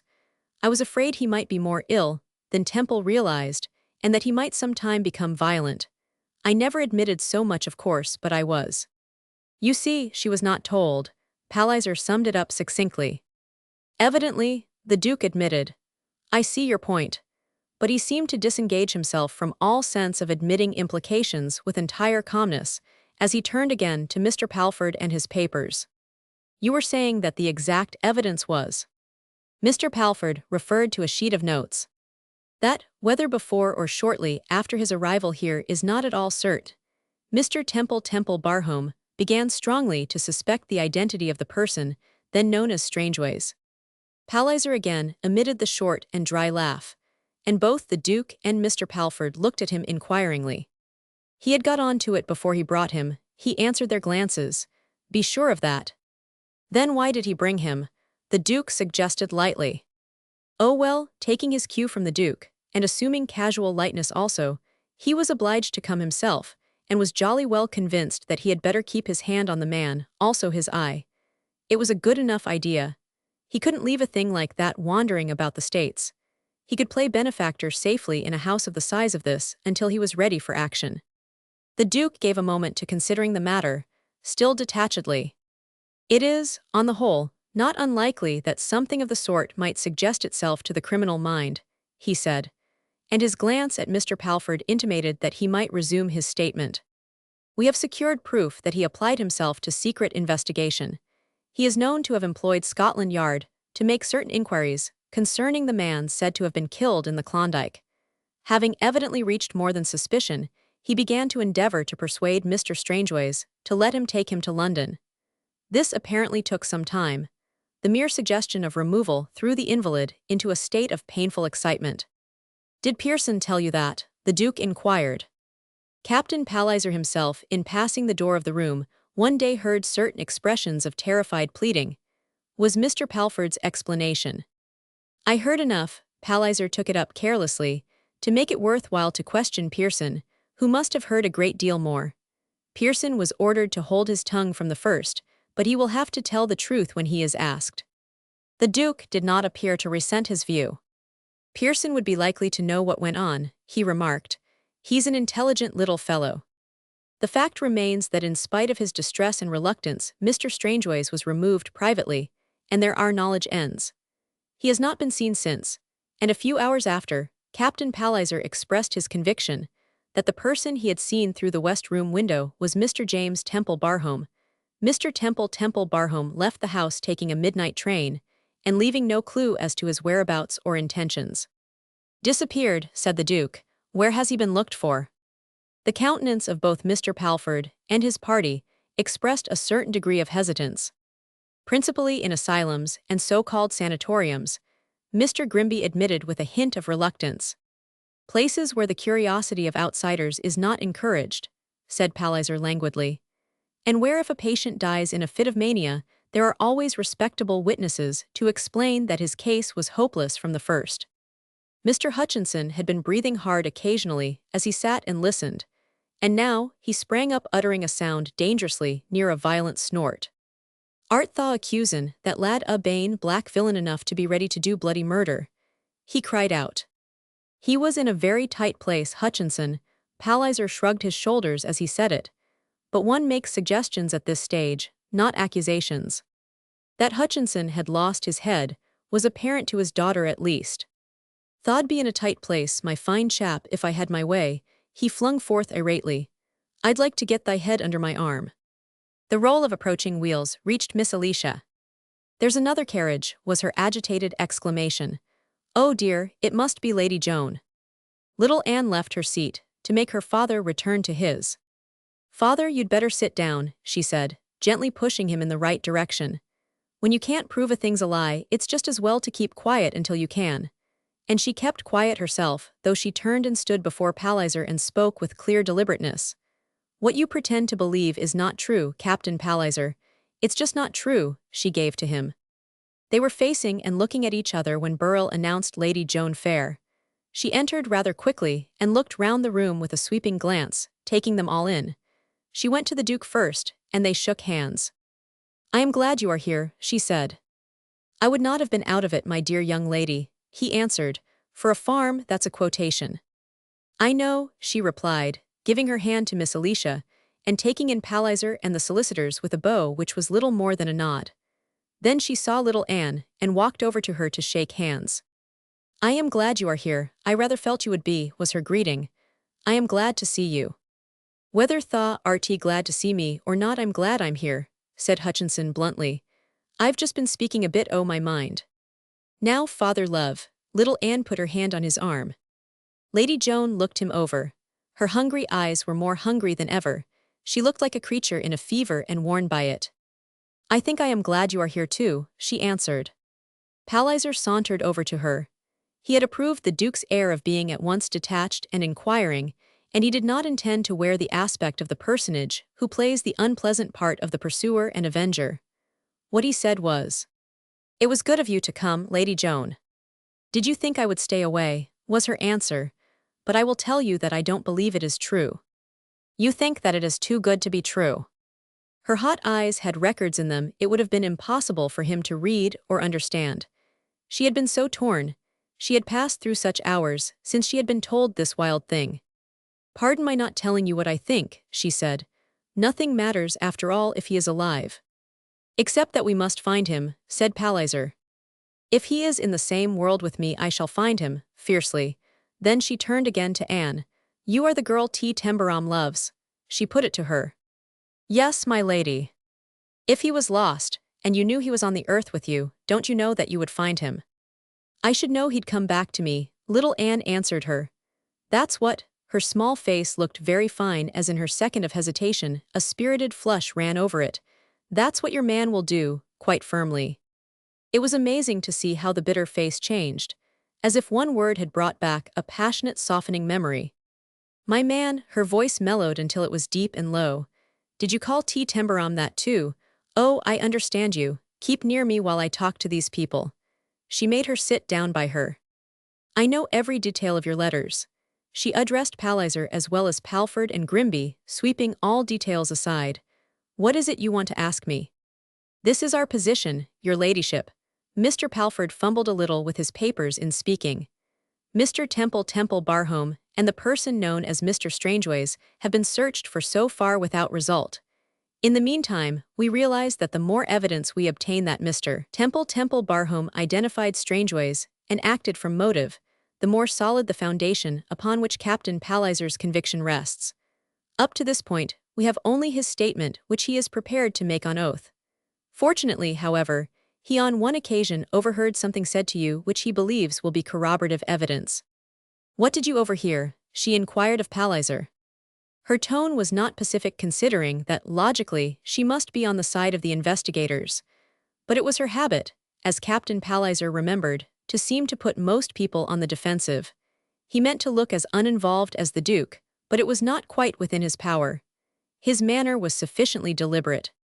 "One evening, before you left for London, I was returning from the billiard room, and heard you engaged in animated conversation with our host. My attention was arrested, first because, a sketch of a smile ill-concealed itself, you usually scarcely deign to speak to him, and secondly because I heard Tembaro's name. And you." Neither eyes nor manner omitted the word listened. But the slight lift of his shoulders was indifferent enough. "I listened deliberately.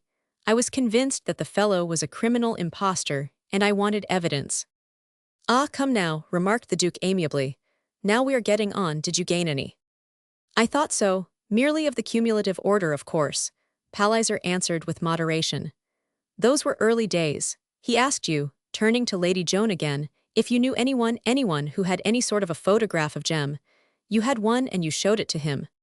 She was quite silent for a moment. The hour came back to her, the extraordinary hour when he had stood in his lounging fashion before her, and through some odd, uncivilized but absolutely human force of his own had made her listen to him, and had gone on talking in his nasal voice, until with one common, crude, grotesque phrase he had turned her hideous world upside down, changed the whole face of it, sent the stone wall rising before her, crumbling into dust, and seemed somehow to set her free.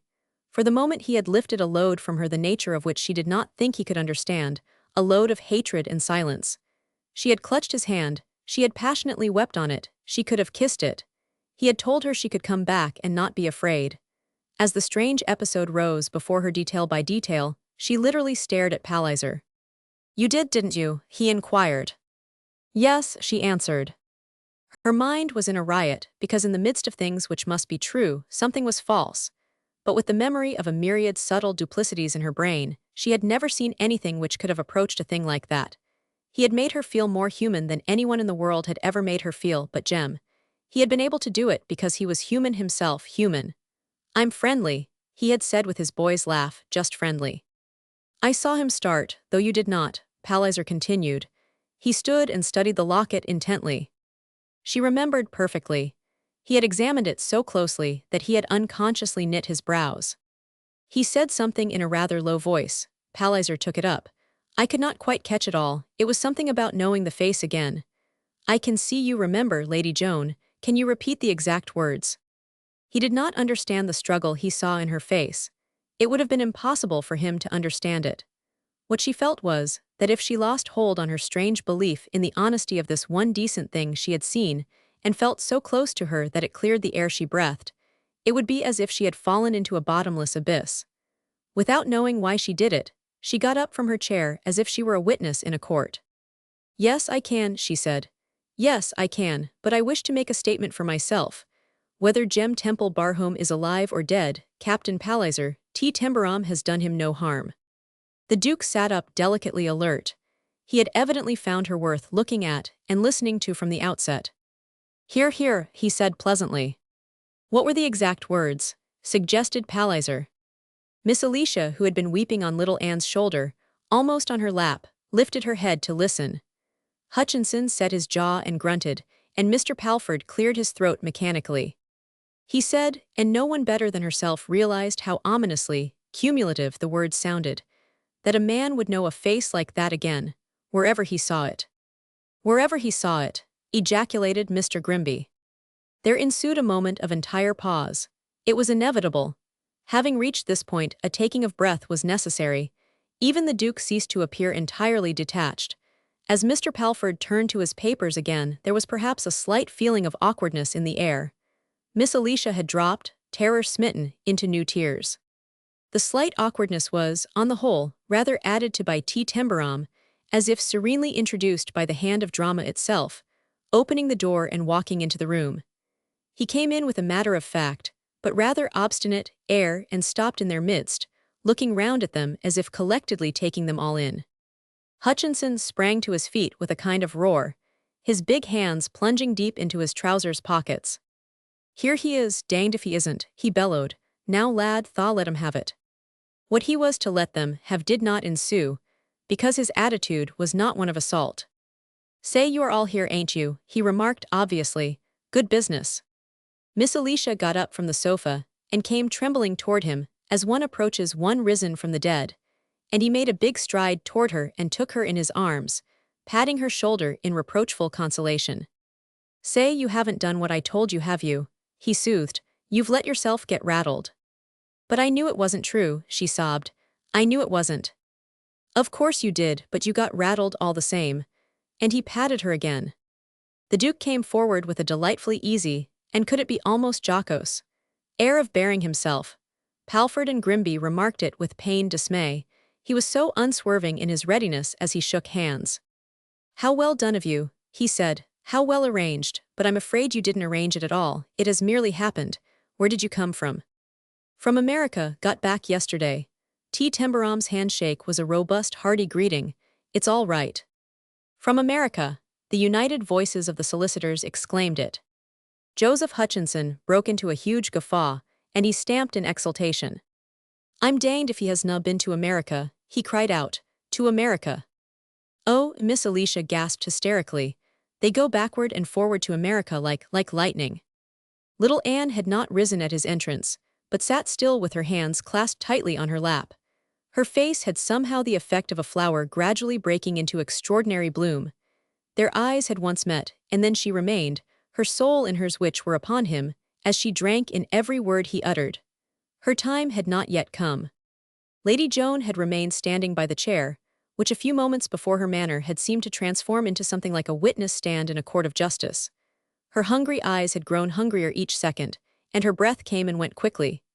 The very face she had looked up at on her last talk with T. Tembarom, the oddly human face, turned on her as he came to her. It was just as it had been that night, just as commonly uncommon and believable. "Say, Lady Joan, you didn't believe all that guff, did you? You didn't," he said. "No, no, no, I couldn't," she cried fiercely. He saw she was shaking with suspense, and he pushed her gently into a chair. "You'd better sit down a minute. You're about all in," he said. She might have been a woman with an ague as she caught his arm, shaking it because her hands themselves so shook. "Is it true?" was her low cry. "Is he alive? Is he alive?" "Yes, he's alive." And as he answered, he drew close and so placed himself before her that he shielded her from the others in the room. He seemed to manage to shut them out, so that when she dropped her face on her arms against the chair back, her shuddering, silent sobbing was hidden decently. It was not only his body which did it, but some protecting power which was almost physically visible. She felt it spread before her. "Yes, he's alive," he said. "And he's all right, though it's been a long time coming, by G. He's alive." They all heard it. For a man of Palliser's make to stand silent in the midst of mysterious, slowly accumulating convictions that someone, perilously of his own rarely inept type, was on the verge of feeling appallingly like a fool, was momentarily unendurable. And nothing had been explained after all. "Is this what you call bluff in New York?" he demanded. "You've got a lot to explain. You admit that Jem Temple Barhome is alive," and realized his asinine error before the words were fully spoken. The realization was the result of the square-shouldered swing with which T. Tembarom turned round, and the expression of his eyes as they ran over him. "Admit," he said. "Admit hell, he's upstairs," with a slight jerk of his head in the direction of the ceiling. The Duke alone did not gasp. He laughed slightly. "We've just got here. He came down from London with me, and Sir Ormsby Galloway." And he said it not to Palliser but to Palford and Grimby. The Sir Ormsby Galloway. It was an ejaculation from Mr. Palford himself. T. Tembarom stood square and gave his explanation to the lot of them, so to speak, without distinction. "He's the big nerve specialist. I've had him looking after the case from the first, before I began to suspect anything. I took orders, and orders were to keep him quiet and not let any fool butt in and excite him. That's what I've been giving my mind to.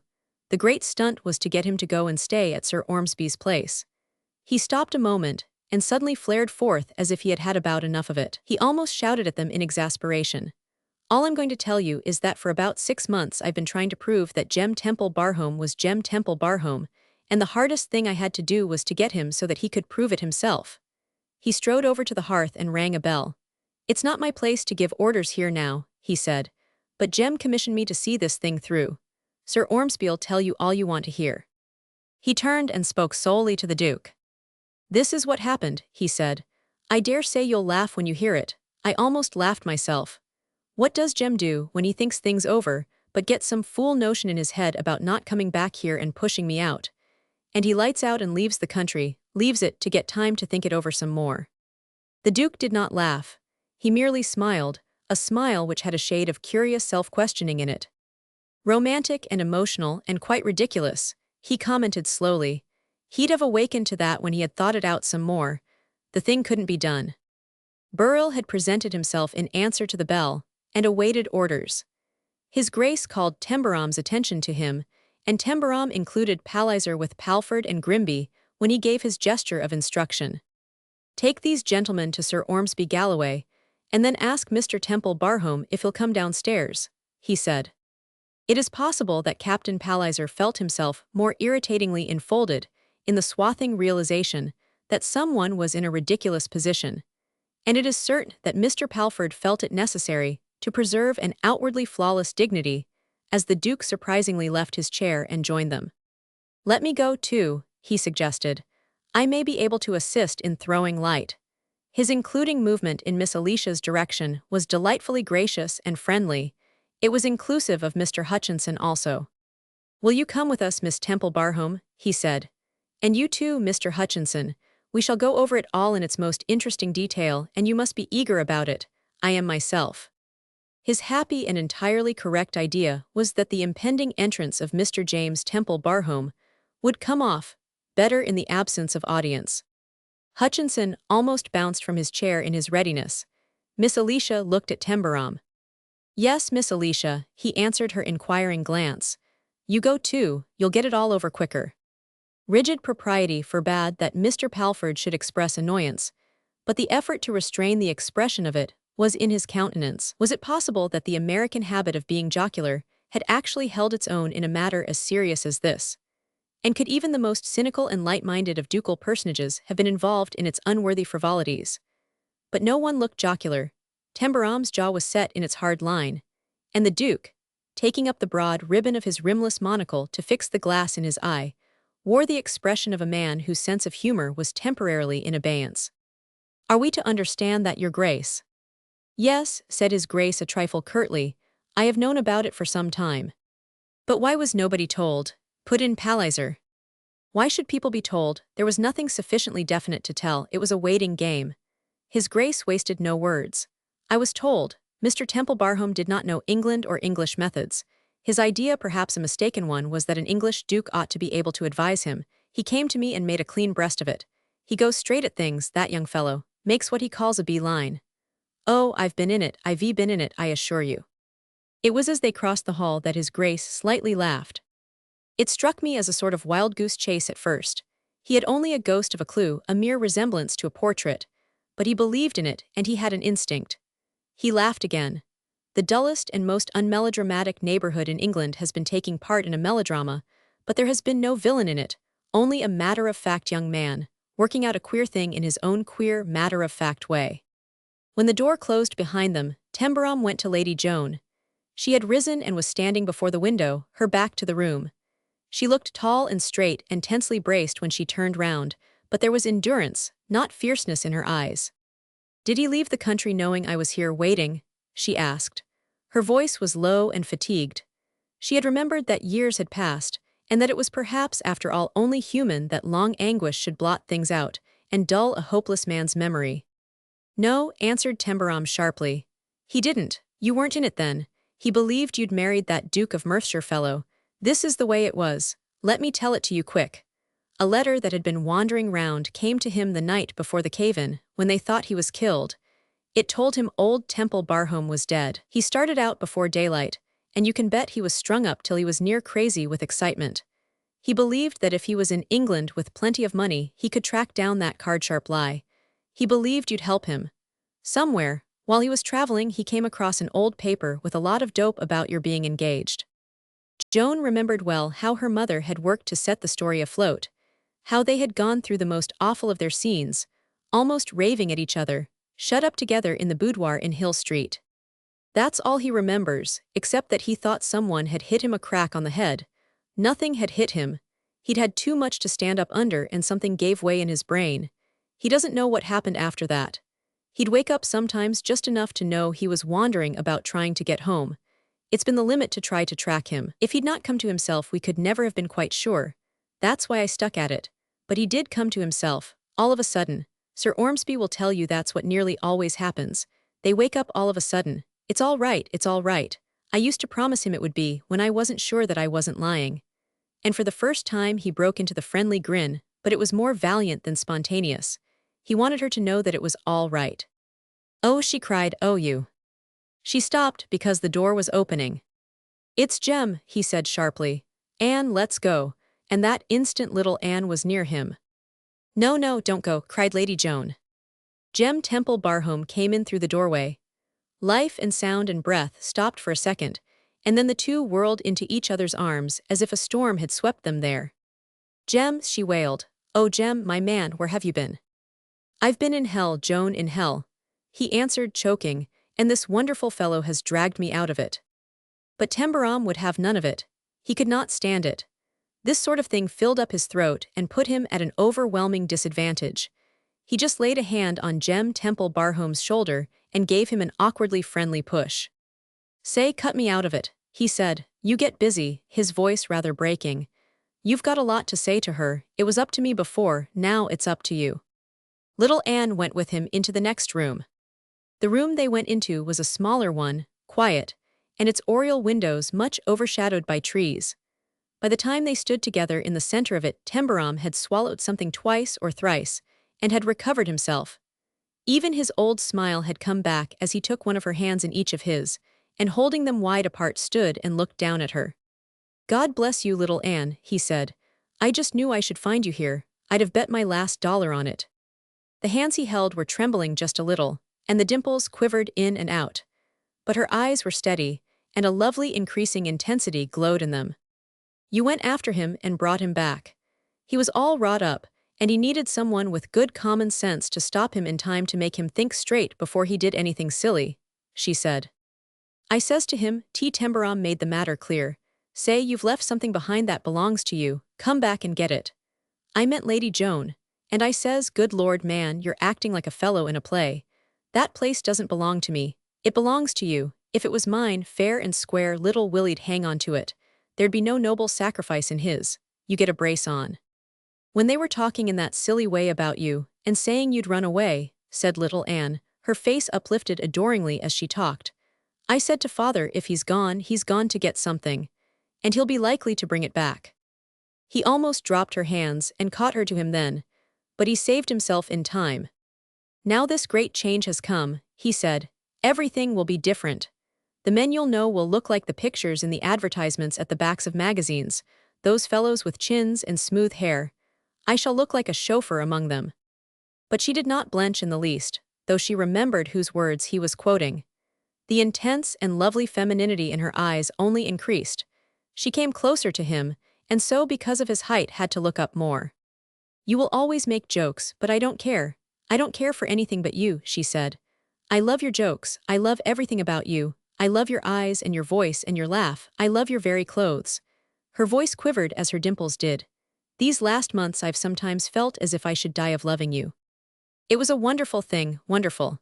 His eyes, his whole young being had kindled as he looked down, drinking in every word. Is that the kind of quiet little thing you are? He said. Yes, it is, she answered firmly. And you're satisfied. You know who it is I want. You're ready to do what you said you would that last night at Mrs. Bowes's. What do you think? She said in her clear little voice. He caught her then in a strong, hearty, young, joyous clutch. You come to me, little Anne. You come right to me, he said. Chapter 40. Many an honest penny was turned, with the assistance of the romantic Temple Barham case, by writers of paragraphs for newspapers published in the United States. It was not merely a romance which belonged to England, but was excitingly linked to America, by the fact that its hero regarded himself as an American and had passed through all the picturesque episodes of a most desirably struggling youth in the very streets of New York itself, and had worked his way up to the proud position of society reporter on a huge Sunday paper. It was generally considered to redound largely to his credit that refusing, in spite of all temptations to belong to other nations, he had been born in Brooklyn, that he had worn ragged clothes and shoes with holes in them, that he had blacked other people's shoes, run errands, and sold newspapers there. If he had been a mere English young man, one recounting of his romance would have disposed of him, but as he was presented to the newspaper public, every characteristic lent itself to elaboration. He was, in fact, flaringly anecdotal. As a newly elected president who has made boots or driven a canal boat in his unconsidered youth, endears himself indescribably to both paragraph reader and paragraph purveyor, so did Tembarom endear himself. For weeks, he was a perennial fount. What quite credible story cannot be related of a hungry lad who is wildly flung by chance into immense fortune and the laps of dukes, so to speak? The feeblest imagination must be stirred by the high color of such an episode and stimulated to superb effort, until the public had become sated with reading anecdotes depicting the extent of his early privations, and dwelling on illustrations which presented lumberyards in which he had slept, and the facades of tumble-down tenements in which he had first beheld the light of day. He was a modest source of income. Any lumberyard or any tenement sufficiently dilapidated would serve as a model.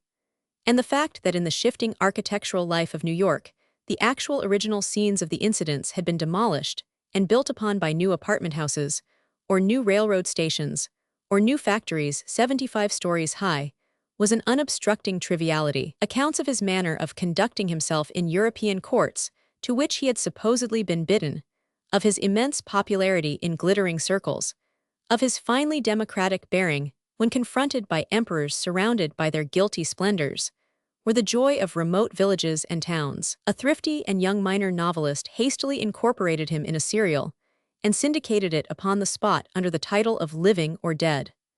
Among its especial public, it was a success of such a nature as betrayed its author into as hastily writing a second romance, which not being rendered stimulating by a foundation of fact failed to repeat his triumph. Tembarom, reading in the library at Temple Barham the first newspapers sent from New York, smiled widely. "You see, they've got to say something, Jem," he explained. "It's too big a scoop to be passed over. Something's got to be turned in. And it means money to the fellows, too. It's good copy." "Suppose," suggested Jem, watching him with interest, "you were to write the facts yourself and pass them on to some decent chap who'd be glad to get them." Glad? Tembarom flushed with delight. "Any chap would beway up in the air at the chance. It's the best kind of stuff. Wouldn't you mind? Are you sure you wouldn't?" He was the warhorse snuffing battle from afar. Jem Temple Barham laughed outright at the gleam in his eyes. "No, I shouldn't care a hang, dear fellow. And the fact that I objected would not stop the story." "No, it wouldn't, by gee. Say, I'll get Ann to help me, and we'll send it to the man who took my place on the earth. It'll mean board and boots to him for a month if he works it right. And it'll be doing a good turn to Galton, too. I shall be glad to see old Galton when I go back." "You are quite sure you want to go back?" inquired Jem. A certain glow of feeling was always in his eyes when he turned them on Tembarom. "Go back, I should smile. Of course I shall go back. I've got to get busy for Hodgson, and I've got to get busy for myself. I guess there'll be work to do that'll take me half over the world, but I'm going back first. Ann's going with me." But there was no reference to a return to New York when the Sunday Earth and other widely circulated weekly sheets gave prominence to the marriage of Mr. Temple Barham and Miss Hutchinson, only child and heiress of Mr. Joseph Hutchinson, the celebrated inventor. From a newspaper point of view, the wedding had been rather unfairly quiet, and it was necessary to fill space with a revival of the renowned story, with pictures of bride and bridegroom, and of Temple Barham surrounded by ancestral oaks. A thriving business would have been done by the reporters if an ocean greyhound had landed the pair at the dock some morning, and snapshots could have been taken as they crossed the gangway, and wearing apparel described. But hope of such fortune was swept away by the closing paragraph, which stated that Mr. and Mrs. Temple Barham would spend the next 2 months in motoring through Italy and Spain in their 90 HP Panhard. It was Tembarom who sent this last item privately to Galton. "It's not true," his letter added, But what I'm going to do is nobody's business but mine and my wife's, and this will suit people just as well. And then he confided to Galton the thing which was the truth.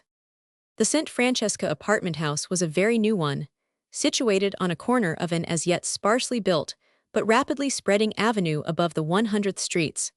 Many numbers above them, there was a frankly unfinished air about the neighborhood. But here and there, a store had broken forth and valiantly displayed necessities, and even articles verging upon the economically ornamental. It was plainly imperative that the idea should be suggested that there were on-the-spot sources of supply, not requiring the immediate employment of the services of the elevated railroad in the achievement of purchase, and also that enterprise rightly encouraged might develop into being equal to all demands. Here and there an exceedingly fresh and clean market store, brilliant with the highly colored labels adorning tinned soups and meats and edibles in glass jars, alluringly presented itself to the passerby. The elevated railroad perched upon iron supports, and with iron stairways so tall that they looked almost perilous, was a prominent feature of the landscape. There were stretches of waste ground, and high backgrounds of bits of country and woodland to be seen. The rush of New York traffic had not yet reached the streets, and the avenue was of an agreeable suburban cleanliness and calm. People who lived in upper stories could pride themselves on having views of the river. These they laid stress upon when it was hinted that they lived a long way uptown. The St. Francesca was built of light brown stone and decorated with much ornate molding. It was 14 stories high and was supplied with ornamental fire escapes. It was no slouch of a building. Everything decorative which could be done for it had been done. The entrance was almost imposing, and a generous lavishness in the way of cement mosaic flooring and new and thick red carpet struck the eye at once. The grillwork of the elevator was of fresh, bright blackness, picked out with gold, and the colored elevator boy wore a blue livery with brass buttons. Persons of limited means who were willing to discard the excitements of downtown got a good deal for their money, and frequently found themselves secretly surprised and uplifted by the atmosphere of luxury which greeted them when they entered their red-carpeted hall. It was wonderful, they said, congratulating one another privately, how much comfort and style you got in a New York apartment house after you passed the 150 THS.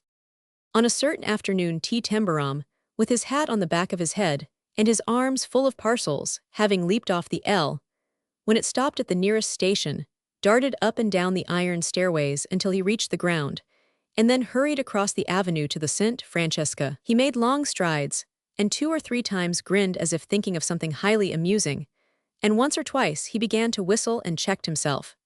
He looked approvingly at the tall building and its solidly balustraded entrance steps as he approached it, and when he entered the red-carpeted hall, he gave greeting to a small mulatto boy in livery. "Hello, Tom, how's everything?"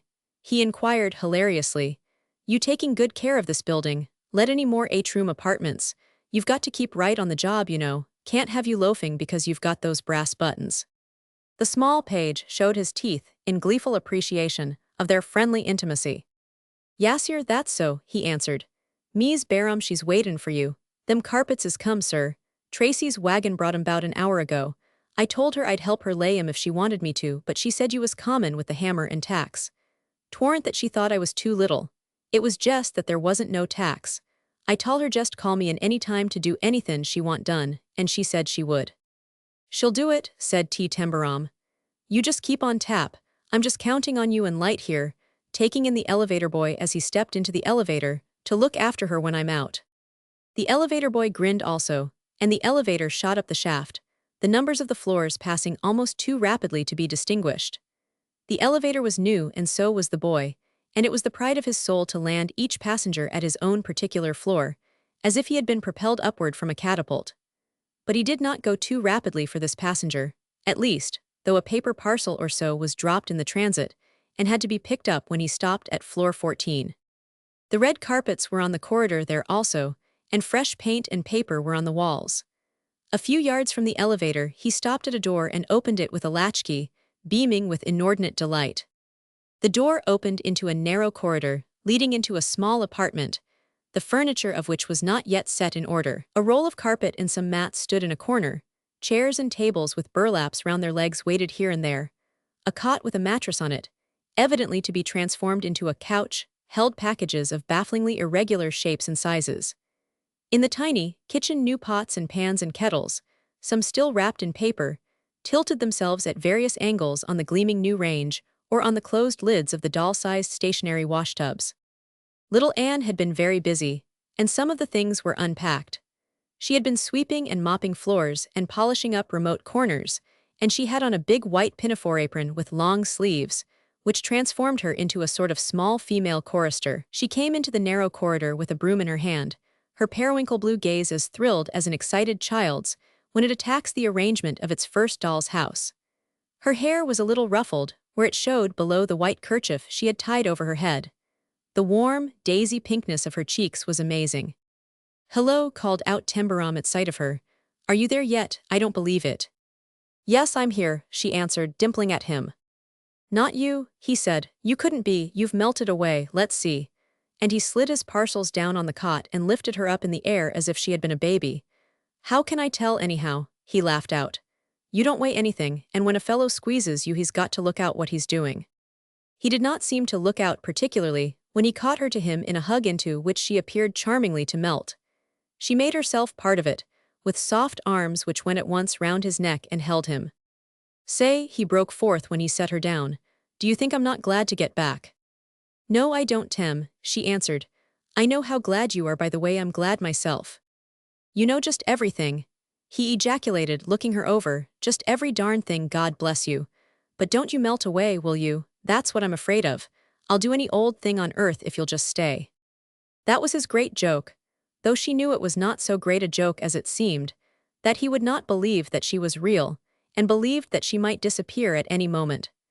They had been married 3 weeks, and she still knew when she saw him pause to look at her that he would suddenly seize and hold her fast, trying to laugh, sometimes not with entire success. "Do you know how long it was? Do you know how far away that big place was from everything in the world?" he had said once. "And me holding on and gritting my teeth, and not a soul to open my mouth to. The old Duke was the only one who understood anyhow. He'd been there." "I'll stay," she answered now, standing before him as he sat down on the end of the couch. She put a firm, warm-palmed little hand on each side of his face and held it between them as she looked deep into his eyes. "You look at me, Tem, and see." "I believe it now," he said, "but I shan't in 15 minutes. "We're both right down silly," she said, her soft, cozy laugh breaking out. "Look round this room and see what we've got to do. Let's begin this minute. Did you get the groceries?" He sprang up and began to go over his packages triumphantly. "Tea, coffee, sugar, pepper, salt, beefsteak," he called out. "We can't have beefsteak often," she said soberly, "if we're going to do it on 15 a week." "Good Lord, no," he gave back to her hilariously, "but this is a Fifth Avenue feed. Let's take them into the kitchen and put them into the cupboard and untie the pots and pans." She was suddenly quite absorbed and businesslike. "We must make the room tidy and tack down the carpet and then cook the dinner." He followed her and obeyed her like an enraptured boy. The wonder of her was that, despite its unarranged air, the tiny place was already cleared and set for action. She had done it all before she had swept out the undiscovered corners. Everything was near the spot to which it belonged. There was nothing to move or drag out of the way. "I got it all ready to put straight," she said, "but I wanted you to finish it with me. It wouldn't have seemed right if I'd done it without you. It wouldn't have been as much ours." Then came active service. She was like a small general commanding an army of one. They put things on shelves, they hung things on hooks, they found places in which things belonged, they set chairs and tables straight, and then, after dusting and polishing them, set them at a more imposing angle. They unrolled the little green carpet and tacked down its corners, and transformed the cot into a couch by covering it with what Tracy's knew as a throw, and adorning one end of it with cotton-stuffed cushions. They hung little photogravures on the walls, and strung up some curtains before the good-sized window, which looked down from an enormous height at the top of 4-storied houses, and took in beyond them the river and the shore beyond. Because there was no fireplace, Tembarom knocked up a shelf, and covering it with a scarf from Tracy's, set up some inoffensive ornaments on it, and flanked them with photographs of Jem Temple Barhome, Lady Joan in court dress, Miss Alicia in her prettiest cap, and the great house with its huge terrace and the griffins. "Ain't she a looker?" Tembarom said of Lady Joan. "And ain't Jem a looker too? Gee, they're a pair." Jem thinks this honeymoon stunt of ours is the best thing he ever heard of, us fixing ourselves up here just like we would have done if nothing had ever happened, and we'd had to do it on 15 per. Say, throwing an arm about her. Are you getting as much fun out of it as if we had to, as if I might lose my job any minute, and we might get fired out of here because we couldn't pay the rent? I believe you'd rather like to think I might ring you into some sort of trouble, so that you could help me to get you out of it. That's nonsense, she answered, with a sweet, untruthful little face. I shouldn't be very sensible if I wasn't glad you couldn't lose your job. Father and I are your job now. He laughed aloud. This was the innocent, fantastic truth of it. They had chosen to do this thing, to spend their honeymoon in this particular way, and there was no reason why they should not. The little dream which had been of such unattainable proportions in the days of Mrs. Bowes's boarding house could be realized to its fullest. No one in the St. Francesca Apartments knew that the young honeymooners in the 5-roomed apartment were other than Mr. and Mrs. Tembarom, as recorded on the tablet of names in the entrance. Hodgson knew, and Miss Alicia knew, and Jem Temple Barhome, and Lady Joan. The Duke of Stone knew, and thought the old-fashionedness of the idea quite the last touch of modernity. Did you see anyone who knew you when you were out? Little Anne asked. No, and if I had they wouldn't have believed they'd seen me, because the papers told them that Mr. and Mrs. Temple Barhome are spending their honeymoon motoring through Spain in their 90-horsepower Panhard. Let's go and get dinner, said Little Anne. They went into the doll's house kitchen and cooked the dinner. Little Anne broiled steak and fried potato chips, and Tembarom produced a wonderful custard pie he had bought at a confectioner's. He set the table, and put a bunch of yellow daisies in the middle of it. We couldn't do it every day on 15 per week, he said. If we wanted flowers we should have to grow them in old tomato cans. Little Anne took off her chorister's gown apron and her kerchief, and patted and touched up her hair. She was pink to her ears, and had several new dimples, and when she sat down opposite him, as she had sat that first night at Mrs. Bowes's boarding-house supper, Tembarom stared at her and caught his breath. You are there, he said, ain't you? Yes, I am, she answered. When they had cleared the table and washed the dishes, and had left the toy kitchen spick and span, the 10 million lights in New York were lighted and casting their glow above the city. Tembarom sat down on the Adams chair before the window and took Little Anne on his knee. She was of the build which settles comfortably and with ease into soft curves whose nearness is a caress. Looked down at from the 14th story of the St. Francesca Apartments, the lights strung themselves along lines of streets, crossing and recrossing one another. They glowed and blazed against masses of buildings, and they hung at enormous heights in midair here and there, apparently without any support. Everywhere was the glow and dazzle of their brilliancy of light, with the distant hum of a nearing elevated train, at intervals gradually deepening into a roar. The river looked miles below them, and craft with sparks or blaze of light went slowly or swiftly to and fro.